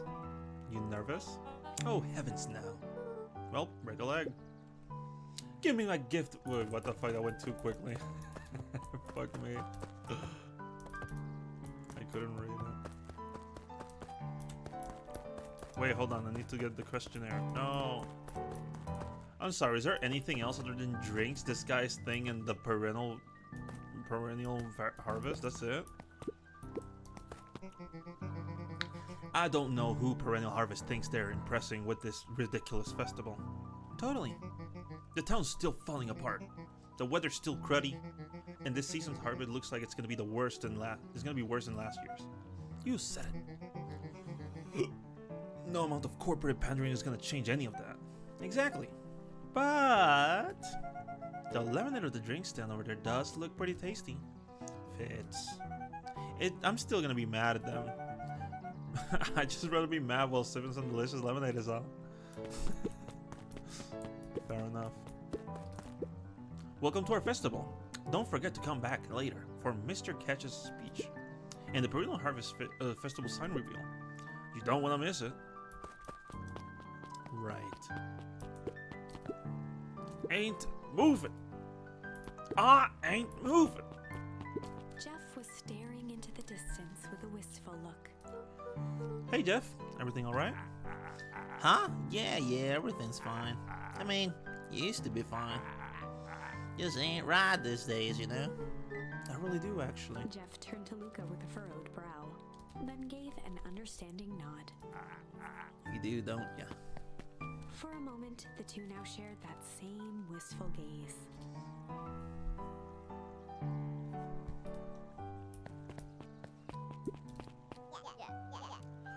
Every single time. Yup. Wait for it. Unexplained sound once again noted. You're like clockwork. What a bunch of drones. I'm pretty sure they literally actually legitimately are drones. I probably could have stayed there and like stared for a little longer to get like a thing. Actually, can I go this way? Oh, I can't. Hello. A most welcoming of welcomes. Would you like to share your thoughts? We always strive to improve. Nope. Okay.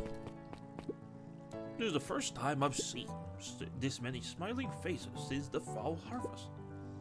I have my doubts about Perennial Harvest, but I must admit, they do put a nice party. Okay.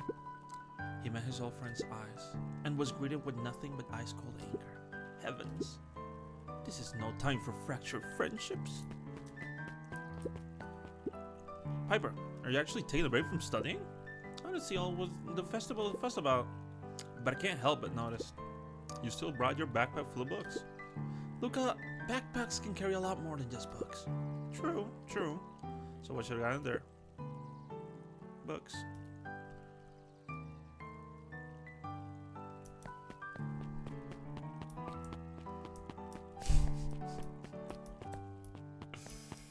What are you two doing?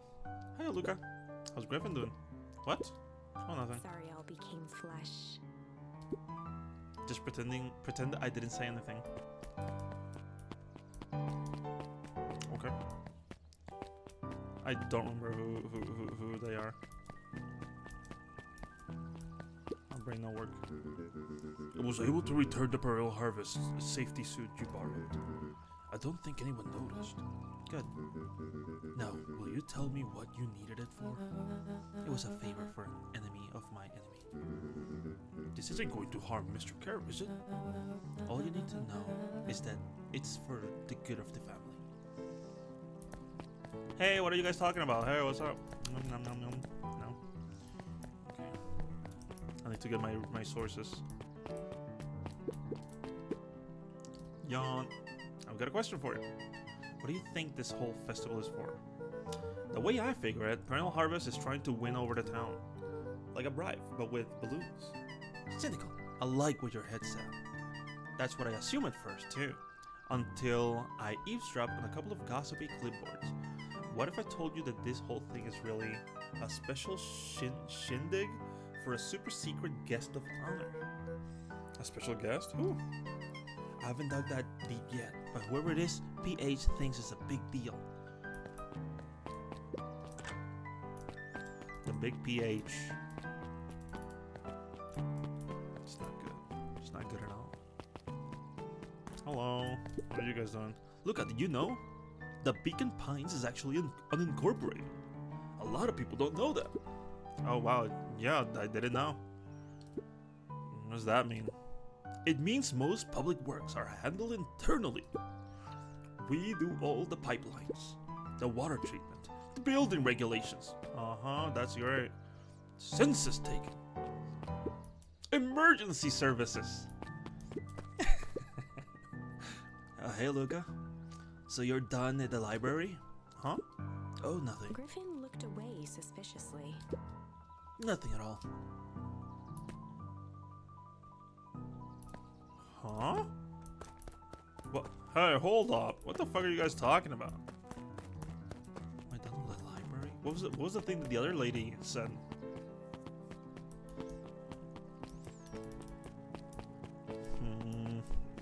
I don't know what the fuck's going on, but the library's somewhere quiet. I'm gonna go ahead and go this way because I wanna loot. See if I find anything.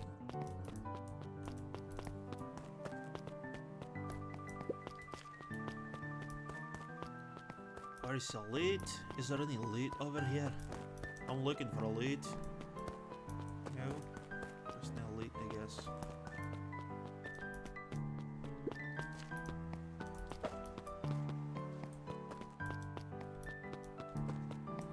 Luca peeked up at the beehive. It appeared to be deserted. That's strange. Okay, fine. I'm just gonna go too. I don't think that there's anything. Actually, hold on. You never know. There might actually be something. I'm gonna go ahead and hop there real quick. Nope. Whoops. I wasted time. Not even the person in a hazmat suit.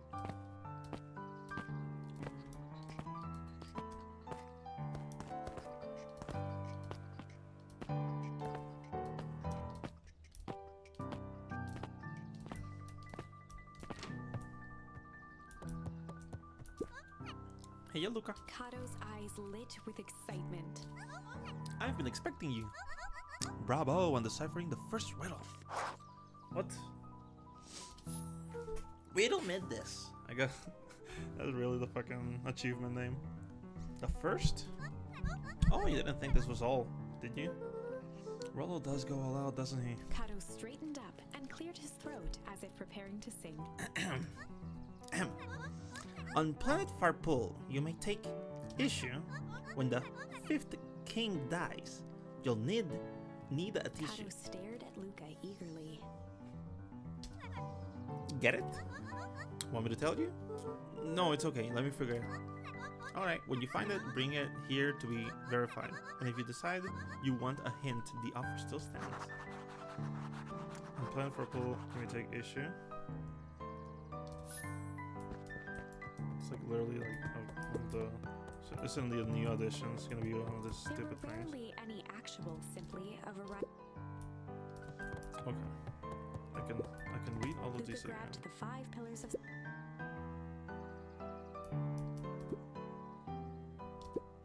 Oh no, this definitely can't be it, right? Luca grabbed the issue with self-help, a helpful guide from the. Luca grabbed 500 meals for one big pot from the shelf.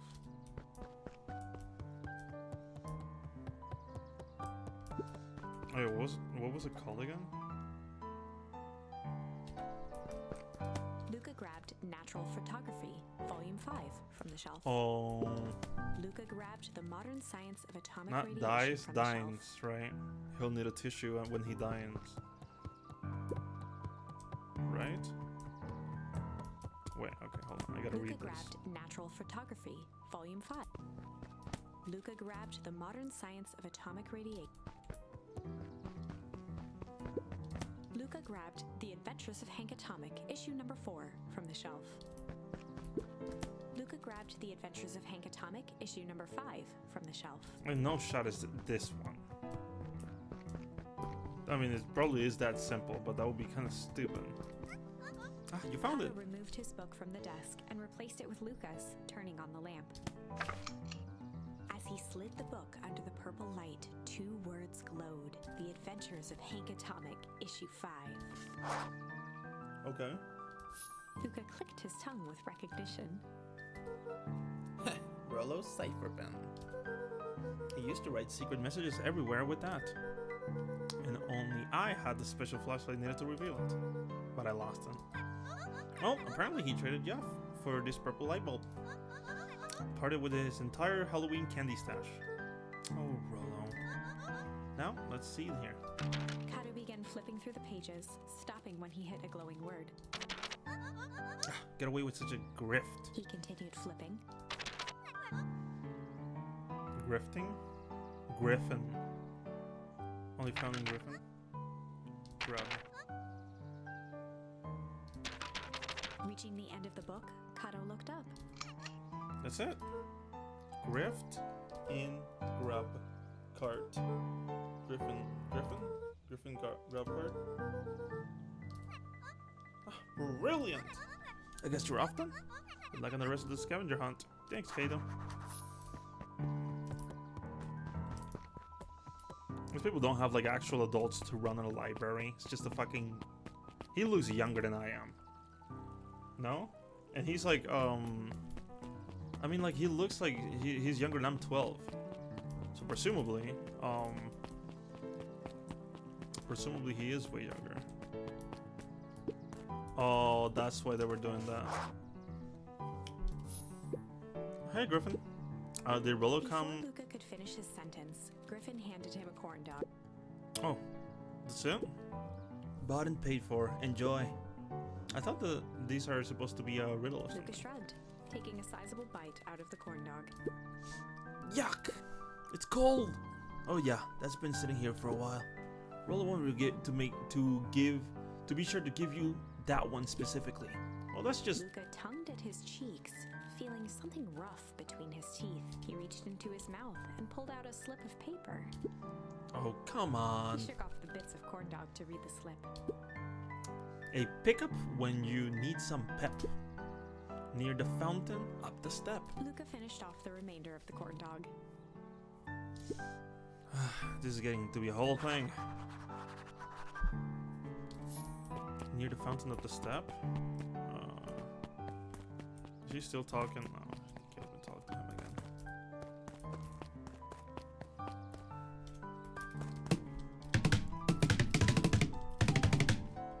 Okay.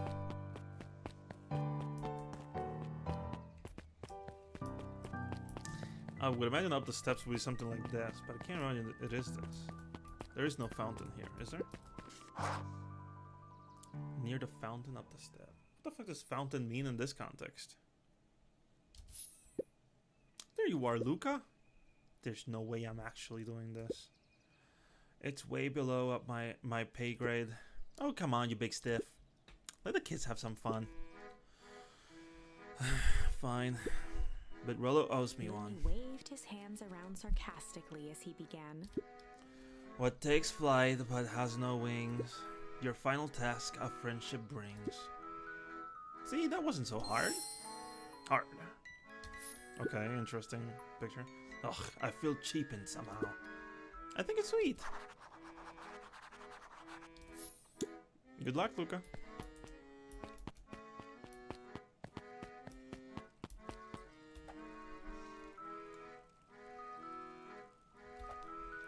Takes flight but has no wing, a rocket, I guess. Hey. Hey. Did you find the comic book? Yep. And you got the corn dog? Yeah. Well done. I know it doesn't make up for what I said, but here, you've earned this. Rollo sheepishly handed Luca the balloons.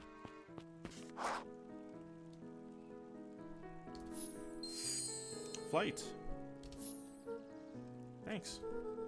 You didn't have to go to all this trouble. I'm sorry I got so mad. Dang it, you were supposed to let me apologize first. Oh, sorry. Now I've apologized twice before. No, you've apologized twice before me. Just let me do this. Luca, I'm really sorry. With everything that's happened, with your mom and all, I've always wanted to be there for you. be a good friend, you know? When you said you were hanging out with someone else, I kind of freaked out. Rollo, still, my turn. I felt like if you needed some new friend to help you, it meant that I wasn't good enough. But that was selfish and wrong. I was wrong. I'm so sorry, Luca. Okay, apology over. You can talk now. Luca threw himself at Rollo, hugging him as tightly as he could. Oh, Rollo, I don't deserve you. I don't deserve you either. That's why we deserve each other. So, what else do you want to do today? We could snoop around and try to find some info about your mom. Snoop where?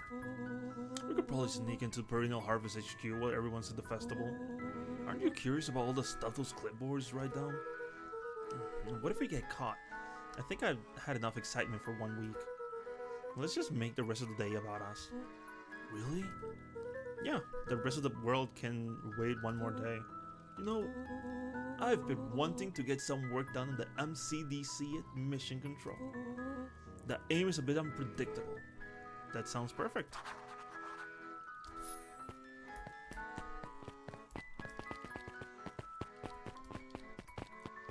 Yay, got balloons. That is so cute.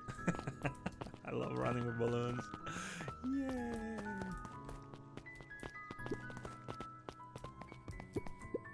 Did you hear? After Mr. Kurt gives his big speech, they're gonna have the first annual biggest catch competition. As long as the boot qualifies as a catch, I'm a shoo-in.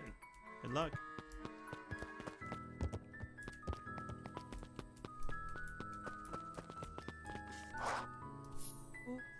Oh, I almost forgot.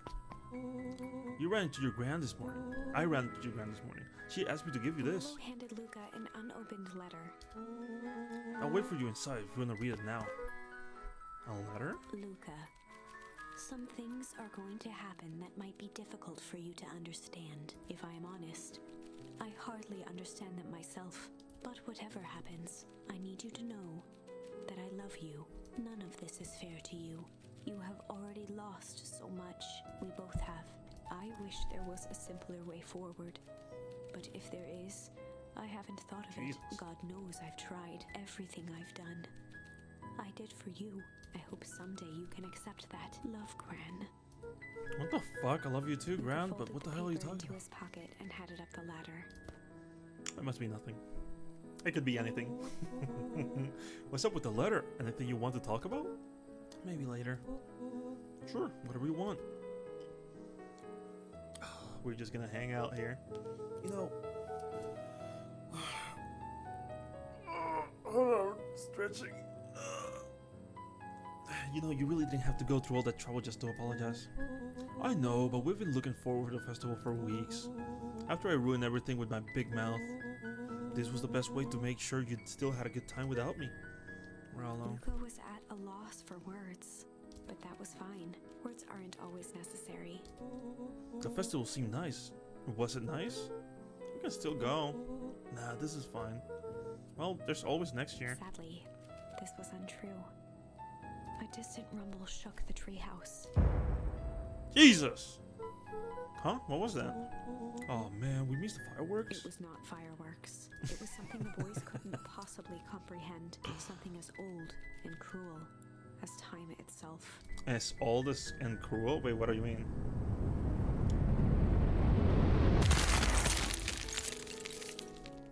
They got frozen.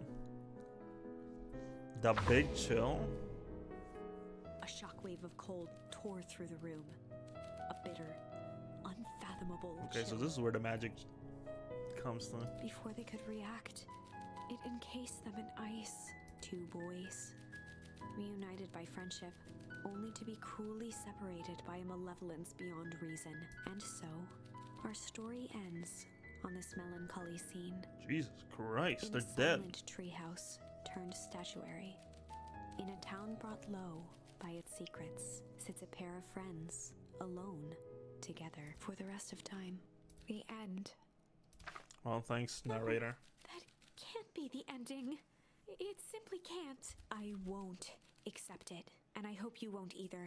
There are more I'm just endings, turning the stream off right more now. This is it. possibilities. I can feel it. We are just going to have to sort through them all until we find the one that fits.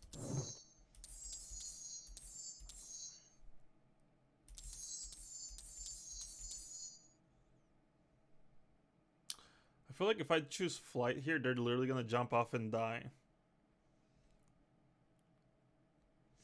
That is right. It does kind of feel like out of nowhere. Of an ending. Let's do hard here. They'd run the classic good cop, hard cop. They'd run the classic good cop, hard cop. Rollo brandished a steely gaze. I've got this. Read about it 100 times. Rollo swaggered past the chair which propped up the smiling Hiram Tolliver. Without even looking at his captive, he began with a long, blustery drawl. Well, well, well, Mr. Tolliver. Mr. Tolliver remained motionless. Rollo spun around to face him. He'd clearly expected to rouse Mr. Tolliver with his booming voice. Mr. Tolliver? Beck and Luca gave each other an unsure glance. Rollo slammed his fist on the table. I said, Mr. Tolliver! He grabbed the table lamp and beamed it onto the unconscious face. Mr. Tolliver groaned and slowly lifted his head. He recoiled with a muddled, weary squint. What in the The chair world? wobbled as he attempted to straighten up. Who's there? Mr. Tolliver could only make out rough shapes through the Jesus glaring light. Christ. With a gruff tone, Rollo hoped to both conceal his voice and intimidate. I'll be asking the questions here, punk. Now hold on, let's just calm down. Oh, I am calm. Calm as a carrot in dirt. As for you, looks like you're The sweating. doubtful expression on Beck and Luca's faces transformed into awe. We can do this my way, or... Well, let's just say I've never needed another Rollo, way. hitting his stride, was now channeling every detective trope his memory could recall. He slammed the table again. Now dance! What? I don't even... Mr. Tolliver's voice became desperate. He was nearly in tears. You've tied me down. How on earth could I dance? Dance with your mouth, punk. Spill the beans. What are you doing poking around this house? I'm here to help Juniper. To make sure everything's ready. Yo, so you're in cahoots with Gran? Gran? Mr. Tolliver was in a daze, now more confused than ever. Gran? Gonna help her blow up the festival, eh? Blow up the festival? Good lord. His head, feeling more and more dizzy. No, you've got it all wrong. Where is she now? She's headed to the source. The source? What's the source? It's where His voice faded to a whisper. the town began. Where it all began. What is Operation Sparkplug? With that, Mr. Tolliver passed out cold. Oh. Rollo swung around Guys, I with think I went a too hard on him. repentant grimace. Damn, Rollo. I think you went a little too hard on him. What did he say about the source? It's where the town began? We need more information. Yeah, but we better not push Mr. Tolliver any further. Is there anyone else who might know more? What about the History Museum? It just got set up for the festival. Nah, that tent was put up by the Valentines. Everything they do is just a bunch of fluff to glorify themselves. Is there anything more reliable? The library. If there's any information about the source thing, Kato can help us find it. Let's go get some answers. Hello. The source, of course. This is a dang nice library. Thanks. We work hard on it. Aren't you a little too adorable to be a librarian? Adorable. Oh, Kato hung out there so much, eventually they gave him a set of keys. I just keep an eye on the place for Mr. Novak sometimes. Miss Novak. They get you working for free? It's quiet and I get access to all the books I can read. What more could a person want? Oh, you sweet child. Fair enough. What can I do for you all? We need a favor. I already told you in Rolo. I can't put you any higher on the wait list for the next Hank Atomic. And if you're here for more candy, I'll have you know I can't be bought. Call it a personal code of conscience. Actually, we're here looking for some research. Now you're speaking my language. What are you looking for? That's the thing. We sort of don't know. What do you got on the history of the town? There's the county record archives. What's in those? Births, deaths, newspaper clippings, stuff like that. Pretty boring reading. But they do go all the way back to when the town was founded. Great. We'll start there. Chapter 8. 6 feet under, 3 towns over. The kids spent the rest of the afternoon combing through dusty piles of old county records. Look at the book. Desperately searching for anything that could help them make sense Look at the of book. Mr. Tolliver's Top right. cryptic What do you see there? utterance. 69. That is the number. That's the code. That's the answer to everything. Luca tried to shake the thought of Gran's basement, but his focus wavered. Oh yeah, it is nice. This is the chapter. You don't understand. Explosives, messages hidden in jam, dossiers on various town figures, and a corkboard threaded with photos. Gran was the only family he had left. He still couldn't bring himself to believe the worst. But the old map with the symbol of explosives in town square made that difficult. As the sun began to set, the kids were no closer to the truth. I'll have to read any more. If I have to read any more records, my eyeballs are gonna pop. We have to keep digging. If I dig another word, I'm gonna end up in one of these asinine death records. Rollo Cutter lived a full and wonderful life till he read so much boring crud that his brain was out of his ears. Who shut his book with an assertive nod. If you got a better idea, spit it out. You sound like my sister. Keep pushing your luck, pal. And it won't be boring county records that kill you. I'll put you in the arbitraries myself. Rollo muttered under his breath. You're a county record. Really? That's the best you've got? When I'm done with you, you'll be the footnote in history.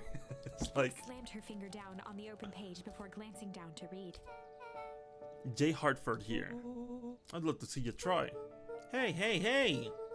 We're a little tired here.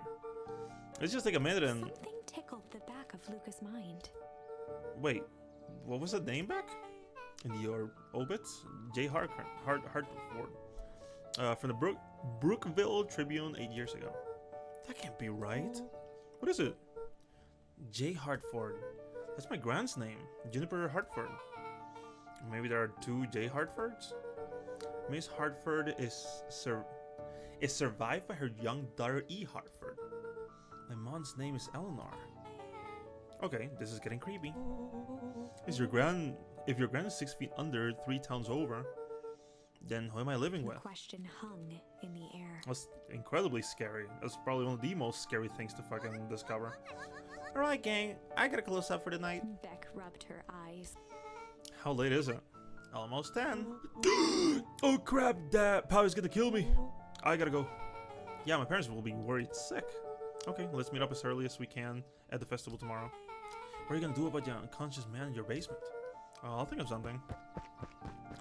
That's a problem for later me, for future me. Luca's heart was pounding as he approached the house. If he was lucky, Gran, or whoever it was, hadn't gotten back yet. And of course, there was Mr. Tolliver tied up and unconscious in the basement. Dealing with him would be the first order of business. Luca shook out his arms to calm his nerves before entering. What the fuck is this music? He held perfectly still, tempering his breath. She was asleep. His only hope was that she hadn't found Mr. Tolliver before dozing off.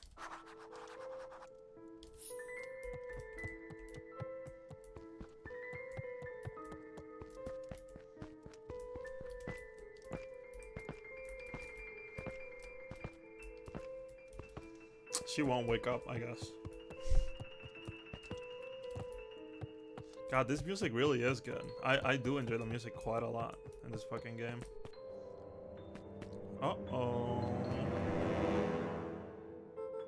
Oh no. Mr. Tolliver was nowhere to be seen. Maybe he woke up, escaped from his bindings, and left without Or a trace. maybe Gran knew everything. What do I do? Luca's hungry stomach groaned, not realizing it. He'd gone the entire day without eating. He did the previous day too. Okay, I can figure this out. I just need a little brain food. Luca rushed over to the pile of jam jars, unscrewed one, and shoveled a handful into his mouth. Why? He literally knows it's a explosive.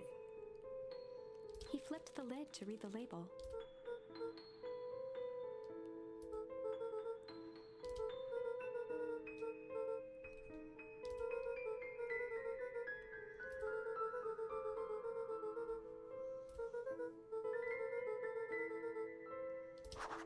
Okay. Well, that was fucking stupid. You dumb 12-year-old that sometimes sound like you're smart enough. Right? Oh, stupid. Okay. Okay, go to bed and play cool. As Luca climbed the final stair, the emotion of the day dragged heavily on him. With each consecutive step, his legs weakened. His stride began to falter. He tried to grab for the railing to steady himself. Something was wrong. Come on, legs. Just a few more steps. Luca groaned and tried to move. His limbs might as well have been bolted to the ground. Through numb lips, he mumbled just before falling asleep. The jump.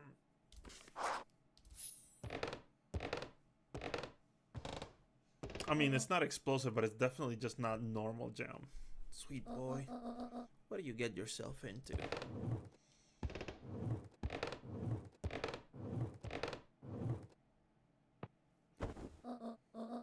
Rest now and let me handle everything. Are you sure it's just jam? It can't be just jam, right? Chapter 9. A speech to end all speeches. Luca awoke to find himself face down in bed. He moaned into his pillow.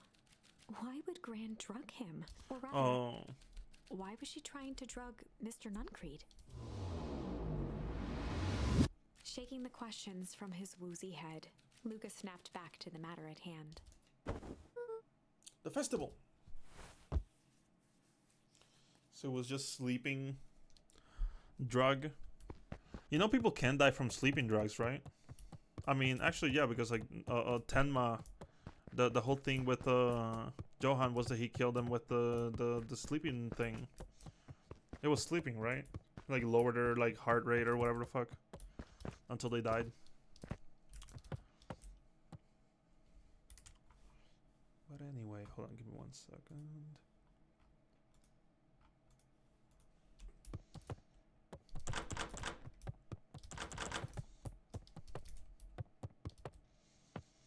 Yay. Actually, hold on. Oh, this is just open here, like nothing.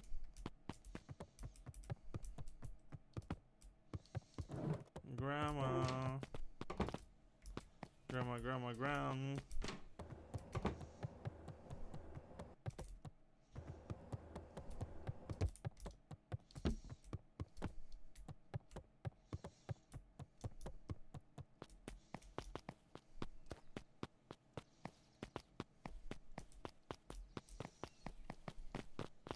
Hello. Where have you been? Gran put something in the jam. Yeah, we know. Secret messages from secret conspirators. Not this one. This one intended for... The one intended for Mr. Nuncreed put me to sleep. Whoa, ho, ho. Sly devil. Sly. I think she was trying to remove him from the equation. He might be in danger. Have you found anything? We look around but haven't seen anything odd. Your Gran is nowhere to be found. But Mr. Nuncreed is just loafing around waiting for the speech. What speech? Mayor Gus just got up to the podium. Everyone's gathering at the stage. Let's get moving.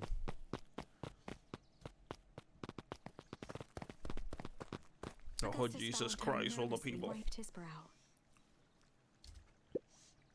Is it this thing? Hello, Bacon Pines. I'm Augustus Valentine, your mayor, and I suppose you already know that. Oh yes, before we get started, I just wanted to take a moment to recognize someone who couldn't be here today. This town wouldn't be here if it is today. Wouldn't sorry, I'm just so nervous. This town wouldn't be where it is today without my father, Sharper Valentine. So I thought we could begin with a round of applause befitting such a great man.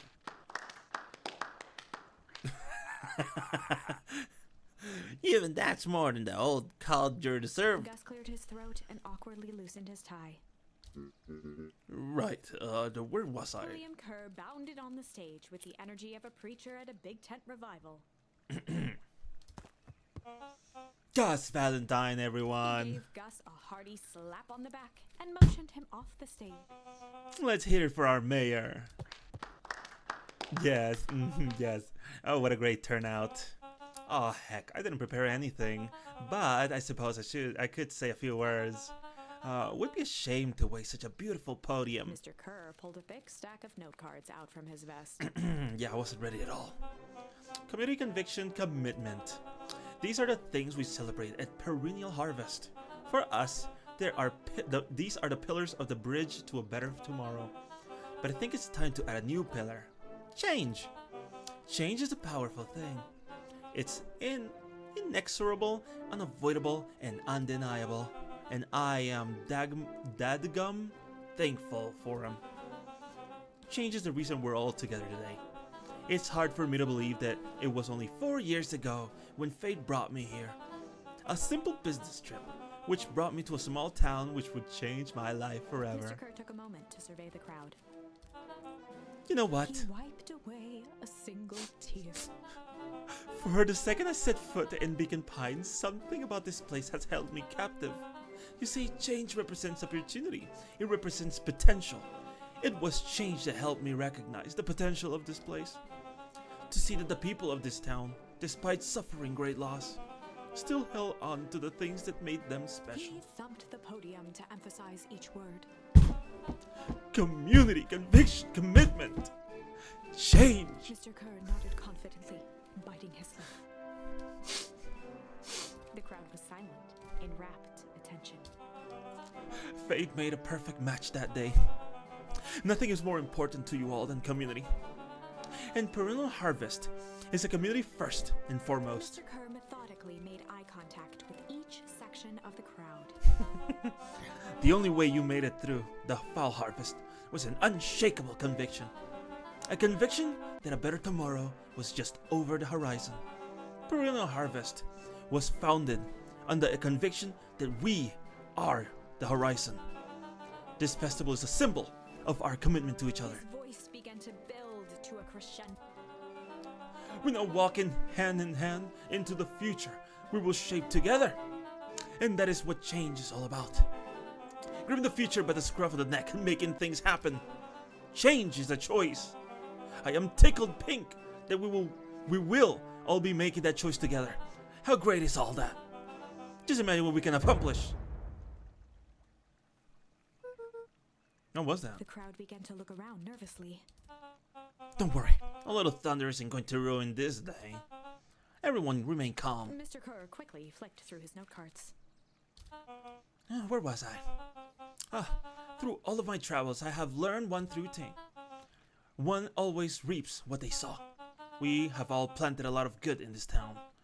And so, it is with a happy heart that I can proclaim. He raised his hands up to the heavens. Our harvest awaits! And then they died. Okay.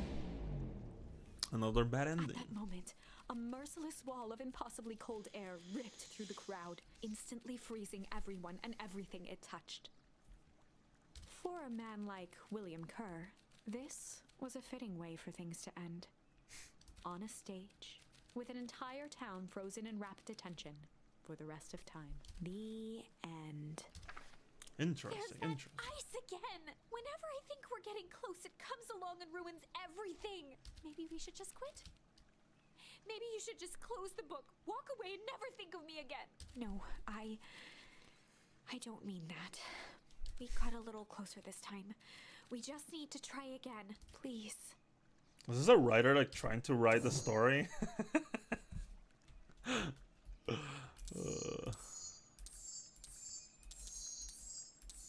I'm gonna do flight here because I know that the other one's probably the correct one. Luca drew himself up and decided to take the only option they had left. Flight. Flight. Yeah, but what the fuck does that mean? Is it gonna be He gruesome? squinted down the barrel of the mission control defense cannon, aiming it through an opening in the dense tree branches. Okay. He looked Oh. up with surprise as it struck true and taut. Wow, I can't believe that worked. Hey, Mr. Kerr. We'd love to hear your thoughts. I'm afraid we have places to be. Come on, Iggy. See ya, jerk.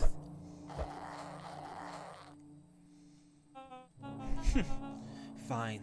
We know where that leads them. This way. We'll take the tunnels. Luca and Iggy winced as they sprinted through the thicket. The branches clawed at them, reluctant to give passage. After I what actually felt thought they he was were gonna, gone, like, Luca stopped accidentally his die or tracks as they somehow. reached the clearing. What the? That was all he was able to say before Iggy slammed into his back. The boys tumbled down a steep decline and crashed with a wheezing thud on a surface as hard as ice. In fact, it was ice. Chapter 5. Signs. They stood silently, catching their breath. The sky was like sapphire. With each breath, a plume of steam escaped from Luca's lungs. Let's keep moving. Luca pulled Iggy to his feet as they gazed across a snowy terrain. Snow! I love snow. Also, that looks like the entrance to where the... That was actually pretty badass! Uh-huh. I think we lost them. Are we up in the mountains? I don't think so. If anything, we went downhill. Then what's up with the winter wonderland? All I know is there's no going back the way we came. Let's see if we can get our bearings. Follow me. I mean, I know this just looks like the pathway to this looks where his house is supposed to be, right? And this is to where Luca, are you there? Luca had almost forgotten the walkie-talkie he was carrying. It's that bozo Kurt. I hope nothing bad has happened to you out in those Luca woods. looked at Iggy with hesitation. No need to be With a rude. resigned sigh, Luca responded. It seems like the only dangerous thing in the woods is you.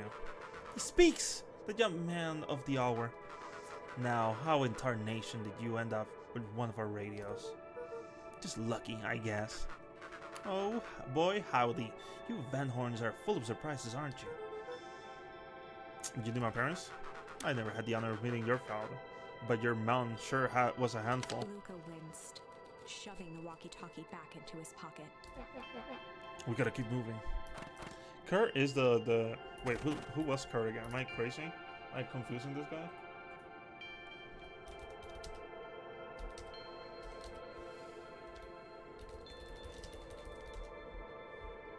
Yeah, no, never mind. I am not confusing him. I'm good. Hyena? Yeah, I'm good. I'm good.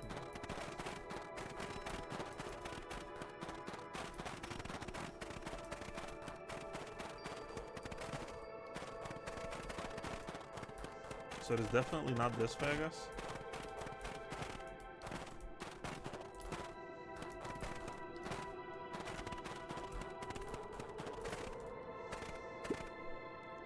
What's the readout? Sitting just about 258 Kelvin. That's down a bit from last time. What should we report this to Mr. Kerr? Meh, still way within safe ranges. It may be spreading, but it's under control for now. Even a small nudge in the equilibrium could cause a cascade. Dude, relax. Just a few more sites to hit before we can punch out. Let's get this over with. Oh, the classic, like, I'm just here doing my job. What's all this? Hard to say with all this no. I think it's a town sign. I can almost make out the letters under there. Yeah, what town could this even be? There couldn't be another town this deep into Wheatwood. I'm looking at evidence to the contrary. Let's figure out what we're dealing with here. Step 1. Snow's gotta go. I'll see what I can do. I'm pretty sure that I had, was it fire or some shit like that? Just need to figure out a way of, oh, there you go. It's Beacon Pines! In disbelief at the sign that now clearly read, "Welcome to Beacon Pines." There was an original Beacon Pines. This doesn't make any sense. We are in Beacon Pines? How's that possible? We're not away from town. How do we get back here? I guess we could turn around. Where did all this snow come from? Well, it's been colder than normal lately. There's a pretty big difference between sweater weather and this Arctic hellscape. The puddle we fought at before, it was cold too. Maybe all of this leads to one source. You think it's related? What the hell is going on? Oh well, we're gonna get you some answers. Well, let's keep moving.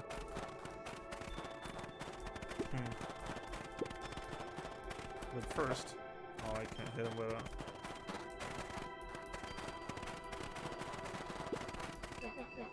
This stuff looks familiar to you?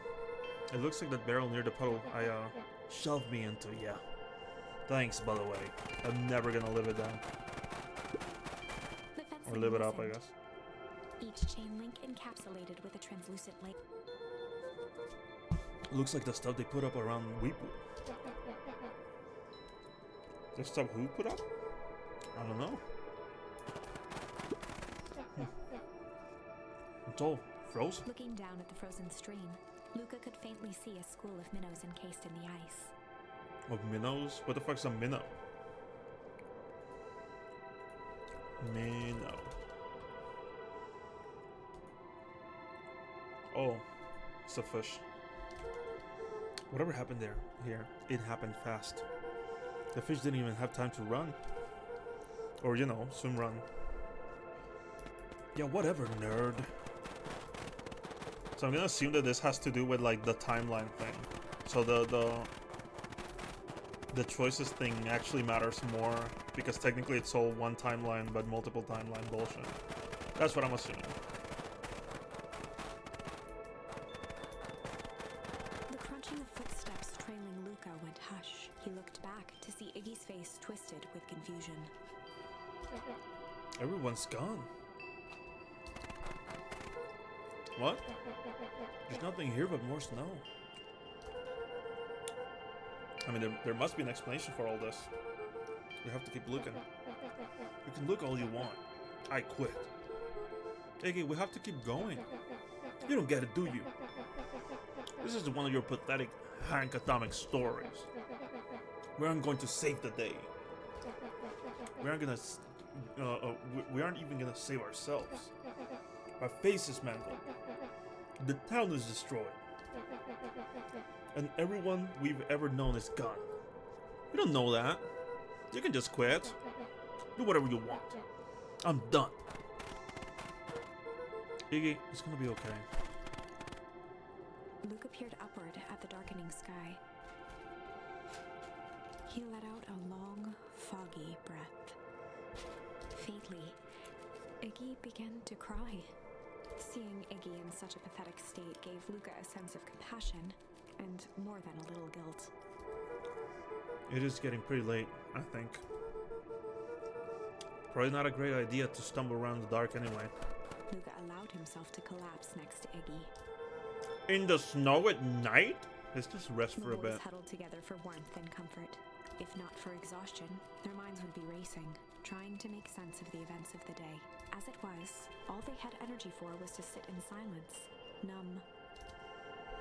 This is fucking stupid in my opinion. They should at the very least go inside the perennial harvest building that clearly is over there. The way the snow covered everything over. It's kind of calming. Yeah. I haven't had the time to say it, but thanks. Huh? For getting us away from those creeps.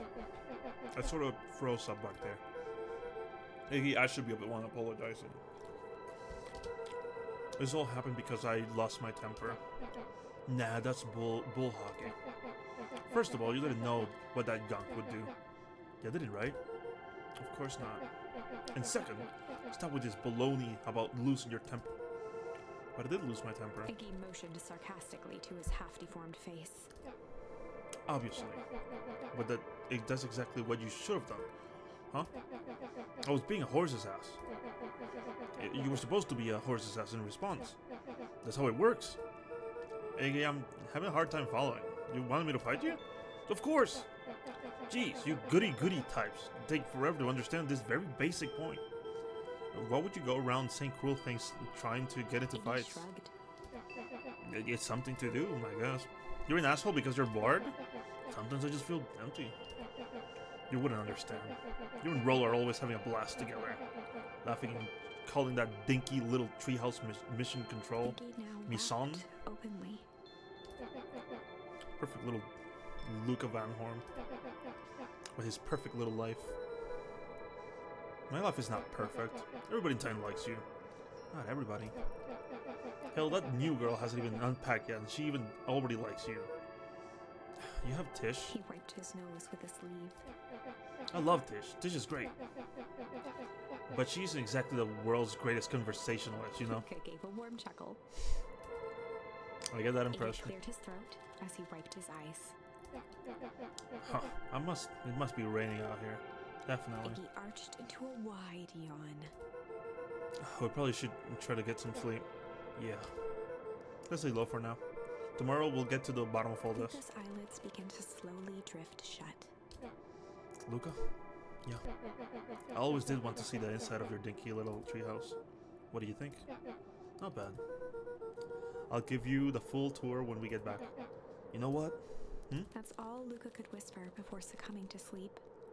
Iggy snuggled in some more. When it comes to worst days of my entire life, this one wasn't half bad. Interesting. But then they died, right? Because you're not The supposed to house smelled sleep. of warm bread. You're not supposed to sleep in the fucking snow. You would just fucking die. Luca was playing with toy blocks on the living room rug. He looked up to see his parents on the couch. His mother held his father's head in her lap. She idly stroked his hair while humming a song. A voice behind Luca spoke. "This is how you remember them, huh?" Luca turned to see his own face. The doppelganger from his dreams, still clad in a yellow hazmat suit, still carrying a look of disdain behind empty eyes. Aww, look at this perfectly cozy scene. You know it wasn't really like this. The figure picked Okay, up this a is toy confusing block me. and inspected it. It's amazing the facades that one can build given the right materials. Not that I blame us. These are a child's memories, all warm and fuzzy. You don't remember, do you? Lucas snatched the block from the figure's yellow-gloved hand. Remember what? The doppelganger pointed to the couch. The last day we saw him alive. The day he chose to abandon us. Luca turned to look at his father, still lounging on the couch. That's not true. He didn't abandon us. The doppelganger waved his hand dismissively. Everything is true here. It's just a matter of what we choose to see. Well, let me show you. The world flickered and pulsed. Luca was sitting next to his bed, listening to his heartbeat with one of his dad's stethoscopes. The doppelganger limped into the room. No. We both know that's not how this went. He grabbed Luca's hand and guided the stethoscope to the floor. Luca heard muffled shouting, brought close by the stethoscope. It was his parents, fighting. Do you remember what we did next? Luca gave a slow nod and crept down the hall to peek through the banister. He could see the outline of his mother at the bottom of the stairs. Damn it, Walt. We can't afford to get involved in this. She was scared. His father stepped forward. What am I supposed to do? Just watch? There's a sickness in this town, and we both know who's behind it. I swore an oath to help people. I won't turn my back on them. Luca's mother grabbed Walt.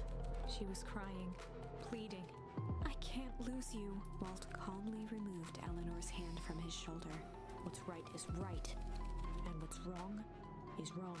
I could never live with myself if I let Sharper get away with this. Eleanor raised her voice.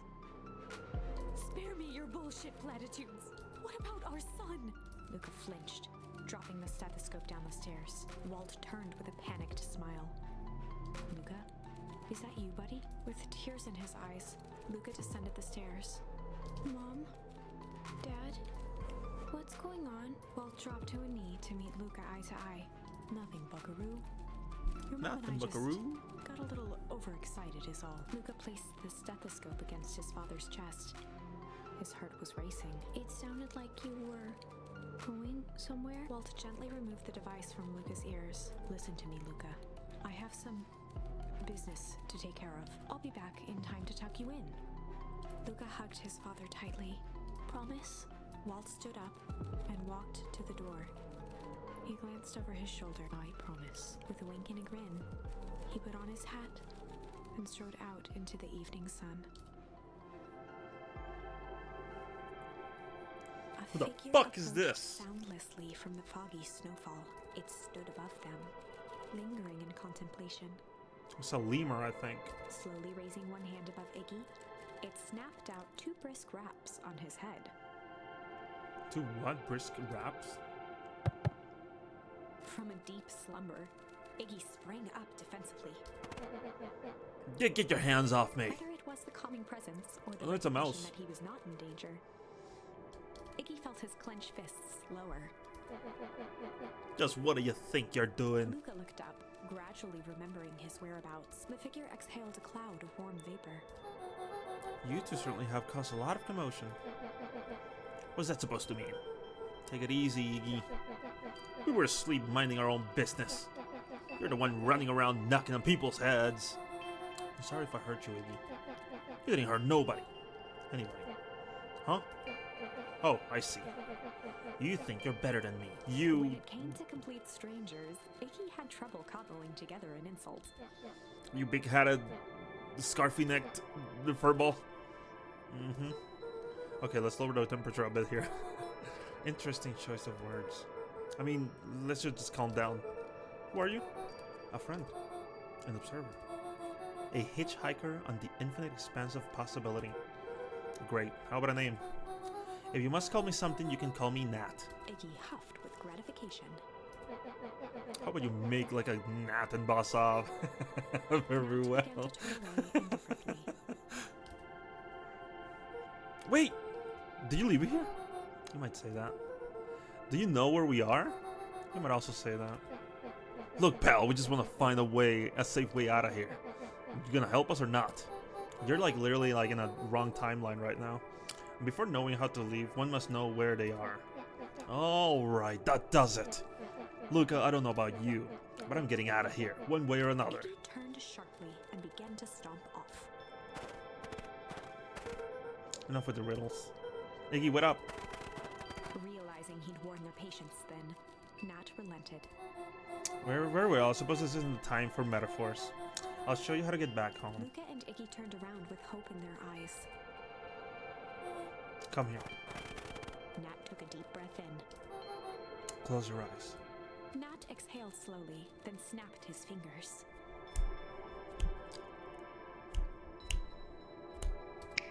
I can't do it. Oh, they didn't. Okay, open them. For a brief moment, Luca and Iggy let themselves believe that some great magic was about to unfold, until they opened their eyes and found themselves in the exact same place, cold and disheartened.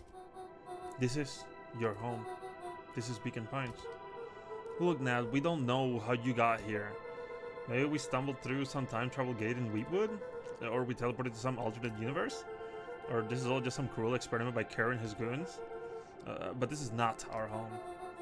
You're inching closer to the truth. Thus, the reality is much less fanciful. Just give it to us straight. So be it. As I said, this is Beacon Pines. The original, true Beacon Pines.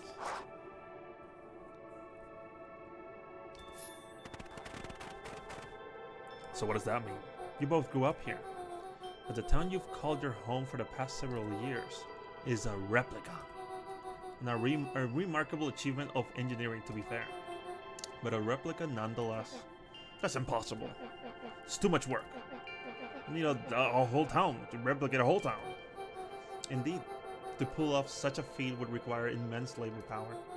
That which could be moved would be moved. That which could not would require a precise duplicate. We would have noticed. Someone would have noticed. You'd think so, unless the auditing was impeccable.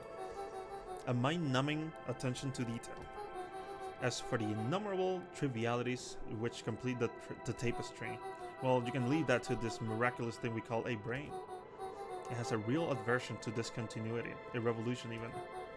The brain has a wonderful way of smoothing out the rough edges, keeping us sane.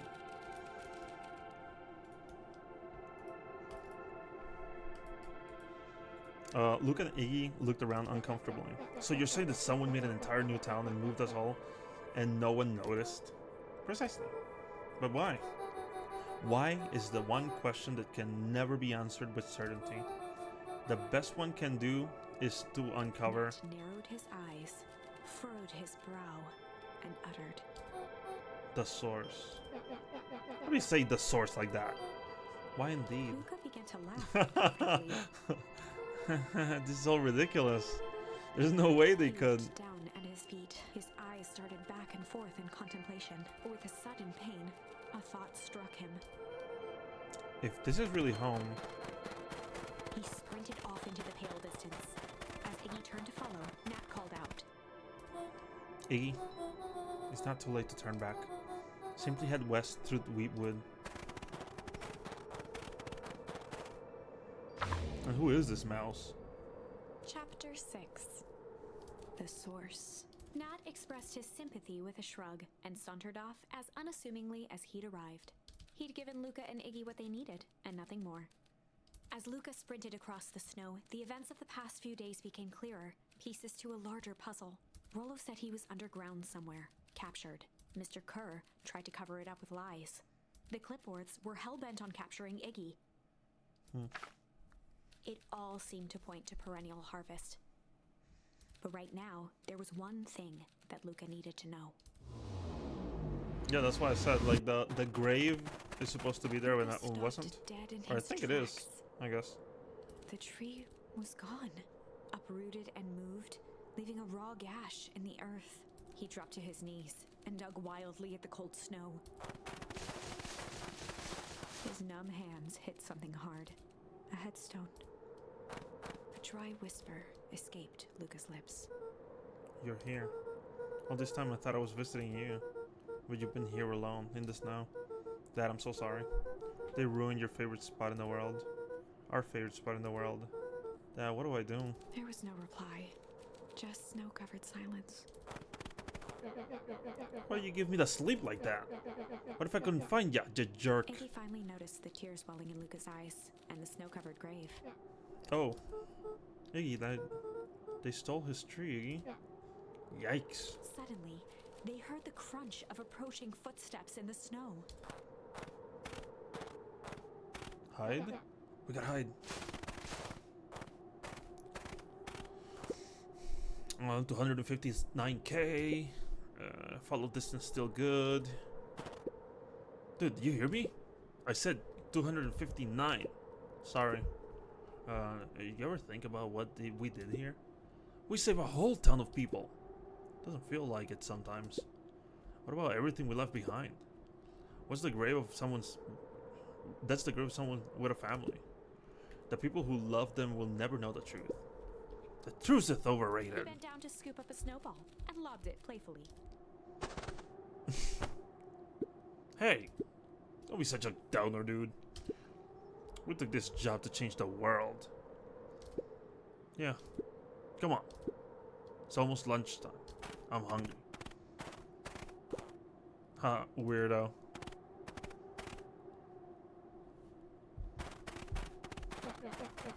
Here I thought I was a jerk.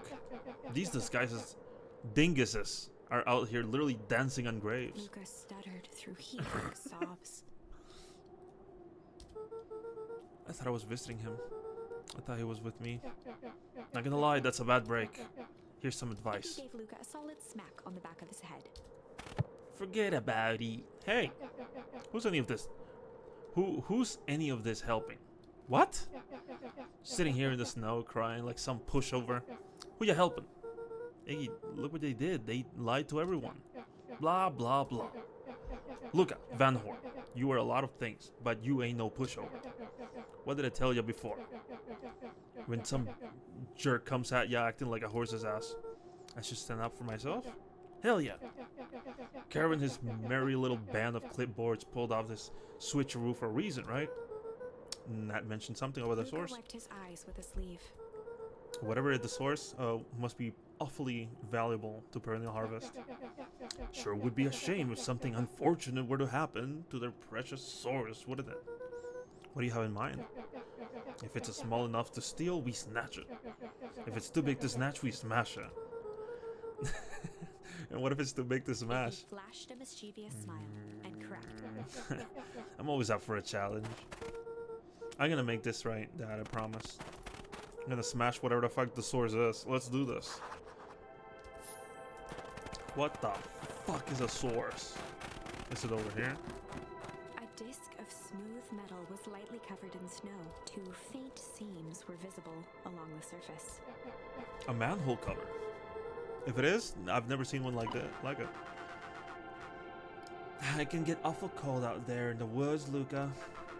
Probably best of you two stay put and conserve your energy. Helps on the way. Where's Rollo? Where's my mom? Did you kill her? Oh heavens no. Do I seem like a killer to you? Yes, said both of them at the same time. Look. Well, do I? Oh shucks, now that hurts my feelings. Screw that guy.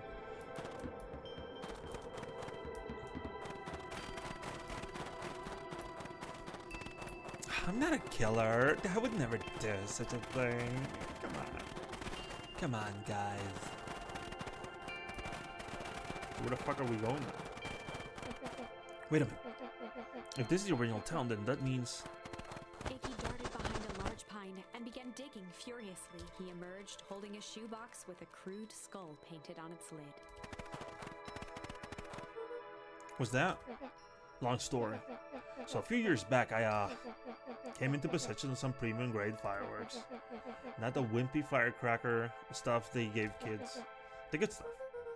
So whether you bury it under a tree. That's the long part of the story.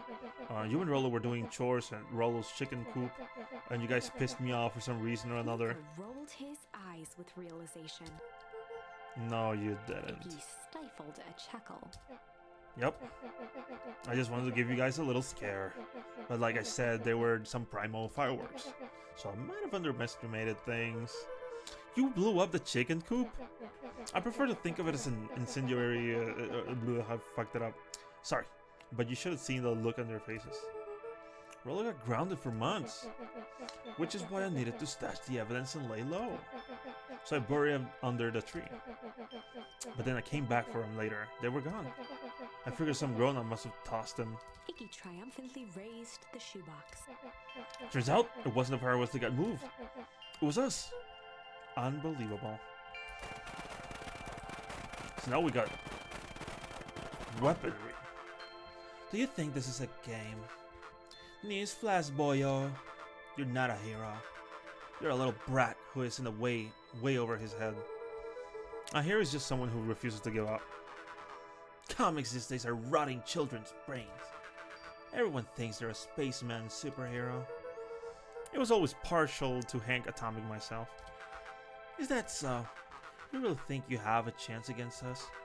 You have no idea how powerful we are. Prepare for blast off, loser.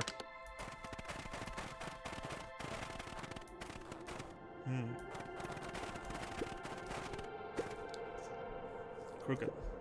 Just like this whole stinking place.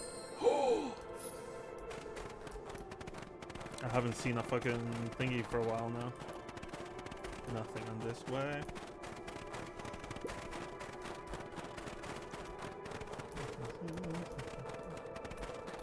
Can you go this way?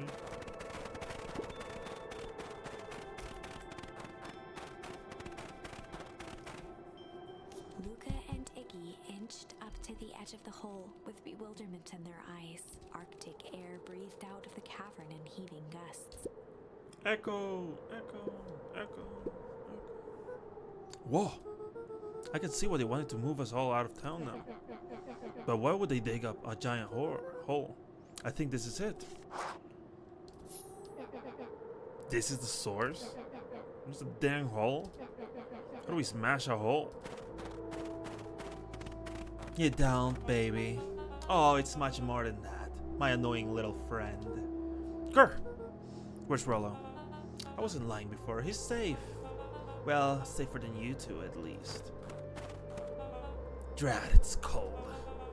You just had to drag me all the way out here, didn't you? Mr. Kerr gazed down the abyss in contemplation. It really is something, isn't it? Oh, what did you do to our town? What's all of this? Well, that's a doozy of a question. This is the source, where they collected the unrefined, Kerr scratched the back of his head. Honestly, boys, I don't understand any of this well enough to explain it. Fact of the matter is, I am not paid to know. What do you mean you don't know? Ain't you in charge? Oh, heavens no. My role is merely to flash a winning smile and manage various complications. Complications like us? You were a smart boy. His face contorted into a saccharine grin. It really is nothing personal. Some people are destined to strive for greatness, and others are simply obstacles along the way. Seems like you were destined to be a creepy lackey. My point is that we all play our part in life. Mine just happened to be the lead in the role of a lifetime, and you happen to be extras ready for your curtain call. We aren't giving up without a fight. Your smile's not gonna be so winning after we're done with you. Now, boys, there's no need for melodrama. It makes even a professional such as myself embarrassed for you. Let's change the mood a bit. Kerr snapped his fingers. Scene change.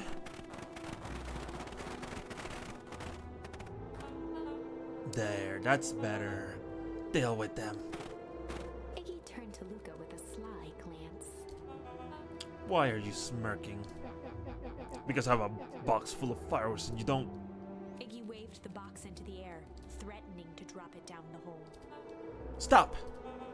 Let's not do something regrettable. Joke's on you. Regret is one of my specialties. Out of curiosity, what would happen if I threw this in your precious hole? Nothing? Nothing at all. You're a terrible liar. I'll have you know. I'm an exceptional liar. Bup. That's far enough. Iggy plucked a single bottle rocket from the box and held it up with reverence. Stop, you fool! Call off your goons. After a long pause, Mr. Kerr flung up his hand with frustration. Very well. You all can head back for the night. It's been a long day. I'll handle this too from here. Mr. Kerr sighed into the frigid air. It's just us now, Iggy. You can put that down. What, like this? With a nonchalant flick, Iggy tossed the firework into the hole.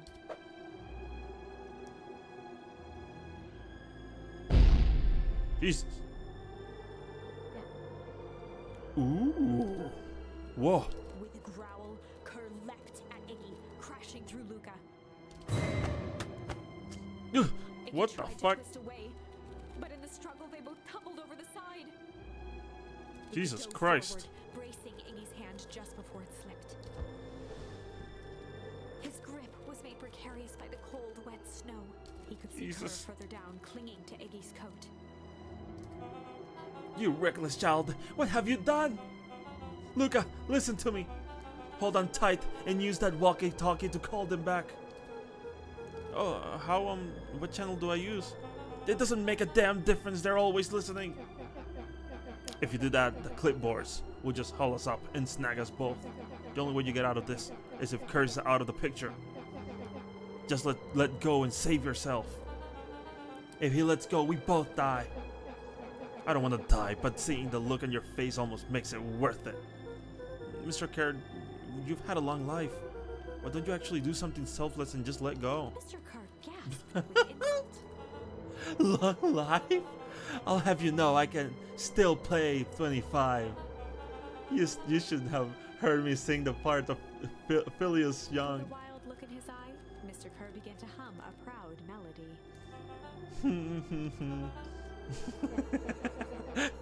Wow, can you believe this guy? Hum. Lucas' That's a hand really strange began place to get hum, but his okay. voice began to crack.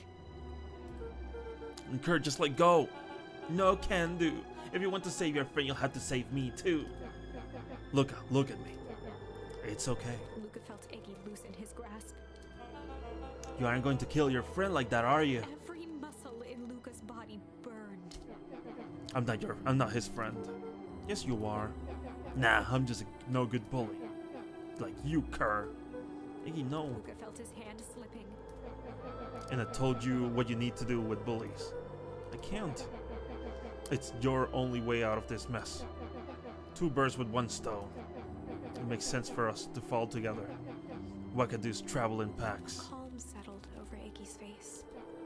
Luca, let me do this. Iggy's voice was colder than the bitter air billowing from the chasm. Let me do the right thing for once.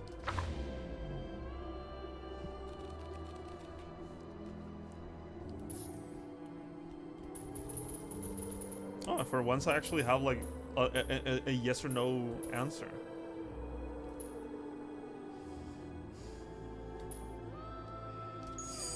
Let's Luca accept had that. no choice but to accept Iggy's request.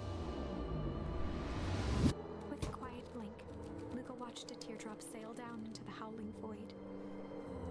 As his fingers slowly gave up, he met eyes with Iggy. Good.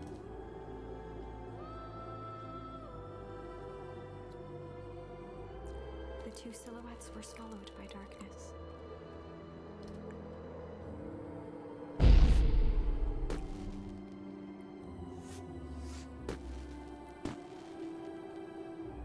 Is he gonna blow up?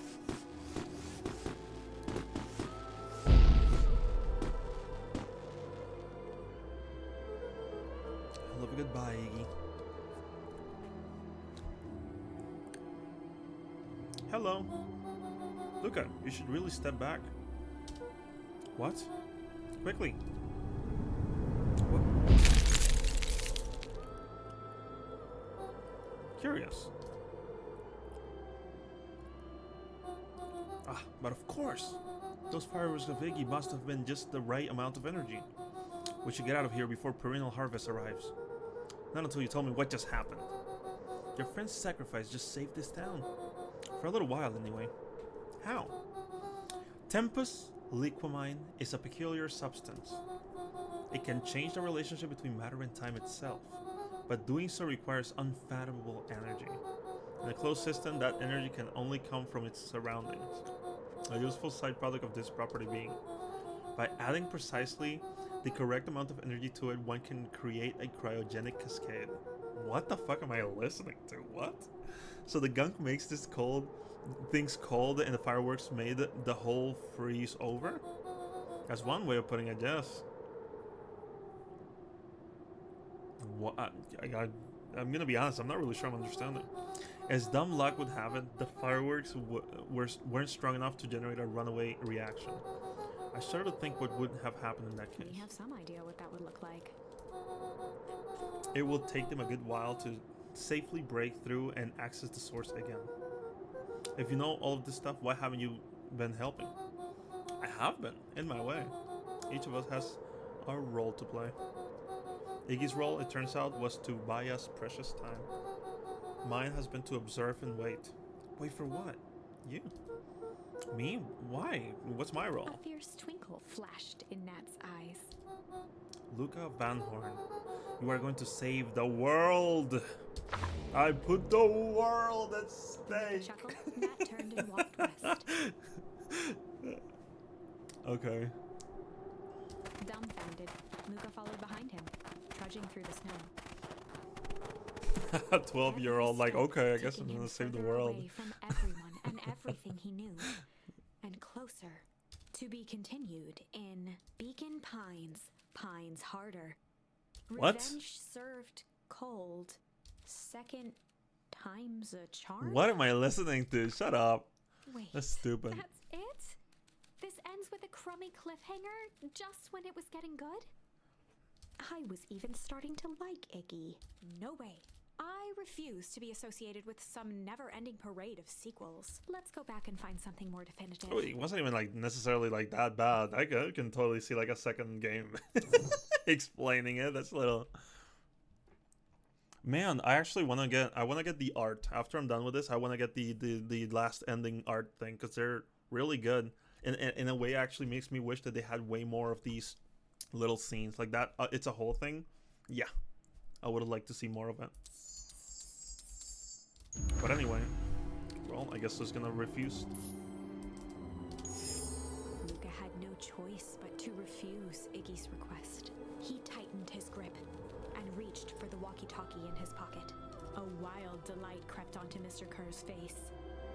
That's a good lad. Now, radio for help. Iggy begged Luca with his eyes one last time, but Luca pressed the button and called out, We need help. Mr. Kerr is in danger. It wasn't long before they were once again surrounded by clipboards. Mr. Kerr sighed with relieved frustration. There you are. You really are a worthless lot, aren't you? Mirror, now. A clipboard dutifully produced an ornate ivory hand mirror, and Mr. Kerr began preening his tousled hair. Ah, that's better. Mr. Van Horn, I applaud your sharp thinking under duress. I'll put in a good word for you with the founder. Take them away. A swarm of hands overpowered Luca. The last thing he saw before a cloth bag was pulled over his head was the defeated look on Iggy's face. The end. What? I think this was one of those times where doing the right thing was the wrong thing. That's fucking stupid. That's all I get for that? Well. Oh, well. Going back to being Sly, I guess. Sly Cop? They'd run the classic good cop, sly cop interrogation. This is fucking stupid. What do you mean Sly Cop? I've never heard. Sly Copper? Luca and Rollo ducked behind a barrel, leaving Beck to her task. With a few crisp snaps, she roused Mr. Tolliver. What? What's going on here? You're the Modeville girl. Please call me Beck. Oh, sorry about all this. Mr. Tolliver looked down and shifted a bit, testing his restraints. It seems there's been a mix-up. You see, I'm down here for the same reason you are. Juniper sent you here? Beck caught herself before letting the surprise manifest on her face. She'd already gotten him to reveal his relation to Gran. This was gonna be easy. You know how Juniper is with her precautions. Operation Sparkplug has us all on an edge. I guess she thought you needed some backup. But she sent a child? What better way to avoid prying eyes? Who would suspect a kid? I suppose that makes sense. Mr. Tolliver wriggled a bit in his restraints. Oh, I'm sorry. I'm so sorry.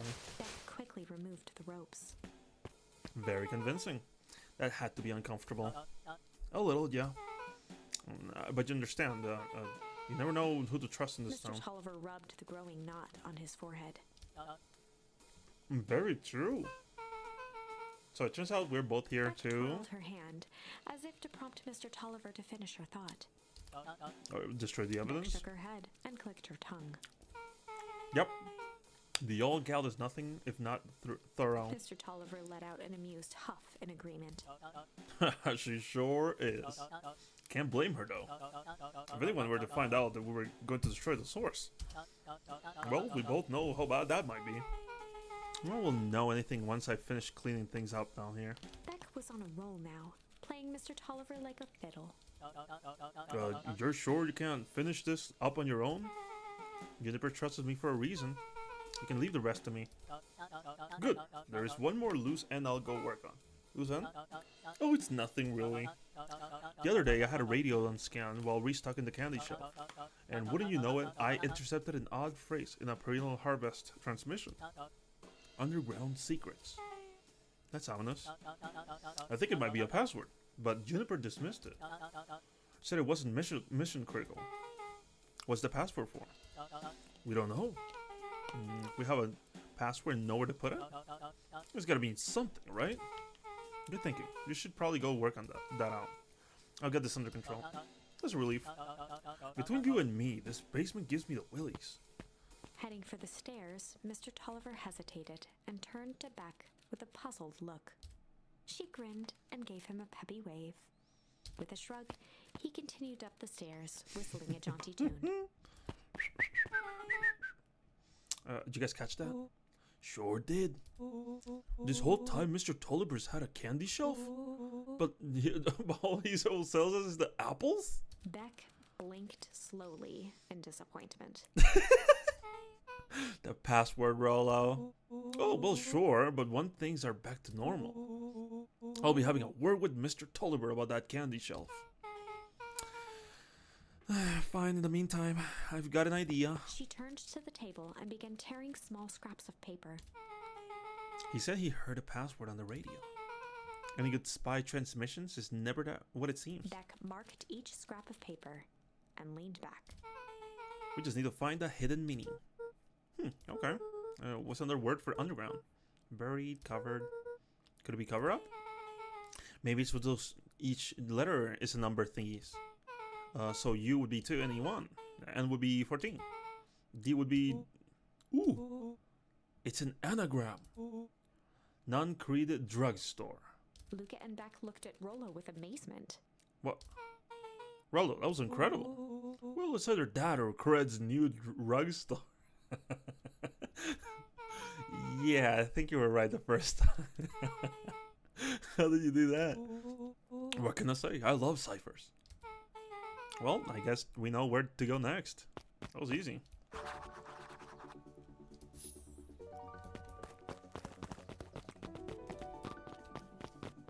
Who the fuck are you? You scared me half to death. Sorry. You guys haven't seen Mr. Tolliver around, have you? Nope. He's got me waiting around like the last slice of pie. No nude rogs, unfortunately. Maybe in the next game. I swear that man would be late to his own funeral. Was that like a hint? Is something ominous happening?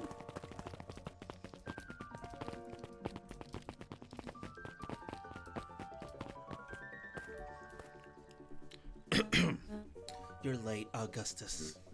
Sorry, sister. Was caught up with work. Work? You? I had a few more details to lock down for the festival. Oh, what do you have to report? Is this insipid town festival really about?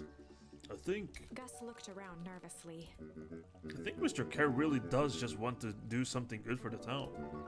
He's actually a pretty nice guy. You should spend some time with him. I didn't pull strings on installing you as mayor so that you could make friends. Your job is to help me figure out what current perennial harvest's true intentions are with this town. We have a responsibility. This is our father's town. Was. Excuse me? This was our father's town. He's gone, Harris, and he ain't coming back. Father left us with nothing but problems. Mr. Kerr came here and offered to help us. We accepted that help. We didn't agree to them turning Father's warehouse into a toxic dumping ground. Sweetest guy, he gives the best blowjobs. True. This is just a temporary arrangement. The glow can be seen from our damn backyard. They are dumping their nasty little secrets on us. When this all inevitably goes wrong, who do you think will be blamed? Harris's cry hung in the air. We have a new choice to make now, sister. This town is going to change whether we like it or not. We are going to choose to be a part of the future. Are we going to choose to be a part of the future or be forgotten in the past? It's a shame. Father named you Augustus, but you will always just be a Gus. Good night, Harris. I'll see you at breakfast tomorrow. You rude bitch. It's getting late, children. Hopefully you didn't hear that whole conversation I just had. Knowledge, he spat with a sneer. There exists a gulf between knowing something and being able to do a damn thing about it. I do hate it when the villain makes a good point.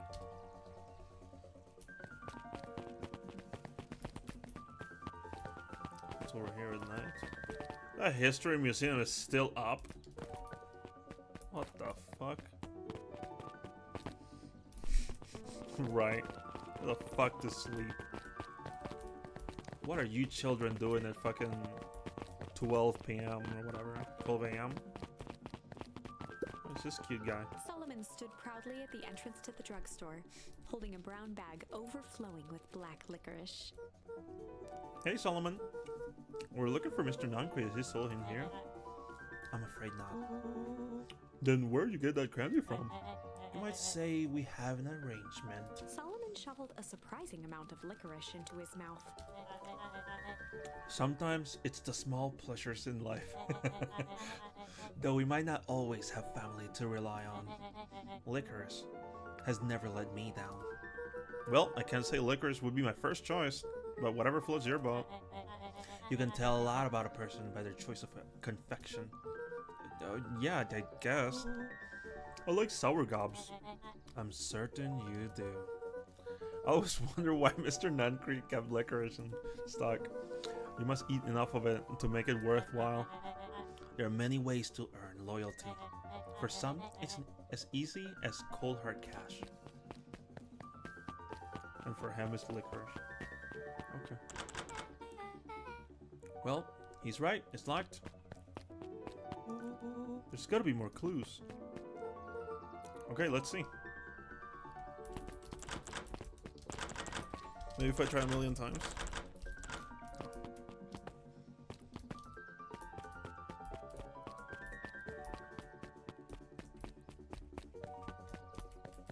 Oh, I got like stuck there.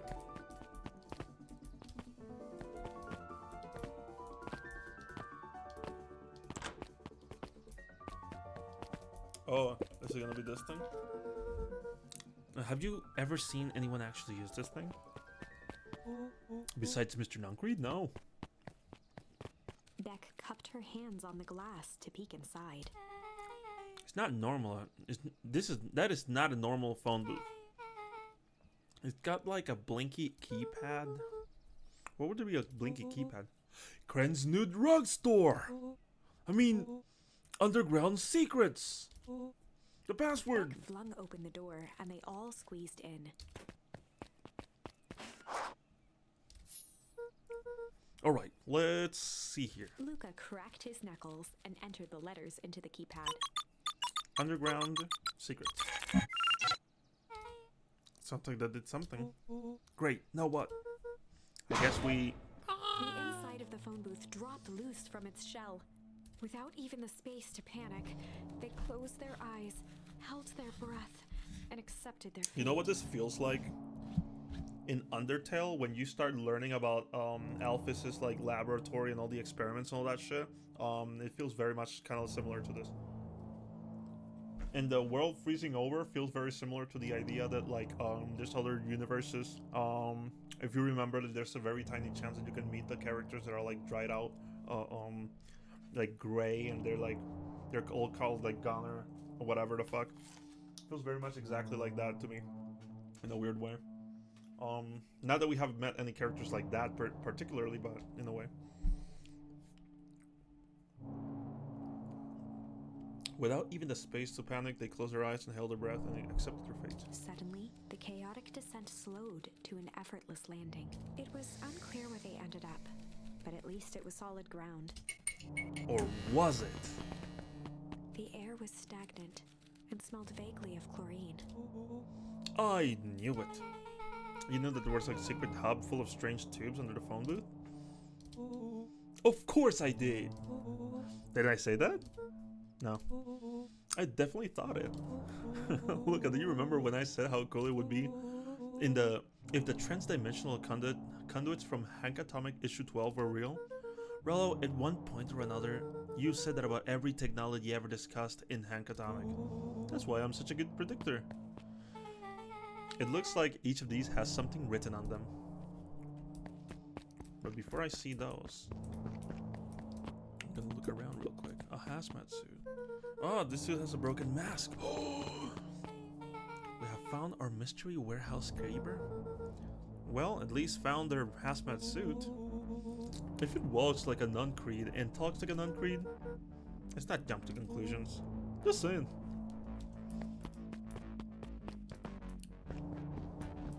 What's this one say? Mining operations alpha.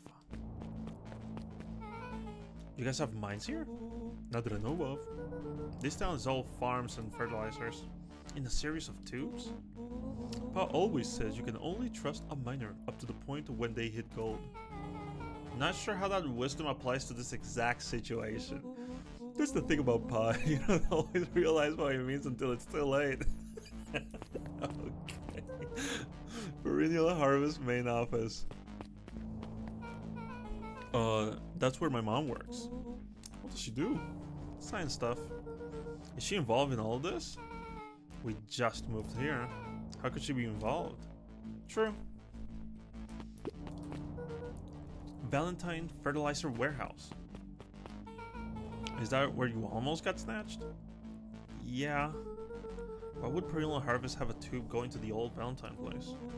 This is starting to feel like something big. Clicky clicky on the things. That's a lot of buttons. Slap him. Stand aside, Earthlings. I've read enough Hank Atomic to know my way around sci-fi tech. Rollo's hands hovered over the field of blinking buttons. Eeny, meeny, miny. Is that a good thing? Rollo, what do you do? Nothing. I didn't even move it yet. Mode yet. What was that? Hide. Where? There's nothing but weird tubes down here. Just get back.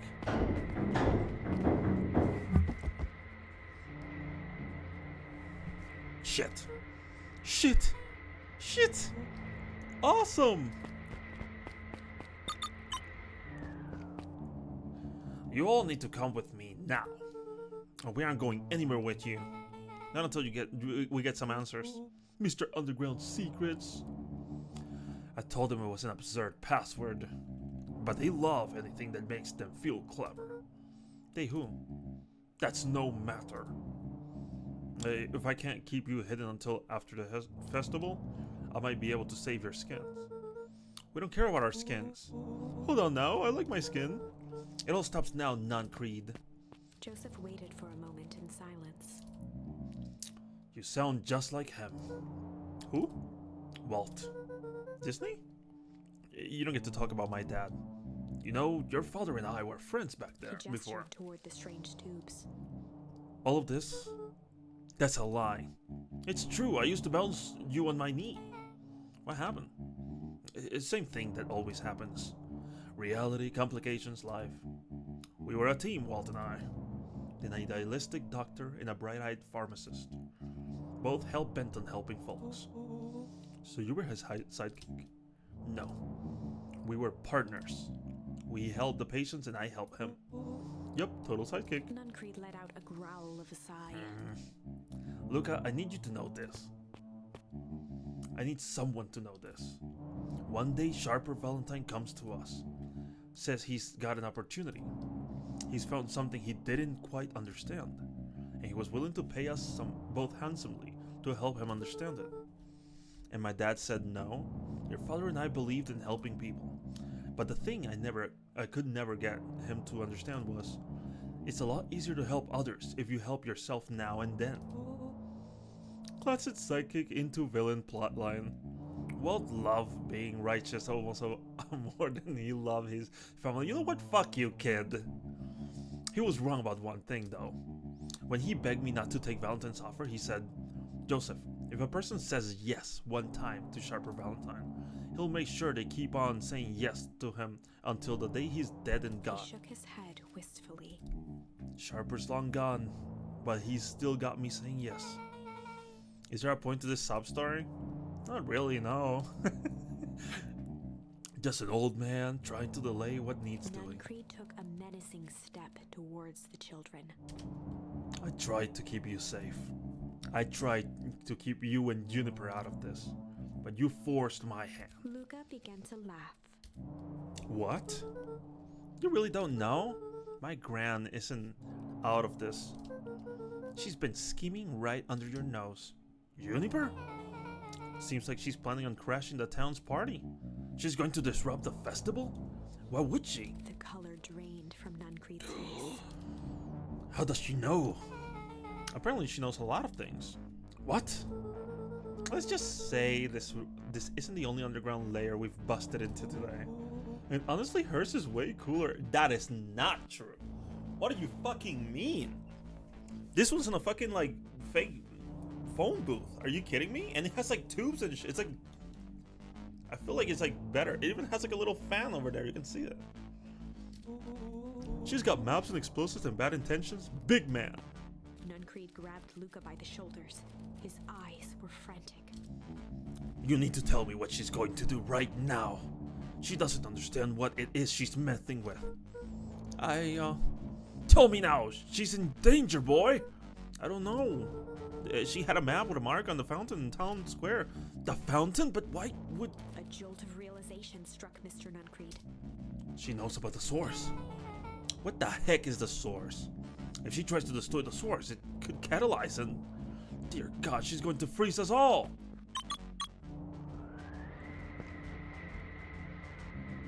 You all need to run. Run where? Away.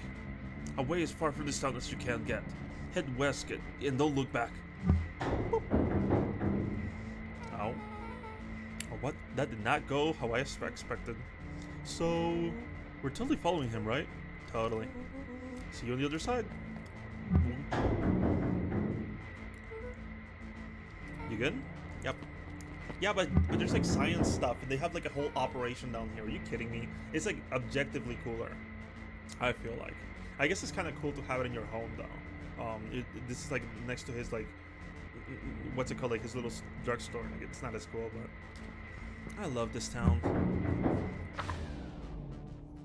With all the drama. Chapter 8. The cold, hard truth. Beck leapt up, allowing the suction to yank her into the dark. It's funny because the cold hard truth sounds like something that a detective would say. Give me that cold hard truth, and it's also like obviously alluding to the whole cold thing. Dimness eclipsed around her like the shutter of a camera, as she seemed to cover great distance in mere moments. Her only points of reference were glints of upcoming turns, which approached with frightening speed, only to carom her gracefully along. She heard the tinny, distant echoes of Rollo's glee. Once she stopped fighting against it, the ride was impossibly smooth. Then, all of a sudden, as if minutes had passed in an instant, light blazed into view. A burst of wintry air snuffed across her face, and she was flung out into the cold. Okay.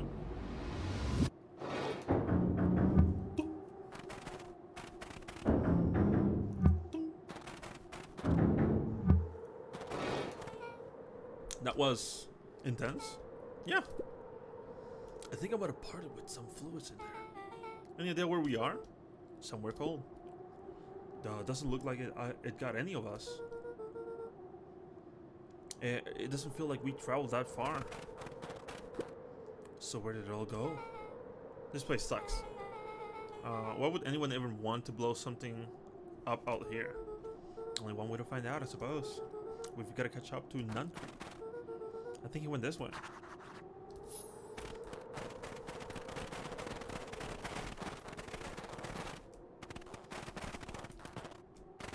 Okay. I actually don't think that deviating in different paths will actually give me anything. This looks familiar, yeah. Maybe we can clear off the snow? No time, Nuncreed's getting away. Okay, fair enough.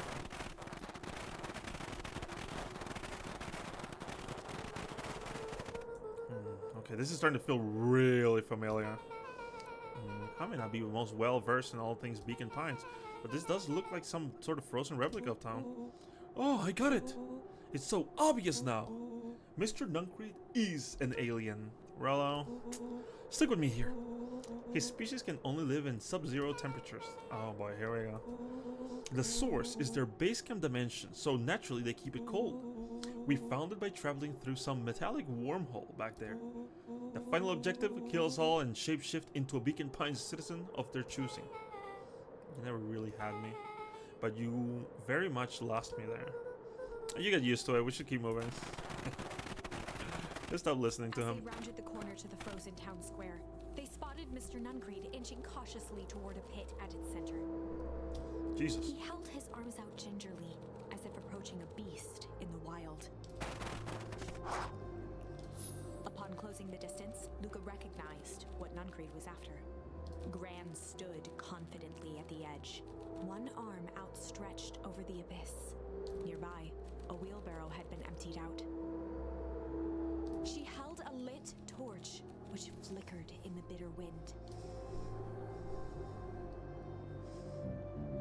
Juniper, I don't know what you think you are doing, but I assure you this is not going to solve anything. If you drop that, you have doomed this whole town. Oh, it wasn't me who doomed this town. I've been watching you, Joseph. I know what you've done. You and your co-conspirators. Gran? What's happening? Luca, you and your friends need to leave. Right this moment. Mr. Nuncreed turned back toward the kids, desperation in his eyes. Listen to your grandma, Luca. This is between me and Juniper. Rollo and Beck held steadfast in awe. Luca approached closer. Mr. Nuncreed spun back toward Gran, his voice growing louder. You've got it all wrong, Juniper. Just hand over that torch. You don't understand what you're doing. How could I possibly trust you? You to do the right thing. Walt told me everything. He trusted you when you betrayed that trust. Luca, did you know that this man's entire life is a lie? If it weren't for him, your father might still be alive. Mr. Nuncreed winced with anguish. His voice hardened. That's not true. They both now yelled, not to each other, but at fate itself, making their peace with long-held burdens. The wind howled with encouragement. Walt was like a brother to me. He just had different ideas about how to effect change. Very convenient that your wig had just happened to line your pockets. Now that's not They fair. gazed at each other, both catching their breath. The moment balanced on a knife. I'm 12. I don't know what's happening. Something about the world ending? I don't fucking know. Of emotions and memories. Luca's mind flooded with questions. The wind calmed, as if to give him the stage. Hum? Guys, come on, just chill out. And in the stillness, he began to weep. It was all just too much. Falling to his knees, Luca whimpered softly. The tears crystallized as they hit the snow. What the fuck is happening? He yelled angrily. Gran stared at Luca for a moment with warm sympathy, remembering why this was all necessary. This all makes sense soon, Luca. Then everything can go back to normal. I promise. She stiffened up and brandished the torch at Mr. Nuncreed. You can't hide behind those people any longer, Joseph. Once their precious source is destroyed, we'll see what where their loyalties fall. Juniper, don't. Ignoring his final plea, Gran flung the torch into the deep darkness. She smiled and exhaled in relief. Mr. Nuncreed moaned in resignation. The torch echoed as it ricocheted down the hole, punctuated with a thunderous thud. I feel like that flame would be died down, you know, because of the cold. But then again, I just don't know enough, I suppose. You see, Joseph, I've learned one very important lesson in life. If you want things to change, you must be willing to. Before Gran could finish, the ground shook her to silence.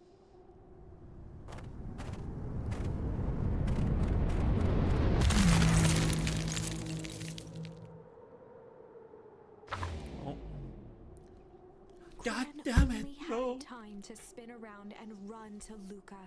Her attempt to shield him An honorable but trifling act. Unflinching love, pitted against an unthinking horror. There was no contest. Her warm embrace froze in an instant. That is where they remain, fixed in place, forever. And so, our story ends on this melancholy scene. In a town brought low by its secrets, sits the frozen statues of a misguided band of meddlers. The end. Well, that was dire. On the bright side, we finally figured out where all the ice is coming from. Now, we just We already need to kinda find knew a way that, to deal though. with a mystic, unfathomable force of nature. Okay. No shot humming is what I have left right now. That's fucking kind of stupid in my opinion. I gotta pee though, so be back in 2 seconds.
Okay.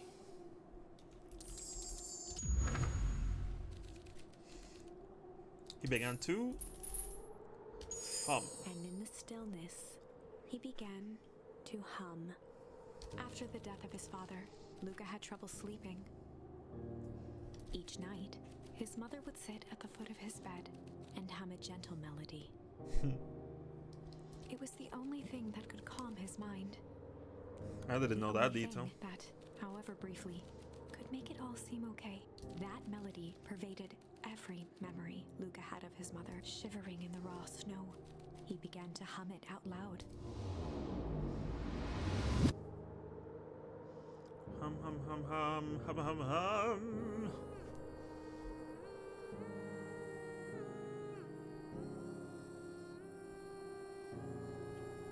This is kind of awkward. Shut up.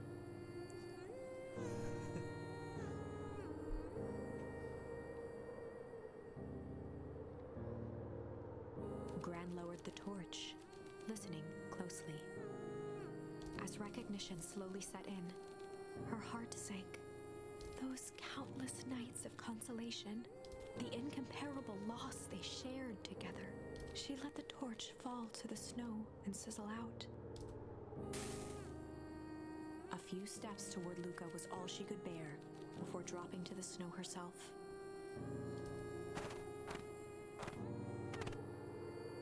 Through a flood of tears, she began to hum along, note for note. Because it isn't the... Actually, I don't know.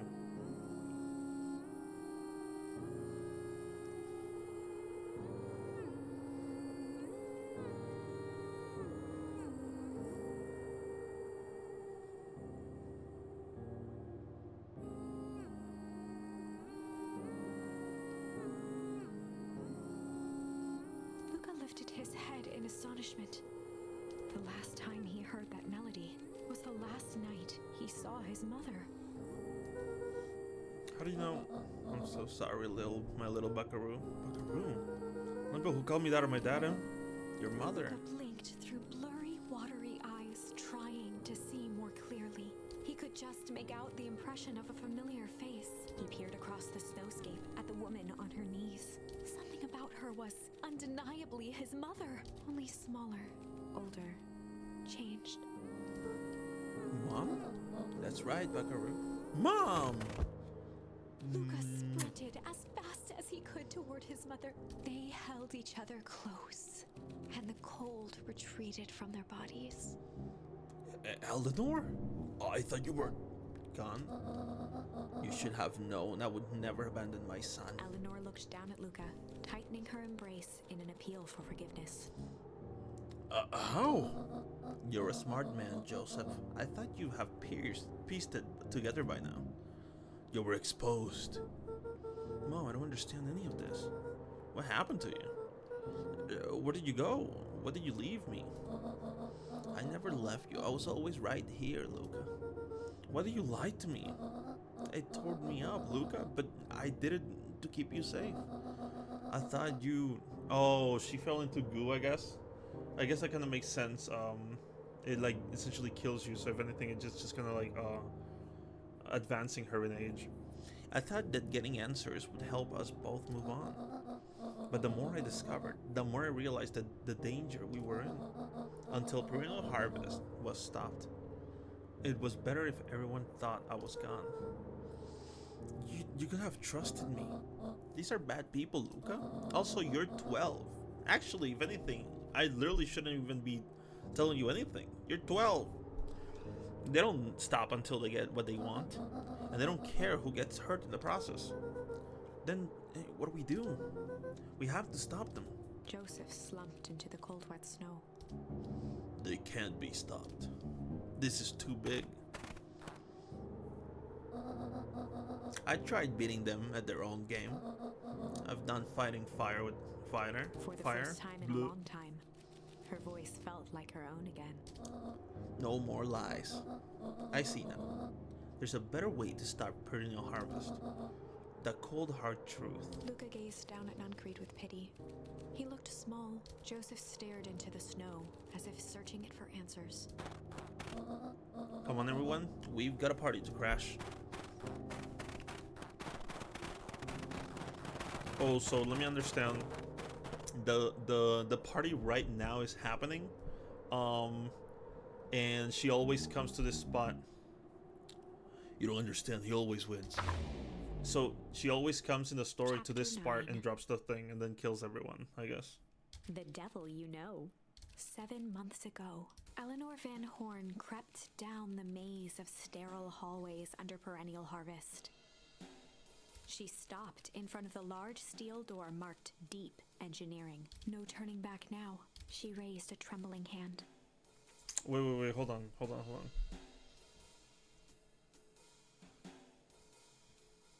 The stolen keycard worked Deep as Engineering? promised, and the door bust open with mechanical efficiency. She was immediately hit with the smell of disinfectant.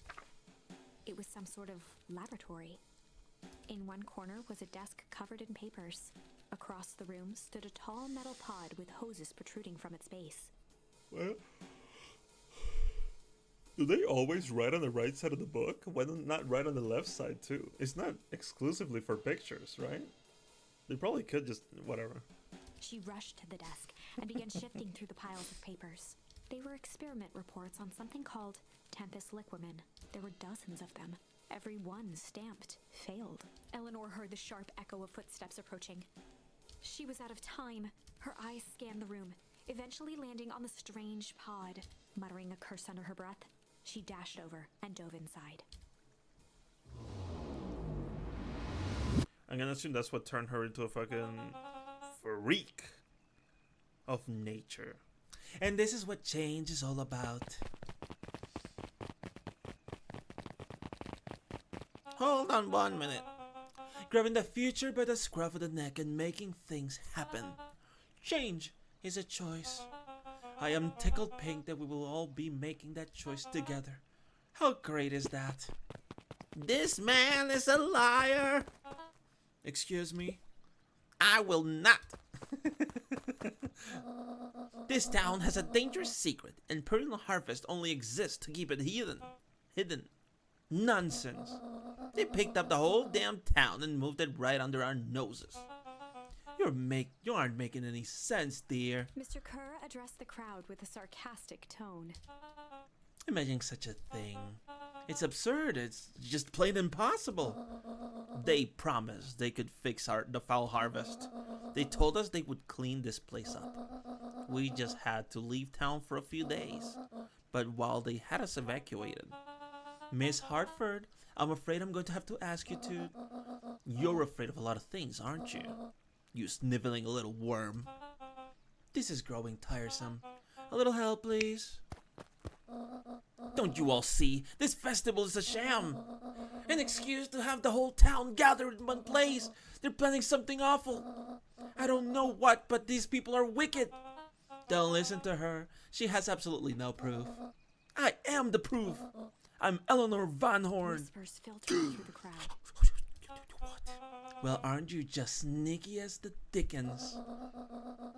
You fucking save me your gay jokes. We all knew Valentine's fertilizer was too good to be true. And now this whole town is paying the price. Ladies and gentlemen, I am so sorry about this disruption. My associates will take this obviously disturbed woman somewhere comfortable, so that she can get the help she needs. She's not the one who's disturbed. You too, timing clown. You all know where something's wrong. There's something wrong with this town. It was just easier to look the other way. The truth is...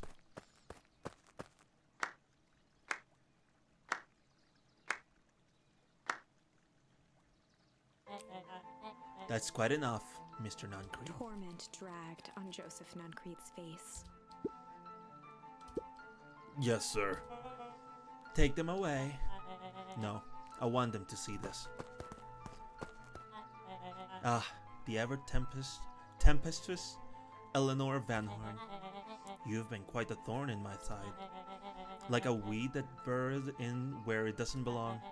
I must confess you look He dreadful. paused for a moment, plucking a piece of fuzz from his sweater and discarding it to the ground. So I understand this guy is actually the supposed deceased father. He just did the opposite of her. She aged and he like got younger. Ah, I see.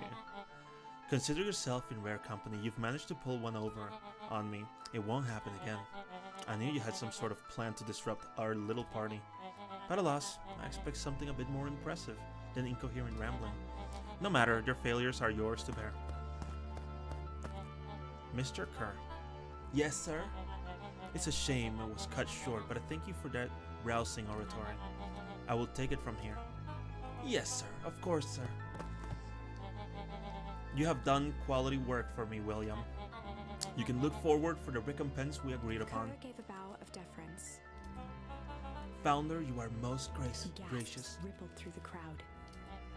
Thankfully, we can dispense with our formalities from here on out. Solomon pulled a glass vial from his pocket. In one smooth motion, he downed its contents. A triumphant smile grew across Solomon's lips. You can all call me Sharper Valentine. His body and face began to contort and expand as he disappeared into a belching green mist.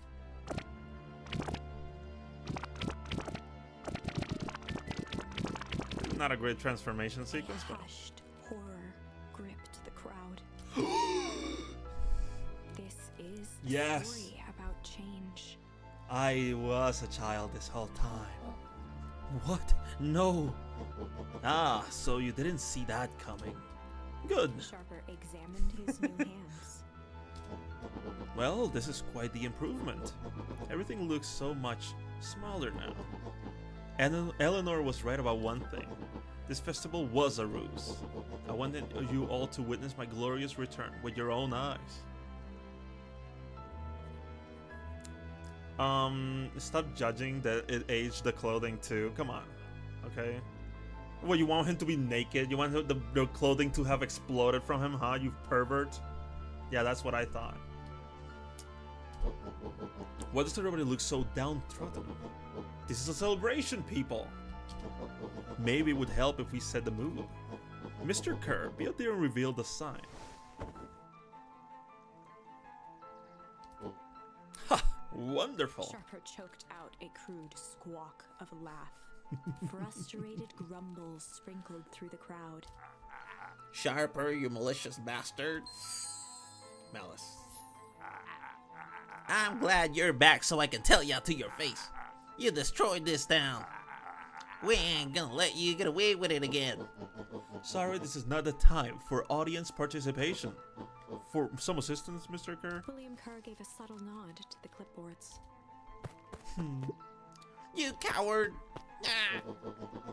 Does anyone else have something to contribute? Hopeless quiet settled over the crowd. I thought so.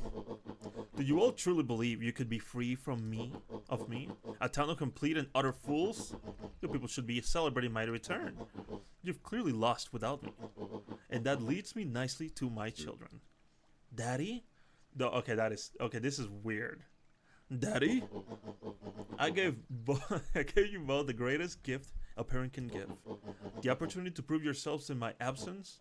Squander. To say I am disappointed would be an understatement. But Silence, Augustus. An adult is speaking. I don't know which is worse, a son who is completely hopeless, or a daughter with such a potential who inevitably lets me down. Harris, you failed me with admirable consistency. Thankfully, I am counting on it this time. Father, I have been wasting time, my dear.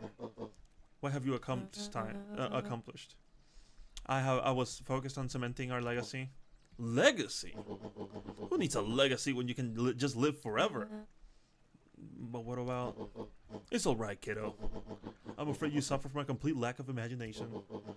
There's just no helping it. Now then, where is Joseph? You didn't take the opportunity to slip off, did you? Ah, there he is. Everyone should give him a hand. None of this would have been possible without Joseph. Oh, I think you've said enough. Nonsense. The people deserve to know how helpful and loyal you've been. I only did what I did because he left me no choice. You always had a choice, Joseph. You were simply too weak to take it. No matter, cheer up. You are about to be rich beyond your wildest dreams. You should follow Mr. Kerr's example. When I found him, he was in a sorrier state than any of you. An aging actor, desperate to recapture his youth. He played his part, and soon he'll be able to play a leading man again. Forever, in fact, if he remains loyal. That goes for all of you. Well, those who haven't finished frittering away my goodwill, Beacon Pines is mine again. I am willing to share its spoils in exchange for absolute loyalty. Are you saying William Kerr was never in charge of the perennial harvest? Ha! You think that puffed up blatherskite could have accomplished all of this? Damn. Don, I suppose it's time for your big exclusive. Sharper addressed the crowd with indignant pride. He'd planned this moment for so long that now, at the deed's fruition, it almost felt frivolous. You see, I needed a figurehead to hold things down while I orchestrated my return. Someone to misdirect, lie, and bilk this town for a spell. So I invented William Kerr. Take your bow, you've earned it. Mr. Kerr flourished a preposterously elaborate bow. Patrick Montesquieu, thespian extraordinaire et de service. Founder, I just want to thank you again for all this opportunity. It truly was a role of a lifetime. Wait, so this Bill Kerr was a Pat C the whole time? Now that is your secret. Now that your secret is out in the open, what's to stop this town from rising up against you? Oh, that's the delicious part. Fear. Thanks to our clipboards, I know what each and every person in this town fears most. And I will make those fears manifest for everyone. For anyone who steps out of the line. The choice is simple. I'm not afraid of you. Ha! The young hero. I've kept a keen eye on you, boy. You and your friends made a habit of disrupting my plans. What a pity. If things would have gone a bit differently, you might have had your moment of triumph. But that's fate. That's fate for you. You can't do this. Oh, but I can. I have one. In fact, it already happened. I mean, I don't know what you're expecting. Never underestimate what a great man can do, given time. And now time is my plaything. Perhaps the most expensive thing I've ever bought. But well worth it. Ha! Sharper coughed up one final You say laugh time is and money. cracked his knuckles. And I've made infinite amounts of them. Enough chit-chat. Let's get to work, shall we? And so, Sharper set about remaking the town in his own image. The fertilizer factory soon reopened for business. Sales rose steadily as more and more farmers across the countryside began to swear by its miraculous properties. Beacon Pines became famous, a secretive town that, for the right price, shared its gifts with all. Gifts that became more and more necessary in a world where winters grew longer and longer. The end. This is wrong, but things are becoming clearer now. You can feel it, right? We can't let Sharper win. He might just be the key to this whole. I mean, he lives forever. How can you beat him?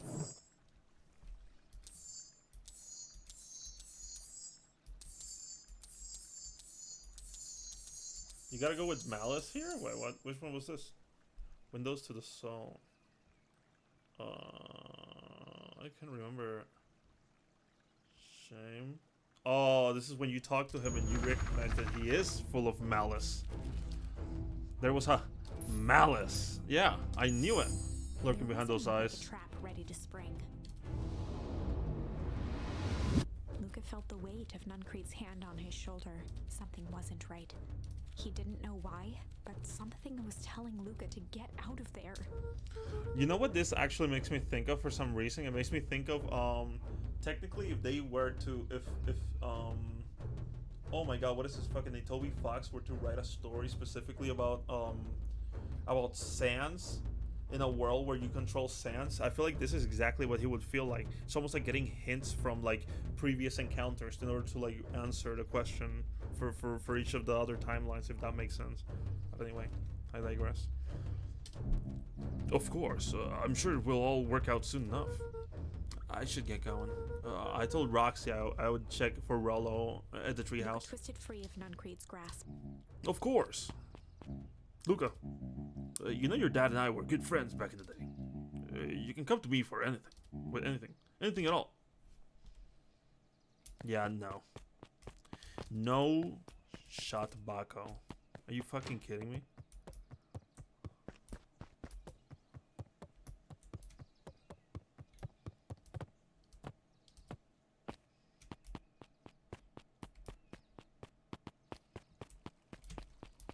There he is, his friend. These festival decorations are a bit humdrum. Now, if I were to throw a festival, it would be a thing to behold. I agree. It is all more than a little sad. It's worse than sad. It's boring. What if we did a little something to spice things up? I'm listening.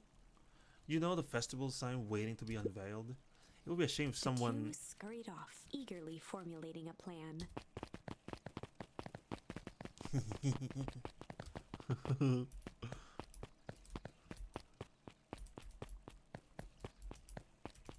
What do you have to say? He looked down and muttered in a gruff voice. Mama always told me my problems would look smaller once I grew up. But my problems always seem to grow right along with me. Heavens, I sense big trouble ahead. What do you have to say? Nothing.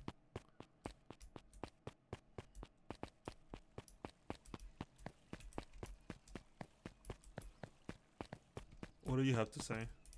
Nothing. Just reading a fucking book. The world can freeze over, and as long as you can read a book, she won't ever notice. Identify yourself, please. Nelly Modwell. I work here now. I am unable to locate you on your staff roll. Oh, I don't officially start until tomorrow. Mr. Kerr said I could come in early tonight to get a few things done. Hold, please. Clearance authorized. Authorized. Thank you. Our harvest awaits.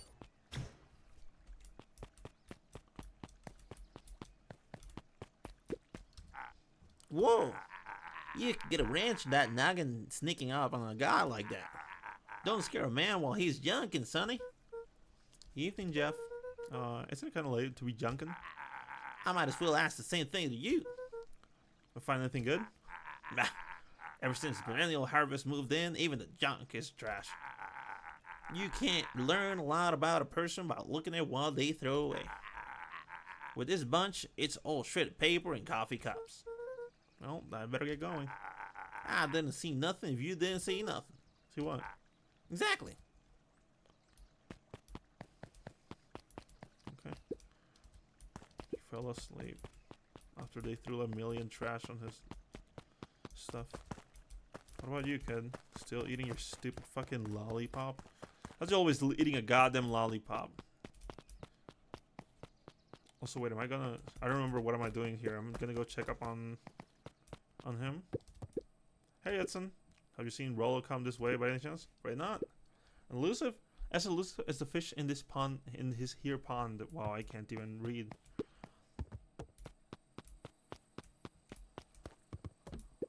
Rollo?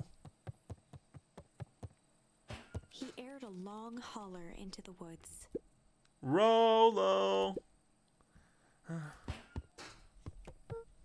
Rollo, wherever you are, I hope you're okay. Luca felt his eyes getting heavy and plopped into the beanbag. He conceded to its lumpy embrace.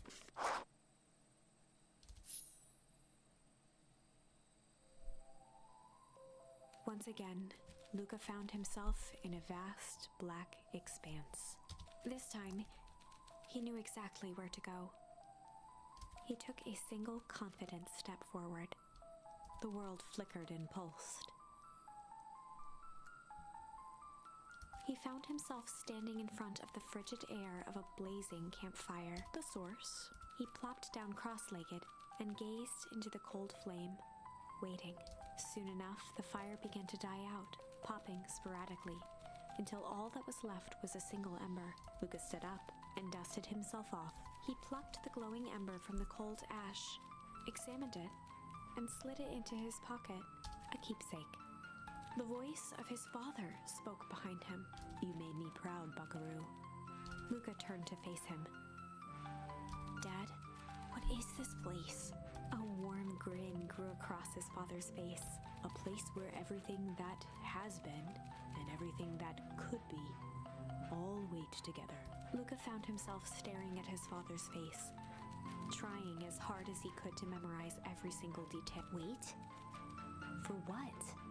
Another voice spoke out as Luca's doppelganger stepped forward. "That's up to you." Without knowing why, Luca began to weep. Is any of this real? Are you real?" Luca's father bent down to smudge away a tear. "Of course, I'm as real as the part of you that misses me." Luca turned to look at the older version of himself. "And you?" The doppelganger choked back tears. "I'm as real as the part of you that's angry he's gone." Does that make sense? Through his tears, Luca laughed. "I think so." His father That pulled does him in not for an make sense. embrace. "Time to go, Buckaroo." Jesus He was Christ. startled from his dream by a banging on the floor. A commanding voice rumbled from below. Just as Lucas sprang to lock the entry hatch, the door knocked open. Chapter 5. Dangers big and small. Lucas stumbled back. He heard the rope ladder creak under significant weight. Keeping his eyes fixed on the hatch, he inched backward to the balcony. As his hand grasped the door handle, Luca froze. A large figure clumsily wriggled up through the hole. Stop right there. Or I'll... Sheesh. I know it's dark and all, but I figured you'd recognize me. Who are you? The large figure cocked its head inquisitively. What the fuck is this music? Stop now or I'll clobber you with a baseball bat. Whoa, whoa, whoa, whoa, take it easy. Luca, you need to get your eyes checked. It's me, Rollo. Nice try, but I know you aren't Rollo. You're like one of his random uncles or something. Where is he? Uncle? Luca, quit messing around. It's me. If it really is you, prove it. Flaming chicken coop Luca. Luca's jaw dropped. He peered more closely at the man standing in front of him. Something about him was undeniably Rollo, only bigger, older, changed. How? What happened to you? When I was running away, I ran into some people in those yellow suits. They grabbed me and dragged me away. What? Where did it take you? I don't know. They threw a bag over my head. It was cold and smelled like a swimming pool. I think it was it was an underground lab or something. They made my hands all big and look. Rolo proudly presented his hands to Luca. Pretty sweet, right? I mean, it wouldn't be my first pick for a superpower, but beggars can't be choosers. Rolo, it wasn't just your hands. My feet too? Damn, Pa just made me new shoes. Actually, this also is like literally, like you said, that the clothes grew with the other people. This is the same deal. His fucking clothes grew, clearly. Wait, Luke. Oh, and also changed because he had the straps too, and he doesn't have them now. Which, I mean, big loss in the character because I like them. Wait, Luca, why are you so small? Luca moved to the side and pointed Rolo to his reflection in the balcony window. Wait until he takes his pants down. You know what I mean? Sorry. What the? His hands shot up to his face. Holy Toledo! Rolo, what did it do to you? They made me drink some sort of green crud. Ew. Actually, it wasn't too bad. It kind of tasted like licorice. I passed out and woke up like this. And then I sort of smashed open my cage and escaped. Wow, you smashed open a cage? Kinda. At least I think I did. It's all a bit of a blur. They had you in a cage? Who are these people? I don't know who did this to you, but we're gonna fix it. Fix it? This is awesome! Well, I'm just glad you're safe now. Look, you don't need to worry about me. Sure, I got snatched, but look at it this way. I got snatched, I know where snatched people go. We may finally have a lead on what happened to your family. Maybe you're right, but this all seems dangerous. Danger? Ha! Rolo shadowboxed a few jabs. I'll take them all on. Hey fellas, what's up? Oh, she has a beanie now. Am I crazy? Wait, does she look really different right now? What the fuck's... With a yelp, Am I crazy? Rolo dove behind Luca. Did she always have a beanie? No shot. What was her name back?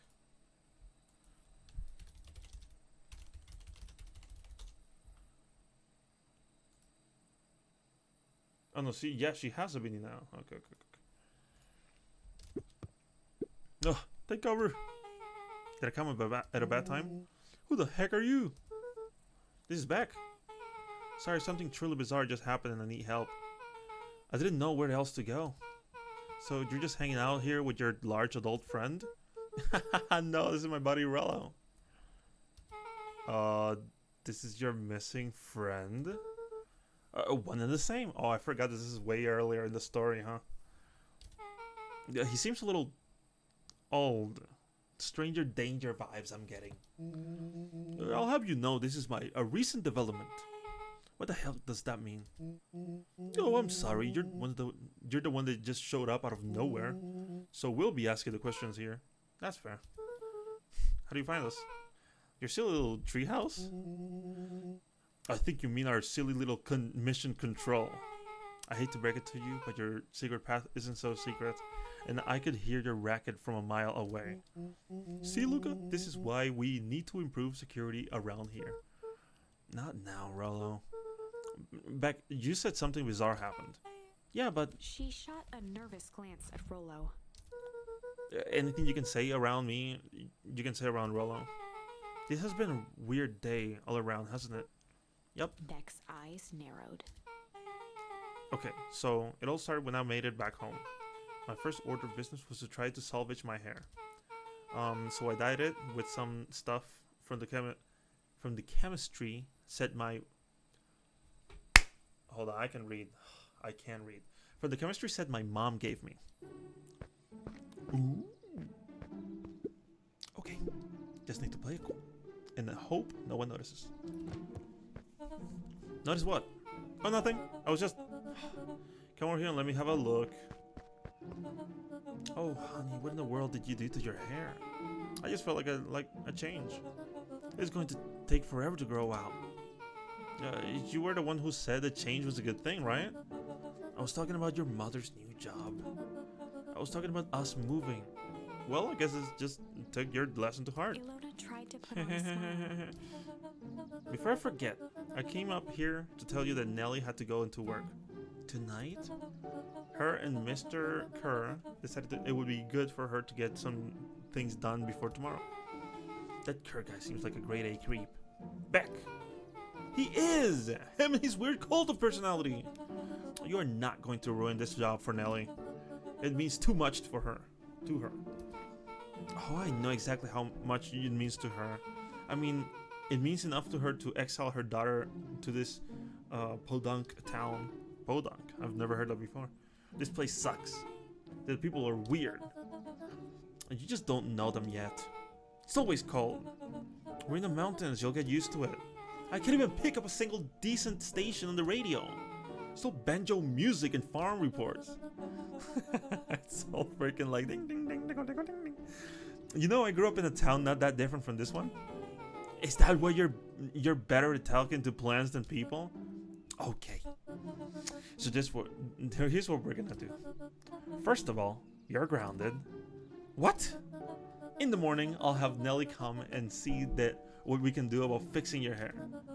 You need to look presentable for the festival, but no, not another peep. She sighed, and after a moment, looked down at Beck sympathetically. I know moving is hard, honey. But that doesn't mean you have to make yourself miserable all the time. Other people seem to have that covered for me.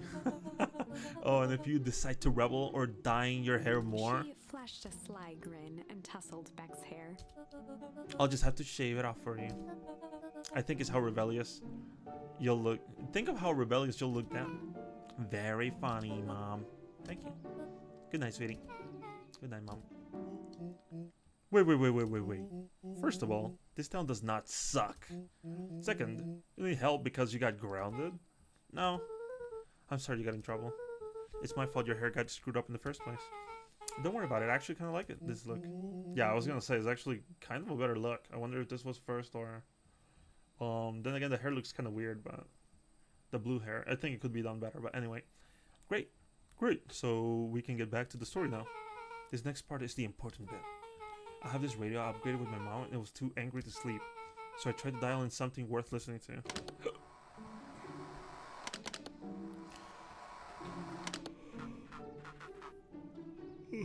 Mr. Kerr, are you there?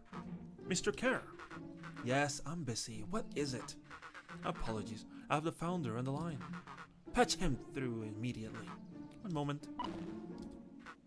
Hello, sir. It's so nice to hear from you.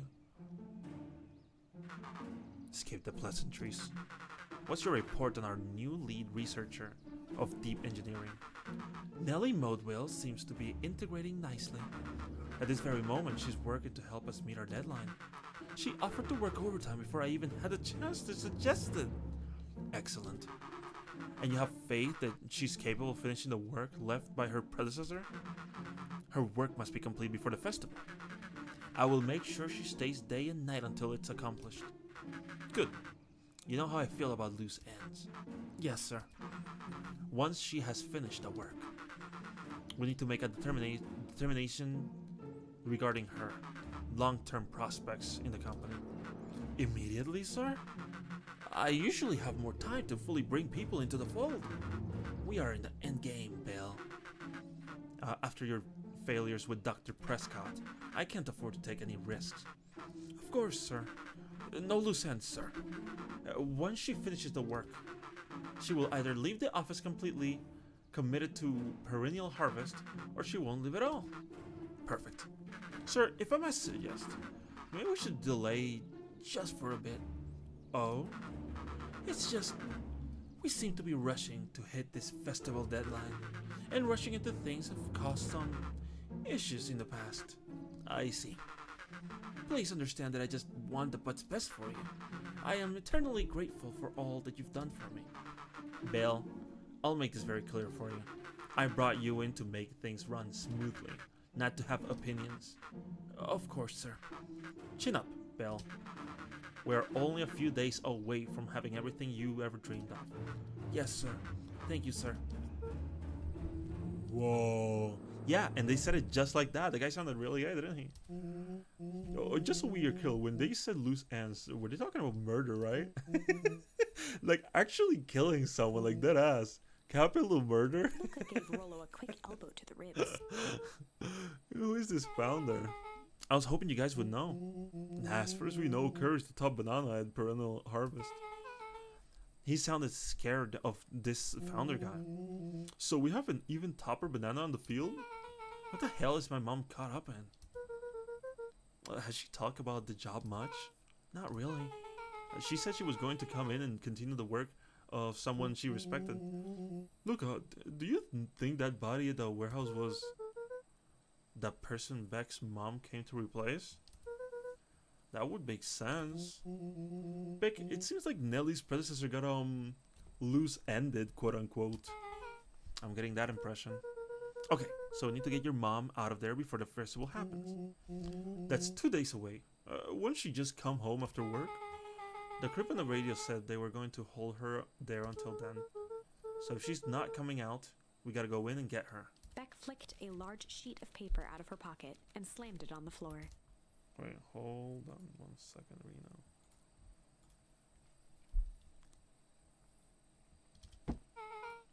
Maybe this will help. You have blueprints? Well, it's really just a welcome map from my mom's PH orientation day, but it shows the layout. She sure looks like blueprints to me.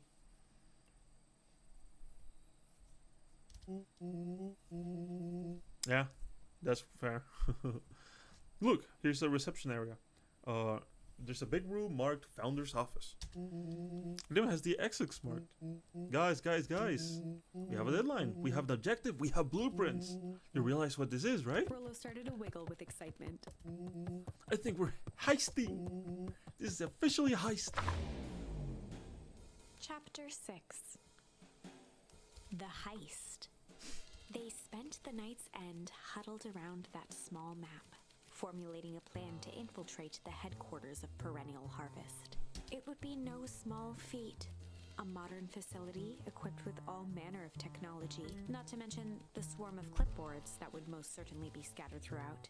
By the time the sun began to peek through the car window used as a makeshift balcony door, all were in agreement. This could just work. The final day before the festival would be used to prepare. They'd need to pool every resource at their disposal, pull every favor with a thread, even enlist some unsavory characters around town with important tasks only they were suited for. Luckily, there was enough ill will and mistrust toward Perennial Harvest that alliances could be found at a bargain. Luca, Beck, and Rollo rubbed their eyes as they exited the treehouse. They hadn't slept at all that night. There was no time. The festival was to begin in 1 day, and they each had their assignments. Alright, quick recap. Rollo, you're gonna talk to Roxy. Cordially. Without her and Fitz, this whole thing could go bust. Me? Cordial is my middle name. And how do you plan to explain your He new waved vaguely at Rollo's sizable figure. circumstance? Vaguely pointing at his cock. Bah, she'll be so happy I'm alive, she won't even notice. Beck snorted an involuntary giggle. That is funny. And Beck, you're sure Ilona won't just shoot this whole thing down when she hears that? She'll listen. Once she understands the danger Nellie is in, the danger we're all in, the plan will make sense. Okay, that leaves me with Jeff and E. How are you gonna persuade them? I'll think of something. I mean, Jeff will literally join instantly, I feel like. And nodded. Well, Godspeed.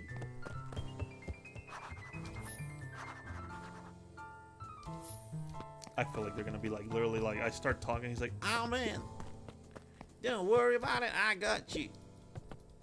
oh, by the way, I have a few more things, so I gotta fish real quick. Luca Pungent. wrapped a twig of thyme around the hook. Some fish have refined taste. True, not wrong.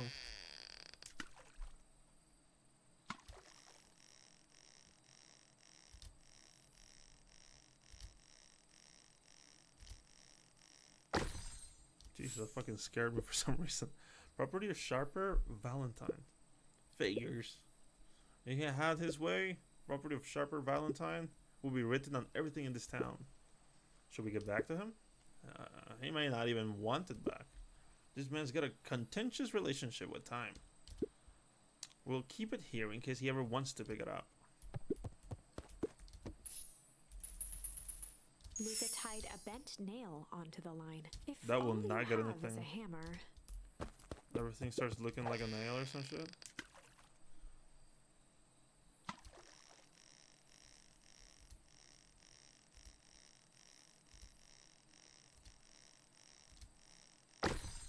What is that? A picture. It's a photo of you and Uncle Joseph. Let me see that. Huh, look at those two young fools. How did it end up in the bottom of the pond? Who can say? Some things are just hard to explain. I miss Uncle Joseph. How come he doesn't come fishing with us anymore? He's busy with his new job at Valentine's. What's a new job got to do with him fishing with us?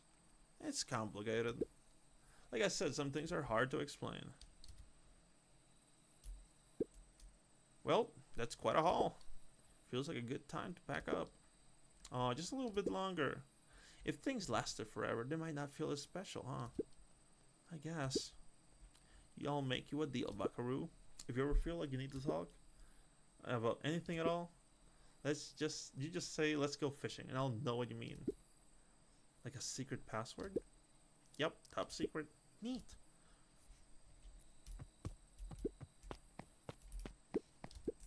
What a perfect day. Yeah. Oh.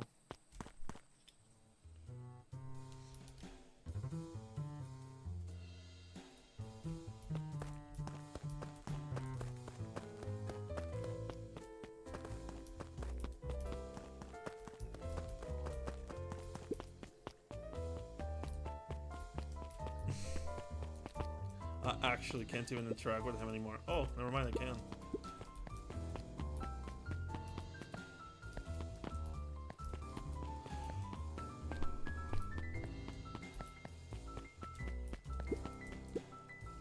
Undaunted, he shook his head. Over? No. Endings are merely a state of mind. This doesn't end until I give up. Wow. I admire the conviction. But can he really pull through?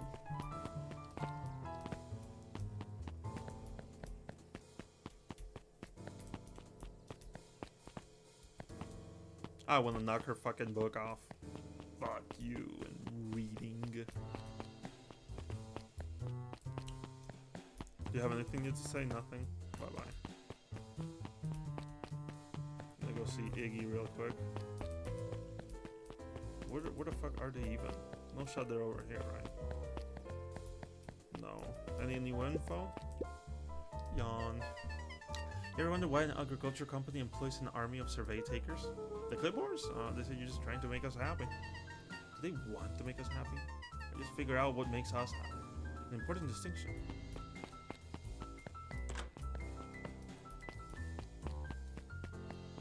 This music is very like, if anything, this feels like the music for detective work. Hey Jeff, what can I do for you? Do you for? Well, I know how much you hate perennial harvest. Hate's a strong word. Oh, sorry, I mean... I didn't say it was the wrong word. Gotcha. So, we're gonna break into their headquarters, and I thought you might be able to help. Jeff wheezed out a long snicker. You see, I knew you kids were alright. Great, so you'll help? The joy in Jeff's face drained instantly. Not a chance. What? But give me one good reason I should risk my hide aiding and abating you rascals. Into the sullen eyes of his would-be accomplice, Luca blurted out the first word that came to mind. Candy! Oh. No, he doesn't want junk. He gives junk for candy. Fight!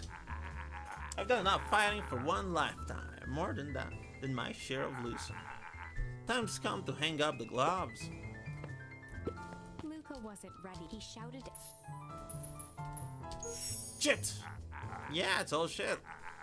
I still ain't helping. Ain't that some shit? Okay, this motherfucker. Crooked!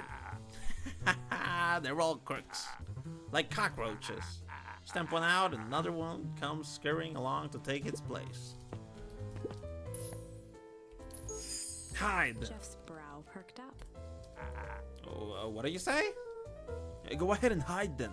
Sensing some traction, Luca carried on with I gotta let a bunch of kids do what needs to be done. We're not afraid. Jeff's scowl faded with a sigh. What are you... So what will you... What you... Oh my god, I can't read this sentence. Say what you will about old Jeff, and they'll all do. But you'll never hear him say I hate from and nothing. One good stomp of the foot was all Jeff needed to drive his point home. What was it you kids needed? Some sort of disguise. I've got just the thing. And while we're at it, that crate should come in handy. This ain't gonna be free, you know. I'm thinking 5 bags of sour gums should cover it. Put it on my tab. Luca offered out his open hand to seal the deal. With a firm and dusty grip, Jeff reciprocated. Done. Swing by first thing in the morning. Okay. Hello, cutie. God, that penguin's adorable. But no. Where the fuck is Iggy? Iggy and Tish. Oh, there they are. Hey, Tish, look who this is. Luca, are you here to try and tickle us to death again? Look, just hear me out. Iggy raised an eyebrow suspiciously. We're listening. Iggy, I know we've both been giant bags of shit to each other. Iggy gave a reluctant shrug. You're not wrong. But lately, life has been kinda hard, you know? Hard? Well, yeah, well, life's always hard. Get over it, we ain't interested. What? Luca knew he tried. Iggy gave a reluctant. Strange, you know? Considered the point. Things have been weird around here. So I'm offering a truce and asking for your help. What do you say we pull our hostilities, at least for now? Pull? I won't pull away from nothing. Buzz off. Oh my god. I didn't know what the fuck it meant. I meant like pull a heist or something. Again, Iggy considered.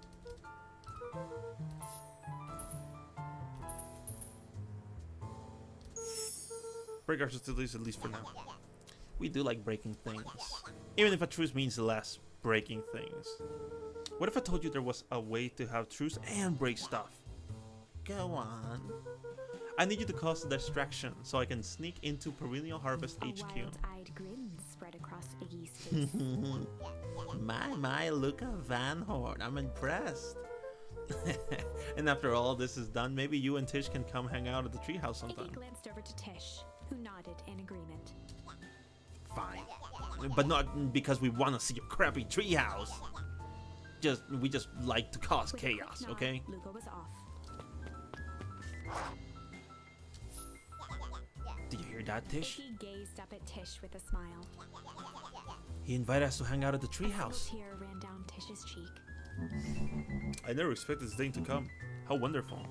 Oh wow, it's like the first time they actually say something that isn't yup. Chapter into the hive. A good heist requires preparation, and thorough preparation takes time. Something they had precious little of.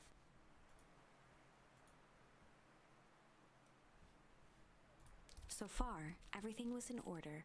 Jeff, Iggy, and Tish all agreed to do their part. Beck radioed Luca that night with a simple and covert message. We are locked and loaded on my end. And Rollo, after a lengthy confession, managed to persuade Roxy and Fitz to help. He stowed away in mission control for the night to avoid attracting attention. Rollo, being uniquely suited for the role, would be the first to breach Perennial Harvest. The outfit provided by Jeff wasn't perfect, but a convincing disguise is 10% wardrobe, 90% confidence. That's kind of true. Like, unironically, legitimately. The amount of times you can get away with shit by just literally being confident about stuff is just crazy. Just stay calm, Rolo. You can do this. Actually, before I start any of this, I need to get my fucking drink. I'm gonna get a little bit of chocolate.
I actually do like the designs of these like questionnaire people. Oh, I got your delivery here. A delivery? I don't have anything in here. My notes about delivery. One moment.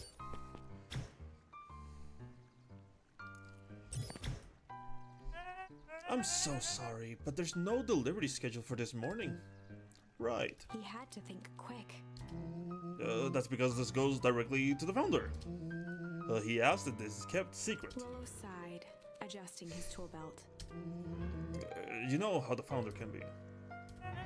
I suppose we can leave this one off the records.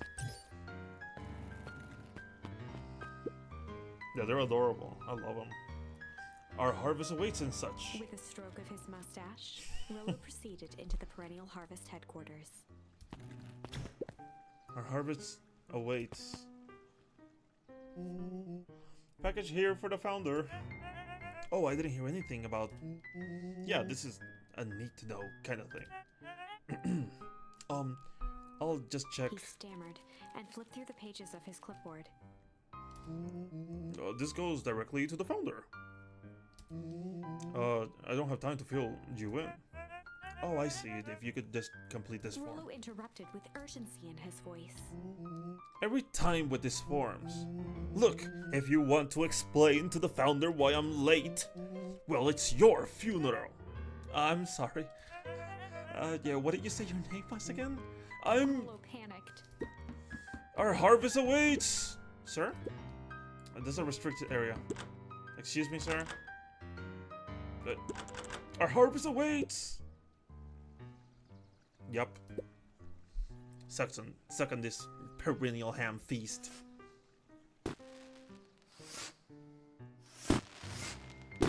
What was that? The distraction was enough for Rolo to regain his confidence. Just open the damn door. I've got a job to do. The clipboard fumbled around in a frenzy. I should check out the noise. Oh, come on. Just buzz me in already. Okay. He's in, boys. Phew. That was close. Our harvest awaits? Hey, I figured when in doubt, stick with the classics. Well, that was a close one. But you pull it off. Nice work, Rollo. Alright, everyone knows what to do. Yep, deep engineering is to the north. I'll go with Beck. In case she needs some muscle. At least east of the... I'll head east of the founder's office. You two be safe.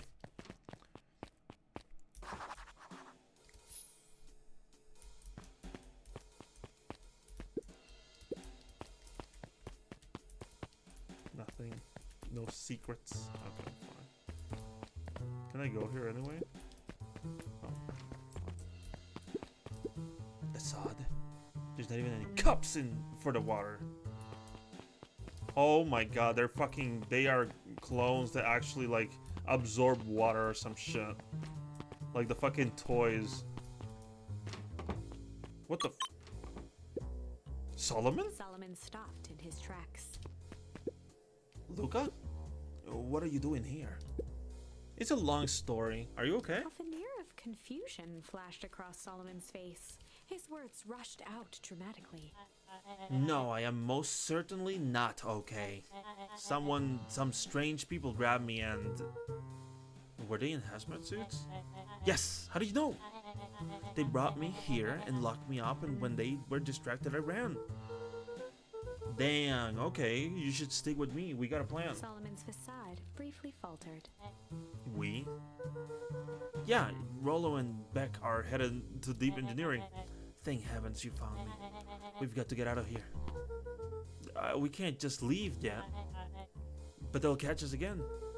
I've got to do something first. When you were running, did you happen to see a door marked Founder? Founder? Why are you looking for him? I'm not. I just need to get into that office.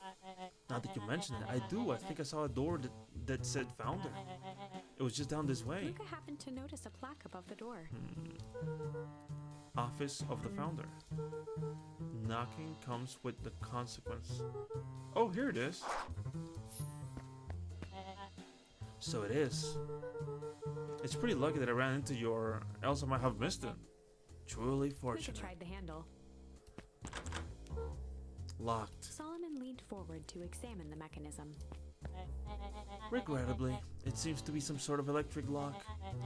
I don't see how we could possibly defeat a lock like Luca that. smiled and looked at his watch. Just wait a minute. Oh my god. She's come with a murder weapon in her hands. Oh.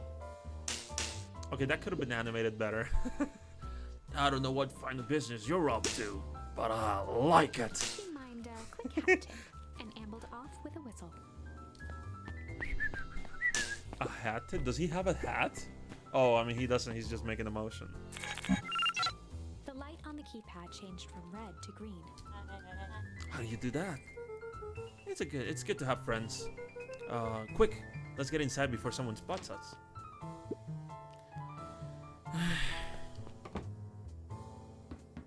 Luca switched on his walkie-talkie. Rollo, I'm in. As expected, there's a control panel. Great timing. We're stuck at a locked door marked number 24601. Need you to get us through. What if someone catches us? We should get out of here. I'm not leaving my friend Solomon. You silly On the goose. computer screen, a green cursor blinked in a password field. Surely you don't have a way to get around the password. Luca pecked out his best guess. Underground secrets. Solomon is... Screen blinked to life. Okay, imagine that Solomon is just fucking dying inside watching this. Like, how is it that this fucking kids are doing all this shit? How did you just guess that? Oh, it's just this absurd password Rollo heard when he was down here before. It's funny how someone arrogant enough to call themselves the founder uses such a basic password. Or they were thinking several moves ahead, not expecting anyone to guess something so simple. These villain types always end up outsmarting themselves. Solomon's jaw clenched into a half smile. Your powers of deduction are as impressive as your luck. Luca quickly scanned the columns for number 24601. Rollo, I think this should do it. Bingo bango, doors open. Luca, you never... Bingo bango, doors open. Luca, you never failed to impress. What is this slippery loud even doing down here? We have a friend whose mom is in trouble. We're here to get her out. I see. Okay, look, I think we're close. The next door's marked 13806. Once again, Lucas scrutinized Yeah, the true. numbers on Very the smart and screen. handsome.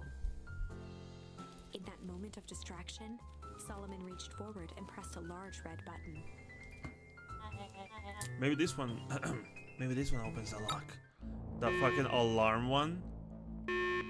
Whoops. Oh crap! We have company. Luca, must go faster. One sec. I think I can think without this He noise. quickly skimmed the screen with his finger. Here it is. 13806. Go go go go. Curse these fumbling hands. My apologies, Luca. Don't beat yourself up. I know you were just trying to help.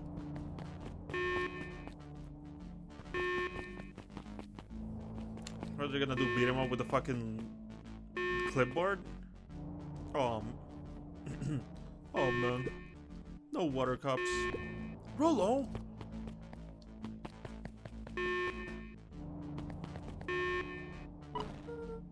Rollo, are you okay? Rollo, come in! Mr. Kerr approached with a sneer and spoke into his walkie-talkie.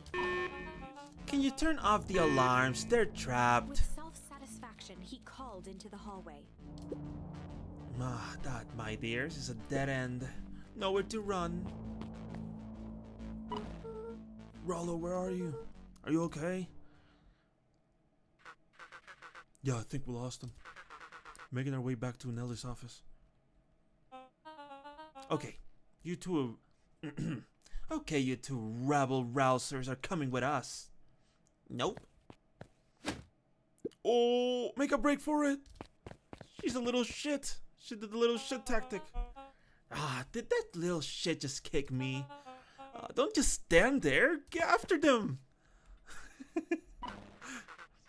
Okay, I think that worked, Roxy, and Fitz got them on a wild goose chase. I'm having trouble following what just happened. Like I said, it's good to have friends.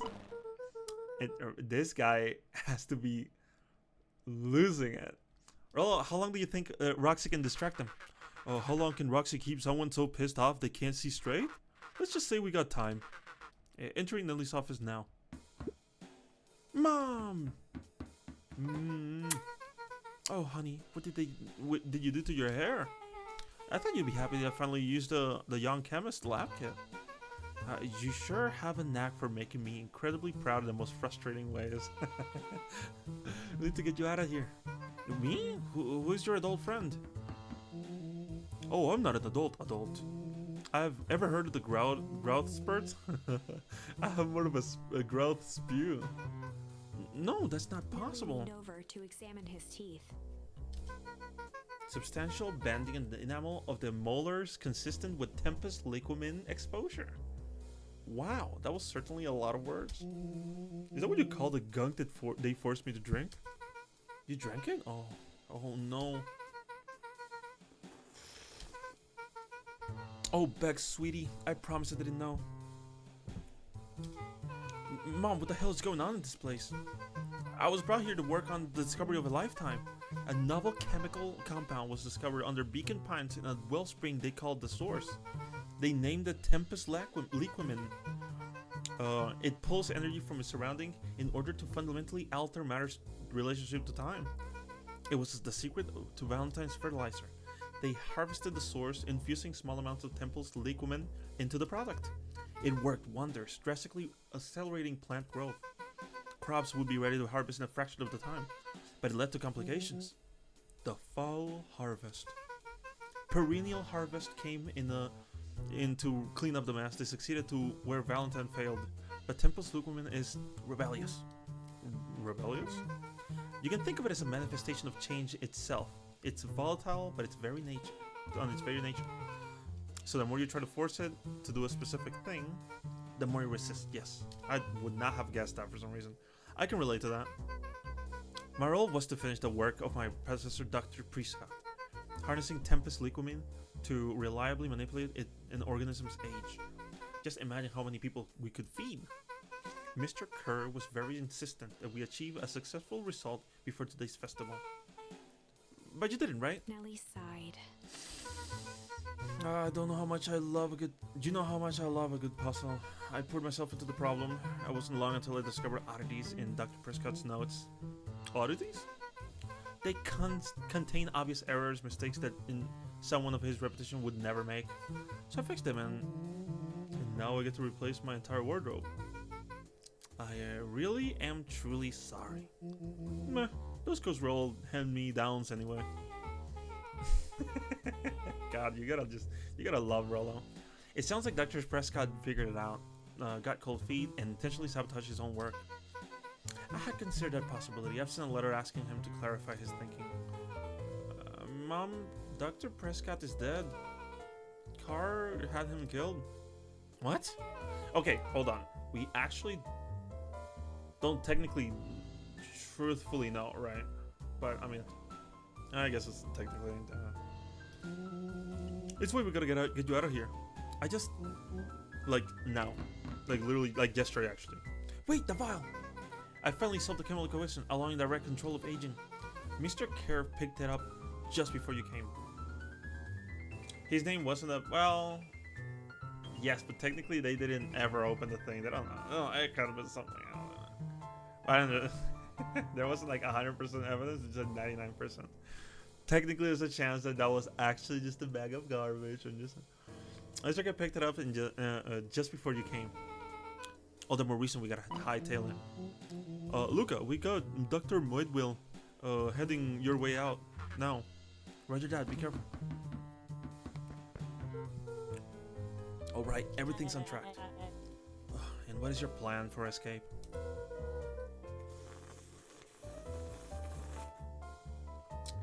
We'll get over it. Everything when they get here. Wow, I can't read.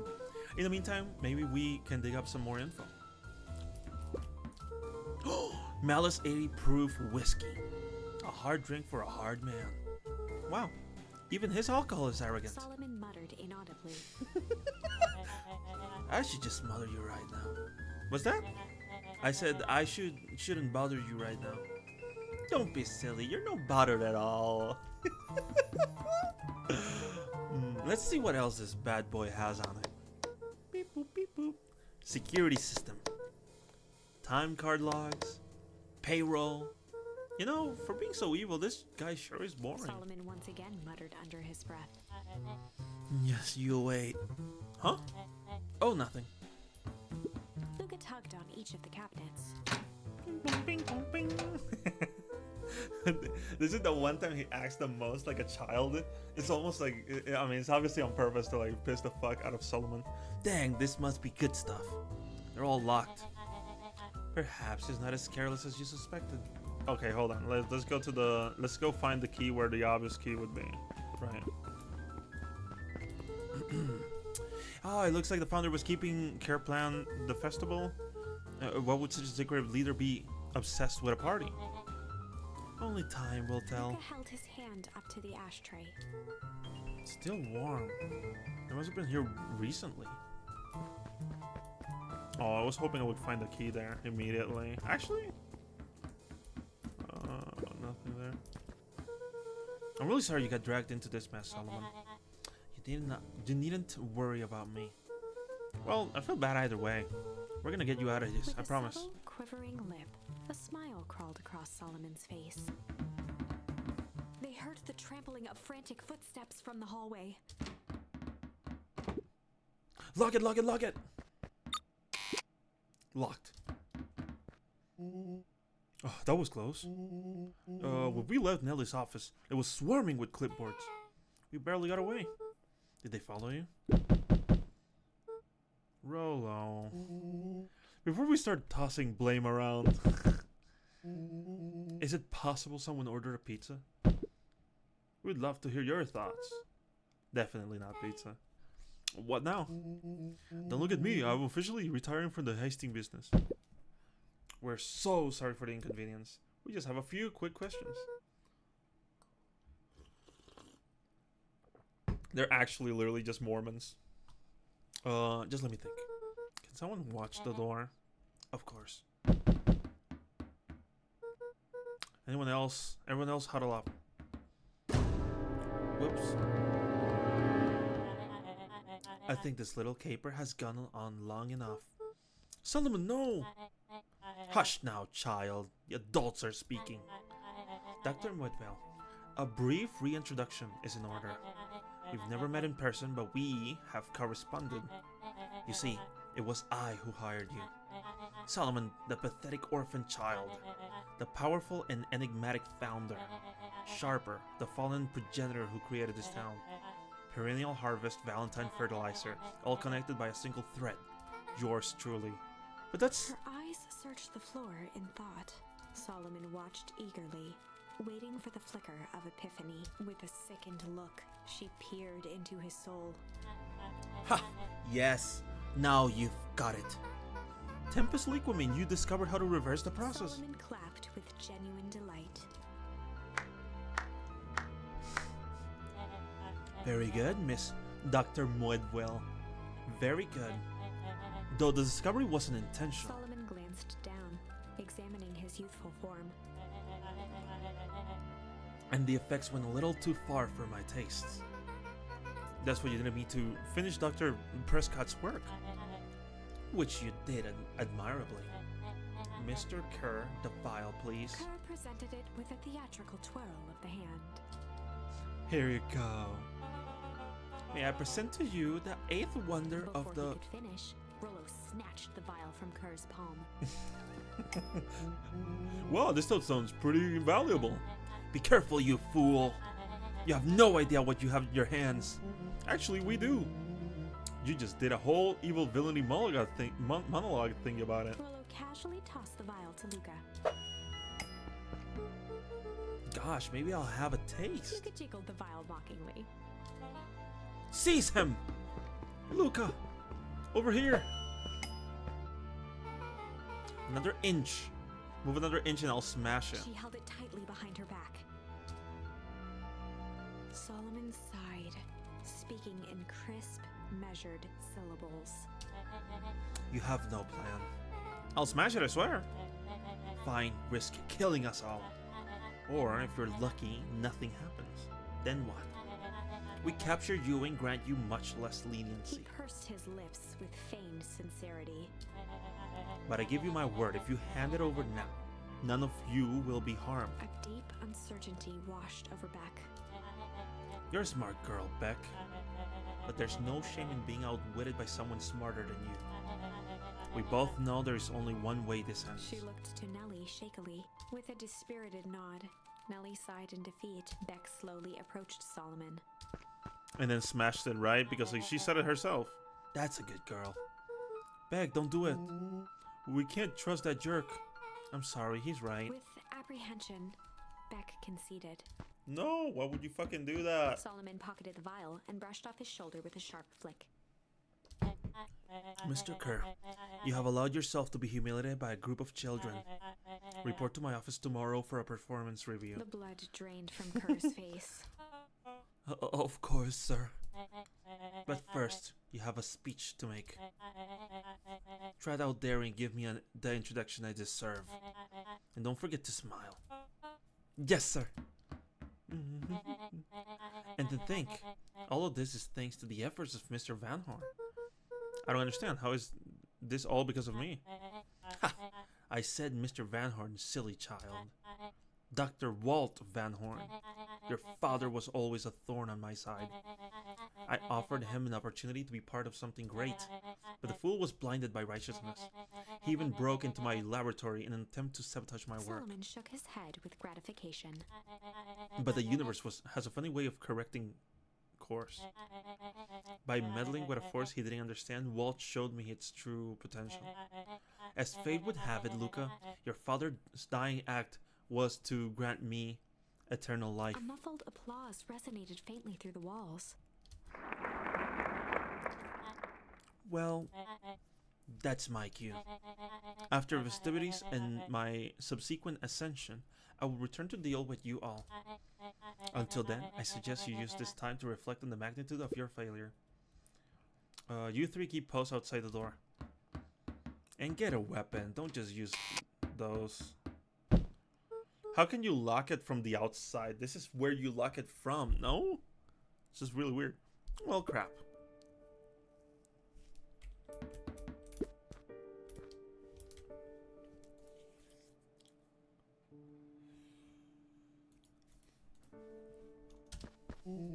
By the way, I guess I should ask, do you think this game is gonna go for any longer? I'm willing to just keep going for like 2 more hours, but...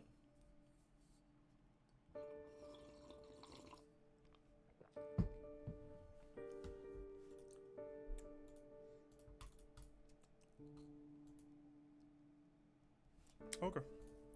I can't believe Beck sold... I can't believe Beck sold us out like that. I'm not sure she had any other choice. So what now? What's the plan? I don't have one. Of course you do. You always have a plan. Rello, we just need some time. Rello, it's over. We lost. Nellie was staring at the floor, deep in thought. Sorry, Luca. Give me a minute to calm my mind. Science, lady. Do science. Hey. I'm sorry, Luca. I did what I had to do. I know, it's just... we were so close. I've got a feeling that eventually Solomon will get what's coming to him. Time wounds all heals. Wounds? Well, time seems less of an issue for him now. Luca, there's something you should know. After Mr. Kerr locked me in the office, I had nothing but time and curiosity. I poked around a bit, hoping to find a means of escape, but I found something else. A note hidden in a false drawer. What kind of note? Dr. Prescott must have sensed his time at Perennial Harvest was growing short, so he left behind a letter with the hope that it would be found by his successor. It was a confession of sorts. He left it for me, but its contents... Look, I think they were meant for you. Wow, why did it say? It was about an incident with your mother. Dr. Prescott found her in his lab with a stolen keycard. There was an accident. She had been exposed to extreme amounts of Tempest Lycomen. The color dropped from Luca's face. She survived. Dr. Prescott decided to help her recover. He no longer trusted Perennial Harvest, so he kept her whereabouts a secret.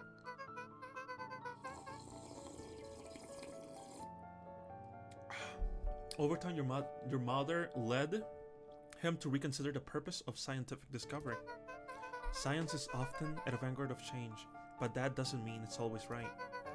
He realized that no one should have control over something as powerful as time itself, and now believed that's why he began to intentionally sabotage his own work, and it cost him his life. That's a reasonable conclusion. Luca was overwhelmed with emotion. But if she's alive, where has she been? Where is she now? A sudden explosion sounded from the hull. And this is where they all Chapter freeze. 8. Comeuppance. Ears still ringing, Gran picked herself up off the ground. Through the dust and smoke, she looked over to see Mrs. Fratelli helping Hiram Tolliver to his feet. She'd had to beg, borrow, and steal to acquire those explosives. Wait. She looked over to see Mrs. Fratelli helping Hiram Tolliver to his feet. She has a... How many nights had she spent visualizing how she'd use them to make things right? And now, her one shot at destroying the source, that damned hole that swallowed so much of her life, was gone. Traded for this jagged hole in a wall and a foolhardy shot at rescuing Rollo. With Fratelli and Tolliver at her side, she stepped through. It was a strange feeling. The last time she'd stalked this maze of hallways, it was in a different body. They quickly rounded a corner to find a group of clipboards guarding a door. Something worth guarding is probably something worth seeing. She leapt forward, brandishing her cane.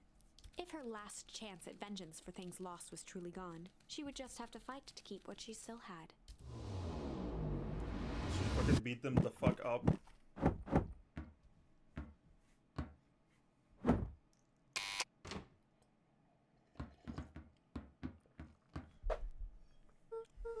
Gran, what are you doing here?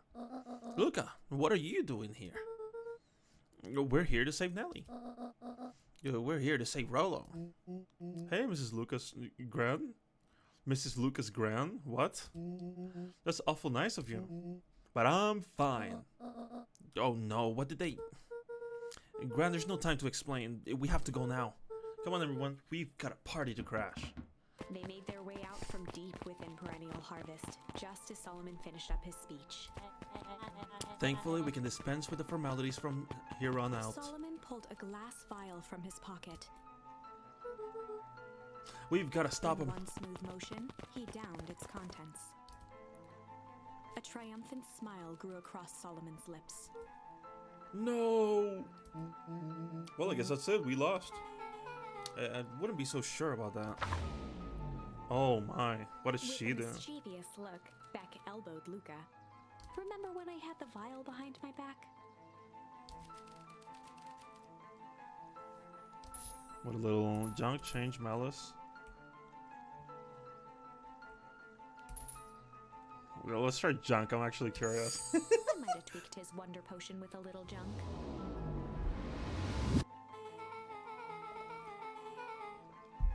His own cigar ash. How did ashes get into the vial? It was pretty easy to mess with the vial when it was behind my back. Oh, that's sneaky. Well, it's a bad habit anyways. Paul always says bad habits are like 50-yard field goals. Huh? Hard to kick. You can all call me Sharper Valentine. His body and face began to contort and expand as he disappeared into a belching green mist. So is it still gonna happen the same?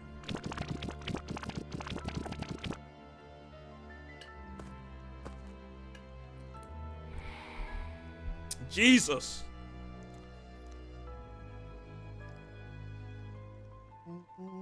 Well, that's one way to kick up a bad habit. Okay. As the last of what was once Sharper Valentine wafted into the air, the crowd began to disperse, still numb from what they had just observed. Sharper Valentine was gone for good. His end would be a new beginning for Beacon Pines. A new Jesus. chance to let go of the things they had lost and grab hold of a new future. The end. Well, I'd be lying if I said that wasn't a bit gratifying. If that feels to you like a good note to end on, I won't stand in your way. No, I don't want him to fucking get disintegrated. Jesus Christ. It's a little too strong. A little malice. I might have tweaked his wonder potion with a little malice. Malice, the whiskey from his office? Yep, it has an unsatisfying unfinished glass on his desk. Figured his grow juice would use a little hair on his dog. You can all call me Sharper Valentine. His body and face. Okay.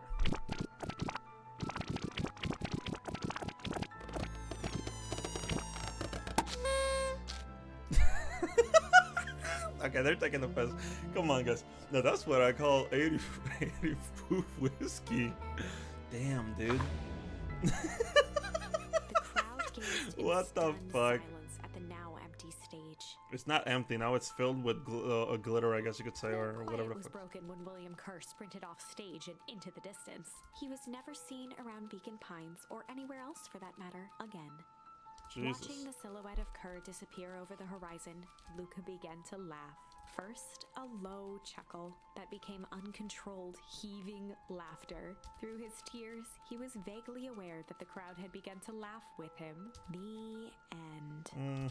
Okay, an interesting That ending. was Unexpected, yes, that's fair. Perhaps a bit of an absurd ending for my taste, but who am I to say? I'm only writing the damn thing. She's kind of fucking funny, the Miss Writer. Okay, fine, I'll do the actual one. I little might have tweaked change. his wonder potion with a little change. Like pocket change? Your unlucky penny! Yeah, I plopped it in the vial when no one was looking. What's that going to do? No idea. That's the beauty of science. Now we observe. You can all call me Sharper His body Valentine. and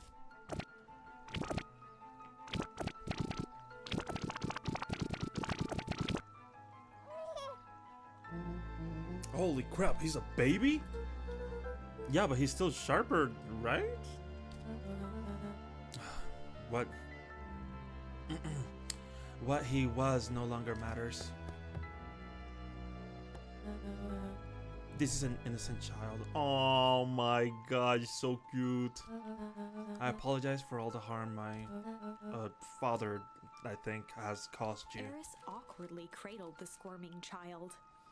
She looked to her brother, her voice shaking with uncertainty. Augustus, what do we do what Valentines always do, I guess. What must be done? I'll hurry home and prepare a crib for father, or young Sharper, I guess. That would be a great help, thank you. She looked back down at the infant with equal parts kindness and yeah, terror he has in a her massive eyes. death glare. He's like full of actual evil. With a shake of her head, Eris addressed the crowd with a stern scowl. Okay, everyone, the show's over. You may leave now. Epilogue. Beacon Pines' coldest summer on record came and went without much fanfare. Folks shared what they had and none were left wanting. The new school year was ushered in by the falling leaves of autumn. After everything Luca, Rollo, and Beck had been through, middle school was bearable. The chill of winter didn't seem to bother people much. They kindled a hope for a better future in their hearts. When spring arrived, farmers planted their crops with a sense of joy and optimism. And as the dawn of the first day of summer came again, its light slowly spread through the shallow valley. It crept over the town square, across the river, past the neglected welcome sign, and came to rest on a young boy sleeping at dawn, his mind at peace, knowing he is here for a reason.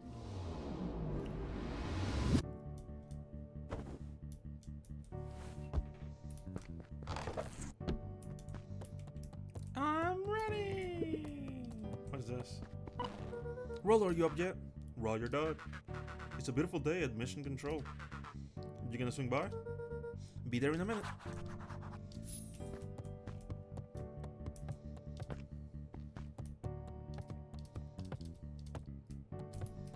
Over time, Eleanor began moving Walt's old things out of the closet and into storage. Eleanor had moved back into her bedroom, and now that she wasn't sneaking out late, she even slept there most nights. You never actually get to that. Is not satisfying. You should have been able to open it up and she's there or something. Come on, really, guys? This is fucking bullshit. I'm complaining to someone.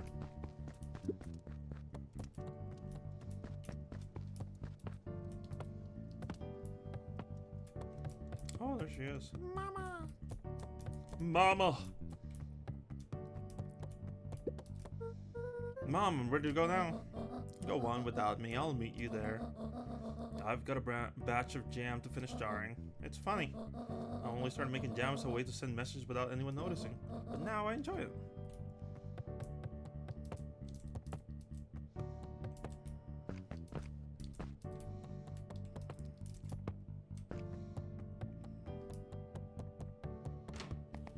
What's over here? Nothing.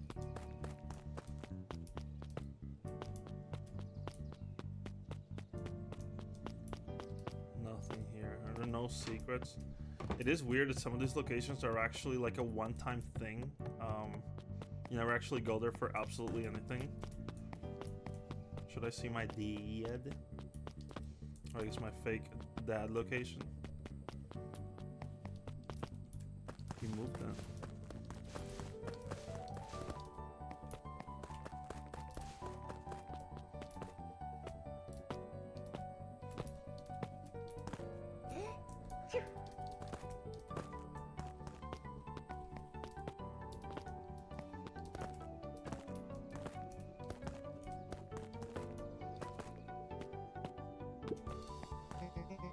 I heard you and Rollo have big plans for the little treehouse. Yeah, I started getting crowded after we revoked the max capacity 1 Rollo, 1 Luca rule. So we decided to expand. At least we've got some help with that. How's the internship at Nelly and Ilona's shop going? It's been great. I am hoping it helps me get into the School of Agriculture up the state.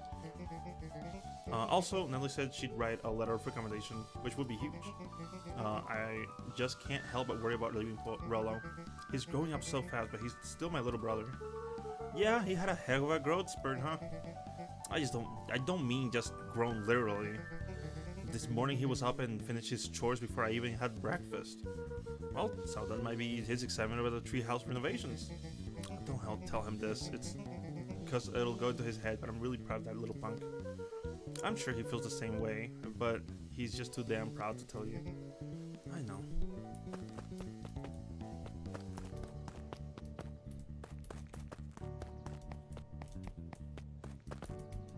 Can't even pick up one of these to help. Come on. You know what's crazy? Not just stuff hidden, but a lot of stuff didn't actually technically change that much between like pathways. You know, I mean, it's not necessarily a bad thing, but because I mean, that story was told how it is. I don't know if it was needed, but it changed in only really incredibly minor things, and I mean that's fine. If that makes sense. Hey Gus, how's the tree planting going? It couldn't be better. I'm so grateful to Ilona and Nelly for letting me help. I just wasn't built to be a mayor. Too much bureaucracy. Gus, we finished cleaning up the sidewalk. What's next? When Perennial Harvest collapsed, most of the clipboards skipped town, but some stuck around and dedicated themselves to making things right. Anyone with a knack for art can help paint the new offices. You can count on us. Well, it looks like you really found your calling. I never felt more comfortable telling people what to do. Now this right here. This is something I can be proud of.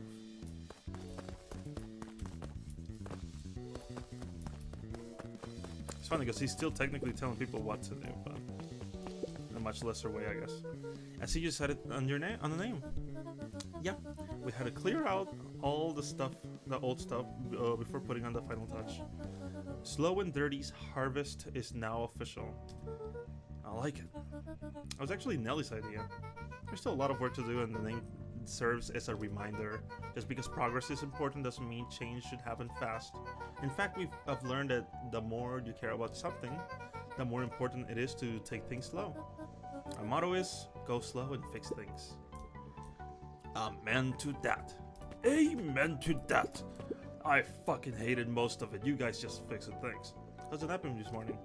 The most underrated part of a good nap is the view. And the view is getting greener every day. Nice.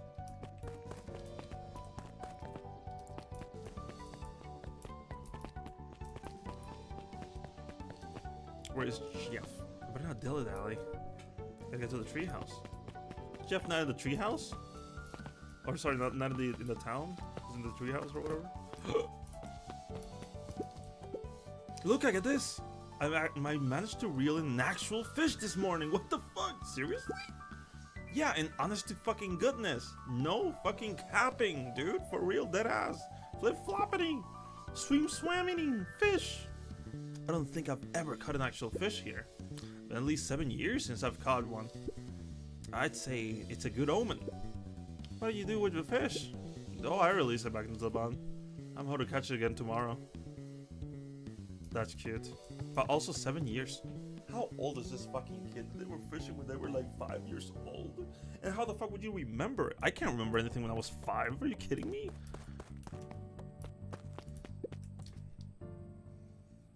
Anything to do here? No. Luca gently but for What a perfect day. Yep. Okay. Nothing to say here.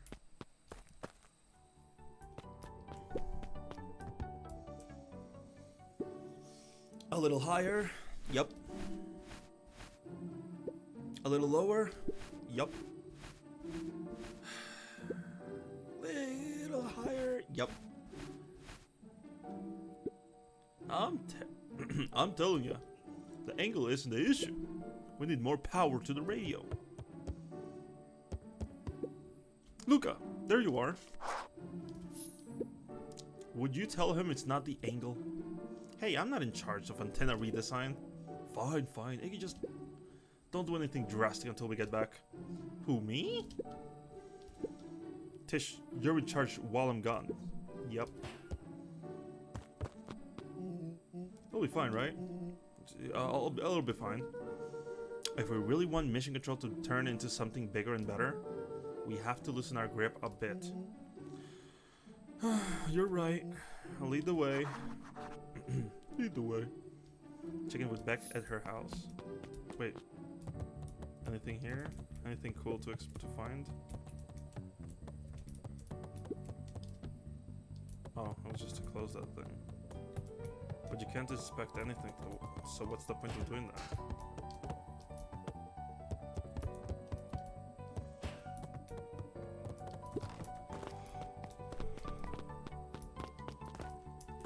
Okay, I guess it's just... I mean, this is basically just the ending, so I guess it makes sense why I can't really do anything else.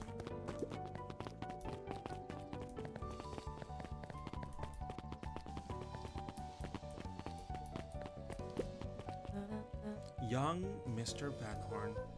How's little Solomon Sharper doing? Young Sharper seems to enjoy nature more than I. So we do a lot of strolling these days.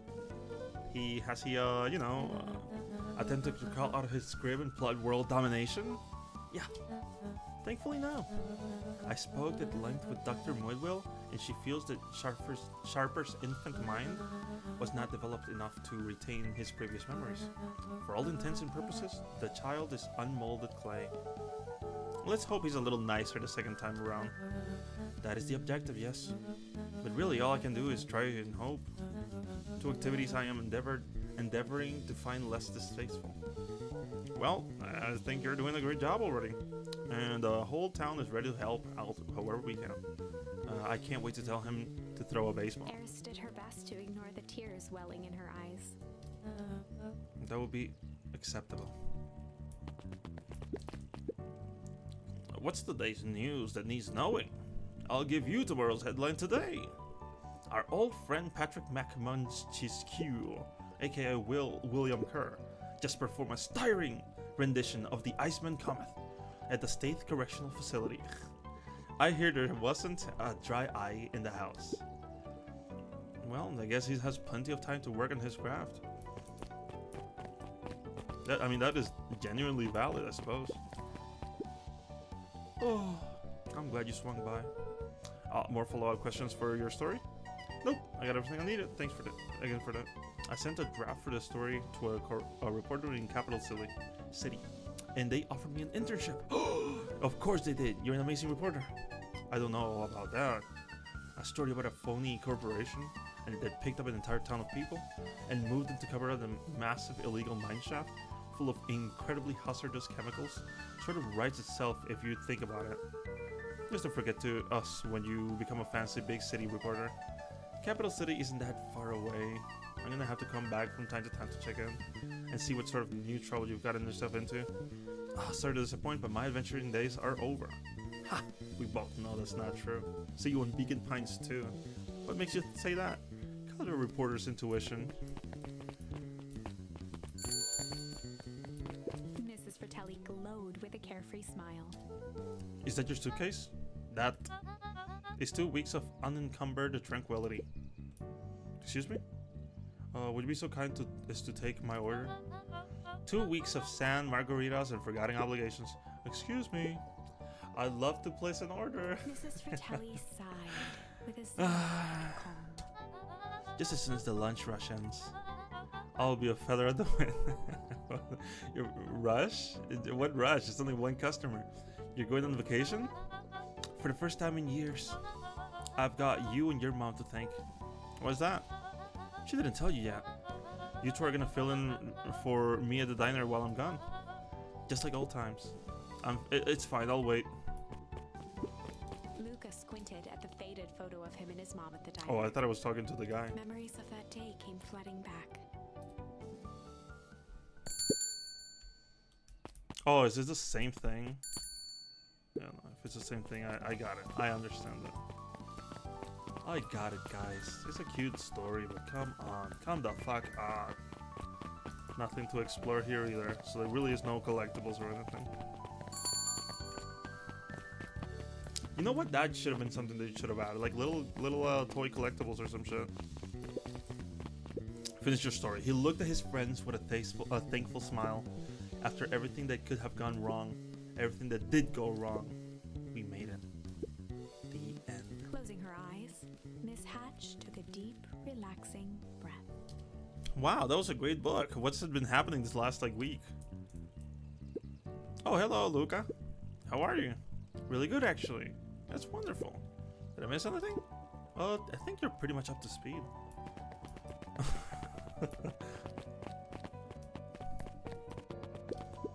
Luca, do you want a biscotti?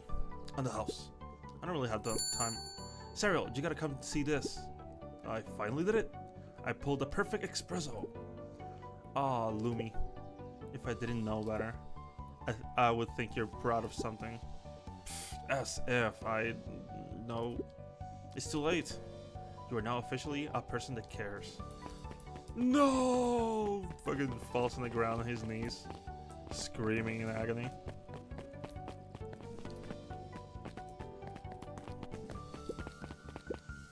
Wow, back for seconds?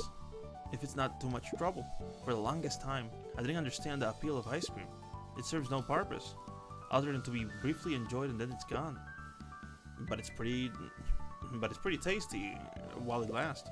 I'm inclined to agree. Hey Luca, can you tell Roxy I'll be free in an hour? Sure thing. My dad's making me stock the shelves for the summer. It says it builds character. I think he means to say it builds calluses. Builds character! Yeah, it builds something, alright. Luca, can I interest you in a delicious He apple? playfully waggled an apple. I'm sorry. The shelf, motherfucker. It was this guy, right? That had the crazy shelf with the secret candy. No thanks. Just saying hello. Well, hello then. Mind telling your mom we need a new crate of jam? Already? It's funny. I used to hide this stuff in the back. Terrifies that someone would find out about our secret messages. Everyone wants to get their hands on Eleanor Van Horn's famous spy jam. That's fun. I can't believe we didn't get anything. We didn't get fucking Rolo asking about that shit. God, that is so. Why is that so satisfying? It's just so good.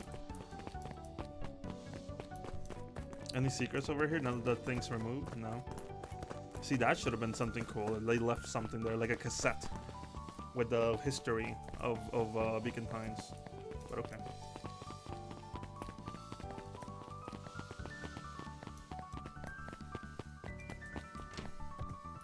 Go see the adorable penguin real quick. Over the school year, Kato and Bert had become close friends.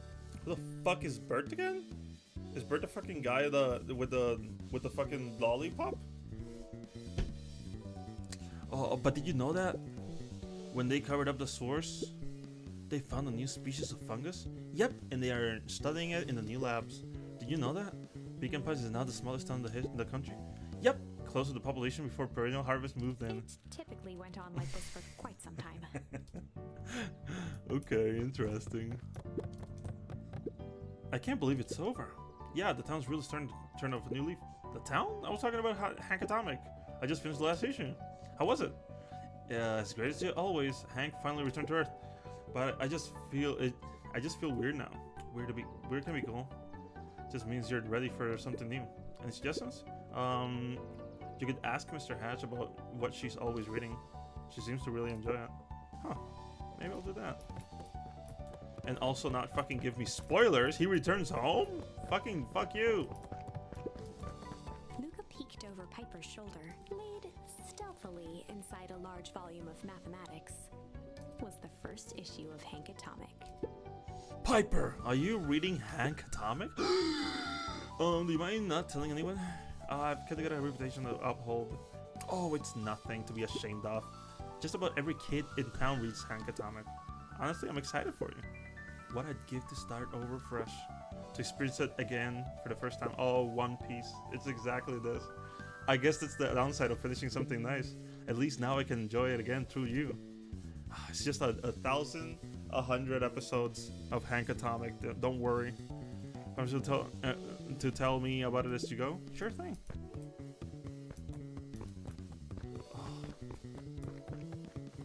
These are still just fake new editions. Fuck these people. Hey, Mr. Nuncreed. I'm gonna go see my dad in a bit. Do you want to come with? Even after everything I did, you'd Mr. still... Nuncreed shook his head. You really are your father's son, aren't you? I don't think I'm ready for that yet. Well, you're always invited. I bet he'd love to hear from you. I'll visit Walt in my own time. You run along now. You honestly probably should go to jail. I'm not gonna lie, but whatever. As a fucking actual accomplice or whatever. With perennial harvest gone, the transportation tubes were left unused. Come on, come on. Not one is too big, not one is too small. For Jeff's wild ride. Well, maybe not completely unused. Just one piece of candy. Oh my god. For the ride of your life. Who's next? Me. I wanna fucking write it. They didn't animate that? Come on.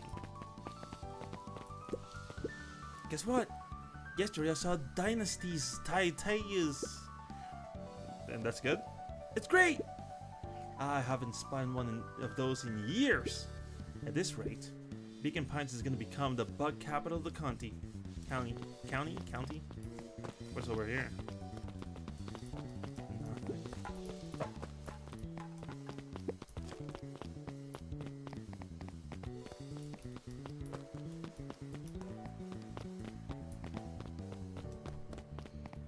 By the way, this is still fucked up. The whole like, you know, the whole like town or whatever.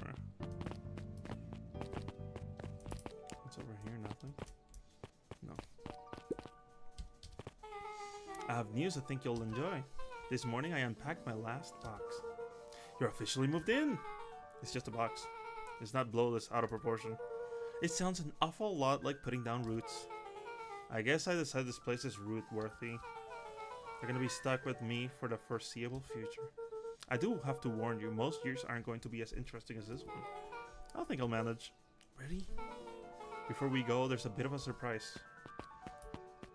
Oh, there's a surprise? What the hell could it be? A flower? My mom's prepared this tree specially for you. Oh, they didn't have to do that. It wasn't just them. It's just about the whole town pitched in. We all owe you. It should do okay in the cold of old Beacon Pines and thrive as things warm up. That's perfect.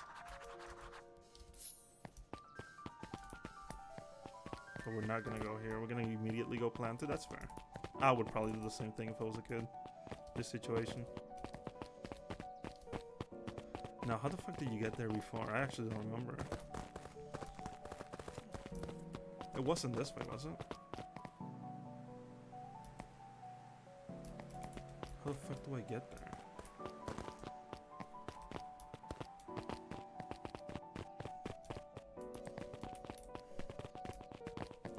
Do I have to go to the tree house and then go down on the thing? Because I'm gonna assume that is how you go there, because I don't know how else you would go. Other than the tube, I guess. The tube. Oh, so it is the tubes. But people were like on it.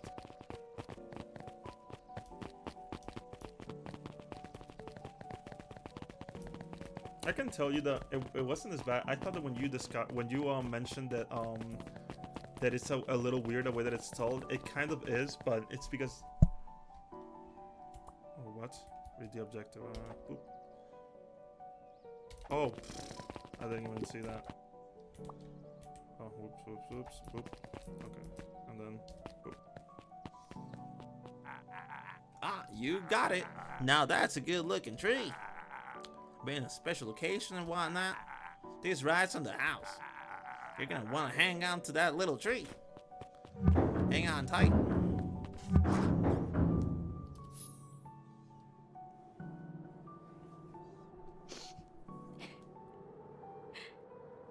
I think this is it. The end I've been waiting for.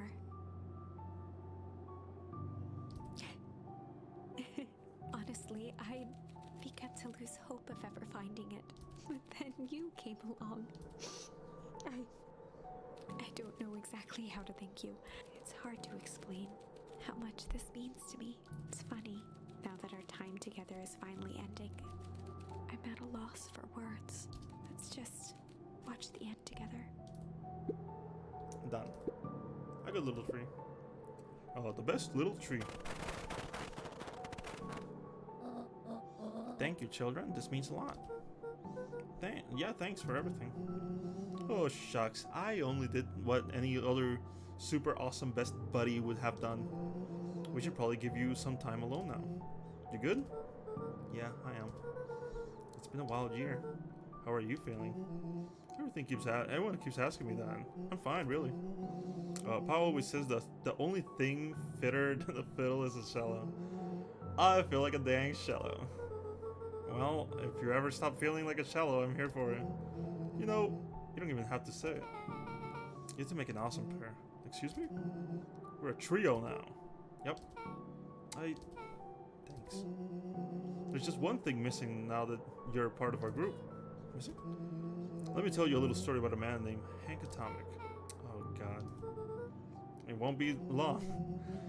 I won't be long. We'll be waiting for you back at the phone booth. I found the perfect way to start our summer. Man, those flowers look very pixelated compared to the tree and the environment and the characters. It looks real bad. You got some good friends. I'm so proud of you. Your father would be so proud. I know. Mom, can I ask you a question? You ever dream about that? Now the night goes that I don't. Are you ever afraid that you're going to forget him? Forget that what he looked like? Forget his voice? No, because so much of him lives on in me. He loved that old tree, but I know he wouldn't have loved this one more. Because his two favorite people planted it.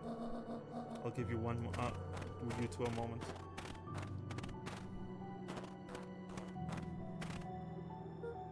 Hey, Dad. Dr. Mugwell said that over the next few years this place should warm up, so you won't have to be so cold for much longer. I think I finally understand why you left that night. There were things you believed. Big things. These things were the things that made you, you. And you wouldn't have stood up for what you believed in. You wouldn't have been the same person anymore. You had to go. That didn't mean you loved us any less.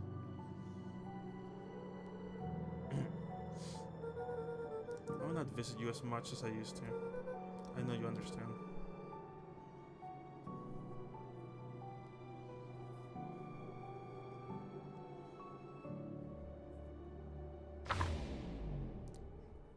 This was a story about change. Even he changed.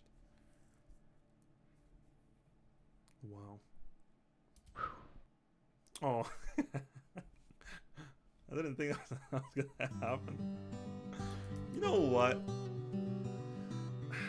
That was a cute one. That was a cute game. It's interesting the way that the storytelling worked. I did think it was like genuinely like a fun one, you know? Alright. Thank you for watching. It was fun. You guys have a good night. Boop.